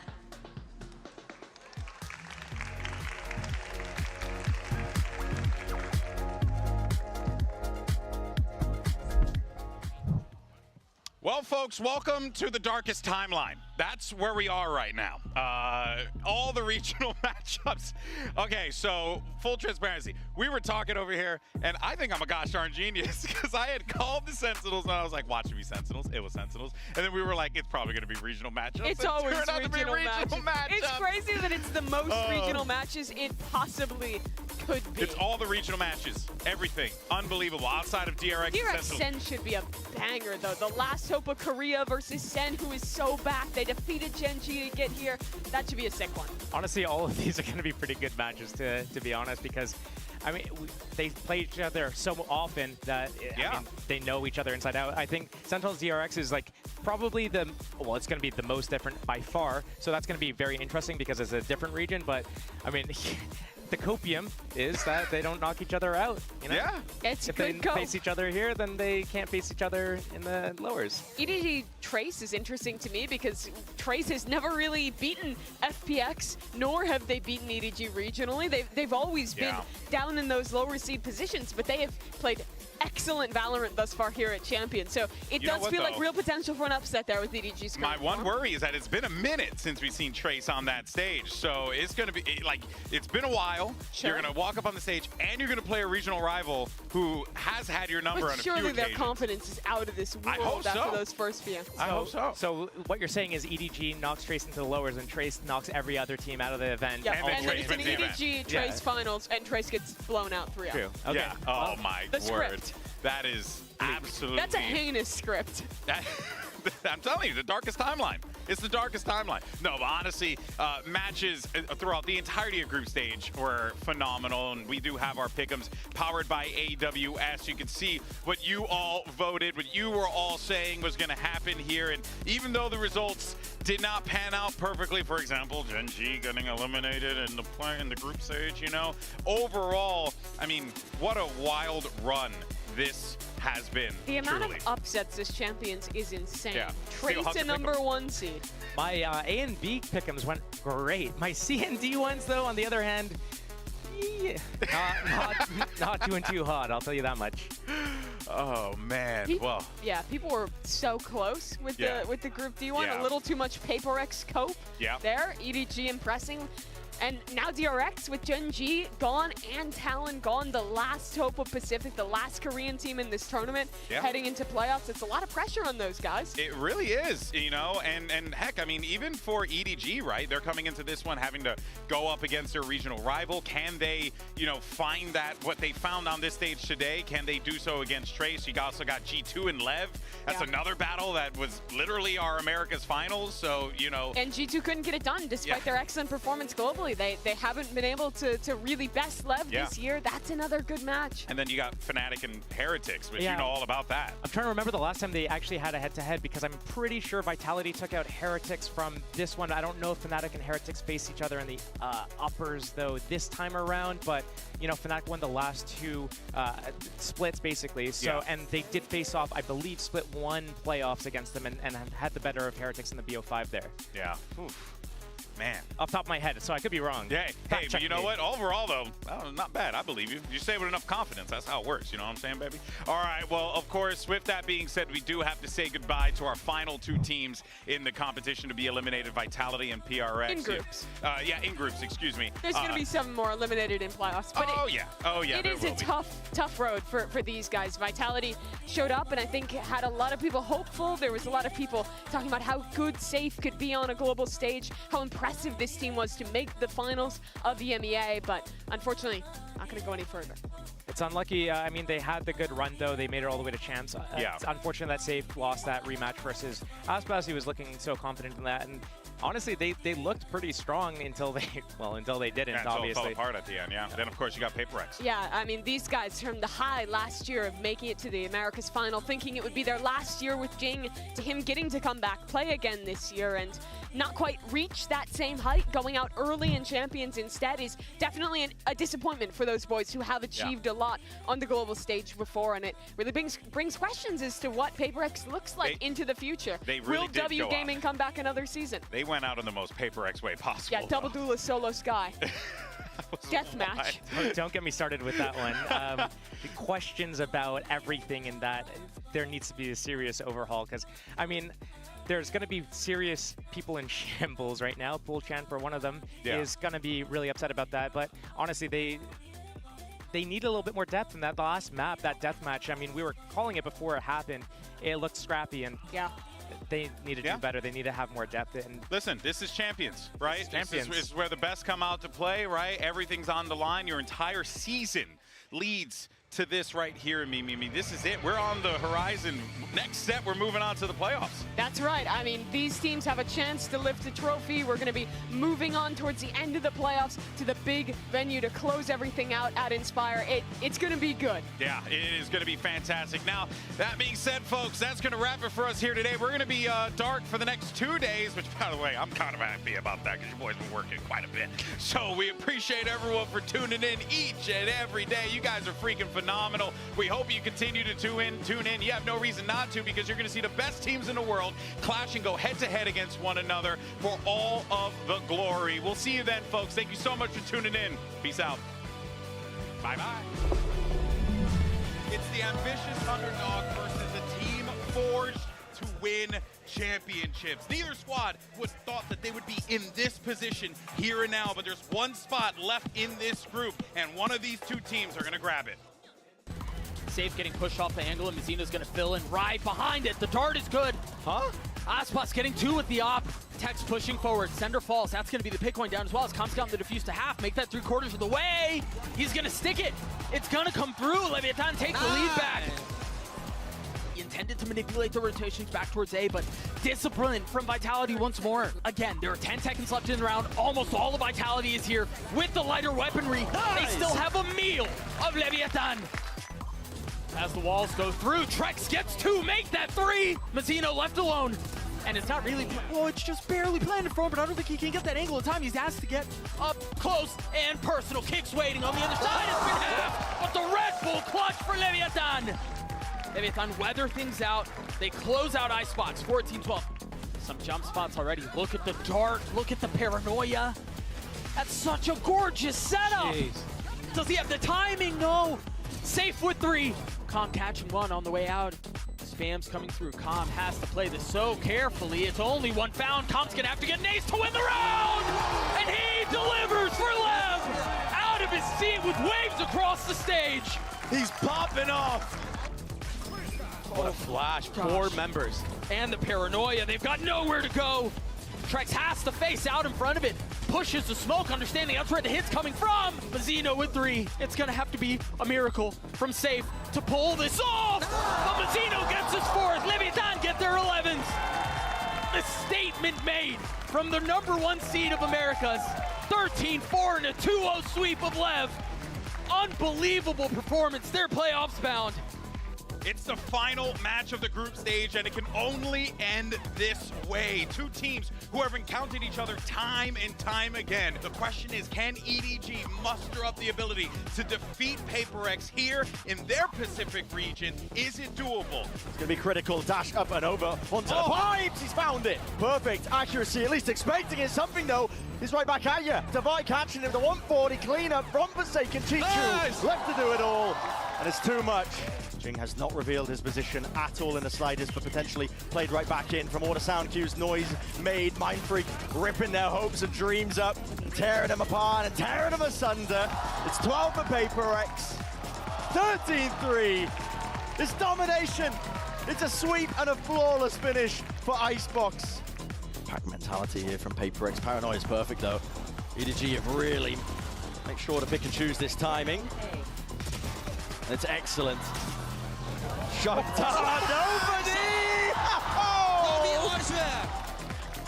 Just wondering, he's a nomad at this point. There's no one to play off of this one. The jump spot. Oh, miscommunication again. It rears its head, and Mindfreak will rip them off.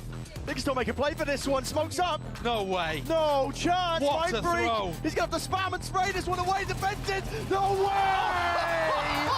Mindfreak. Guys, please, guys. Guys, please. And they want to try and shut this down immediately. Hunter's Fury, peek by Forsaken. There's the punish. 3 left to stand. Insane mechanics, but it managed not. Against the hand and steady aim of Kang. 13-8. What a resounding flip compared to last time we saw these 2 teams clash on Sunset.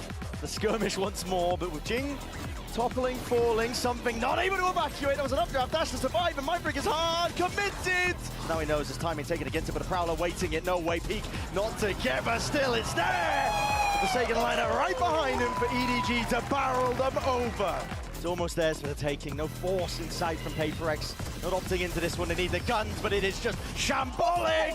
Smoggy. Mechanics on display, and he will just rip them all away. Smoggy destroys the hopes and dreams of PaperX. Knocks them out of groups. Revenge has been earned, and a playoff picture potential there. EDG, the chances for them to go on a run now, to reach greater heights than they have in the past, have never been more present.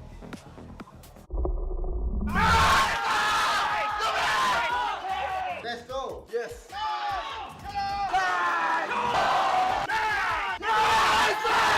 Yes. Happy.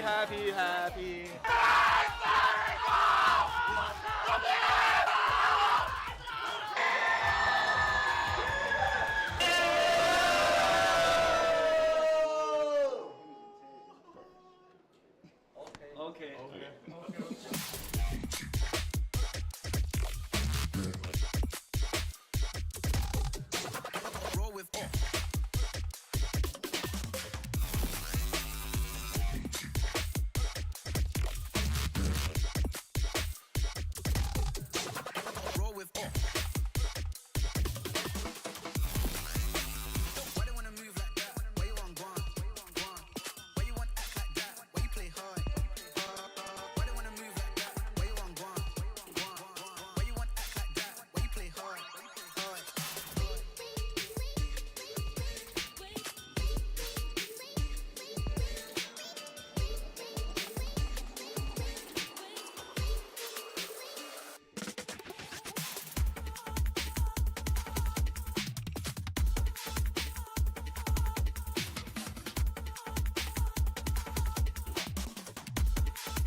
Cause I know I'm the boss now. I'm making moves, they don't know why. That's right. We on our way, they be like, oh.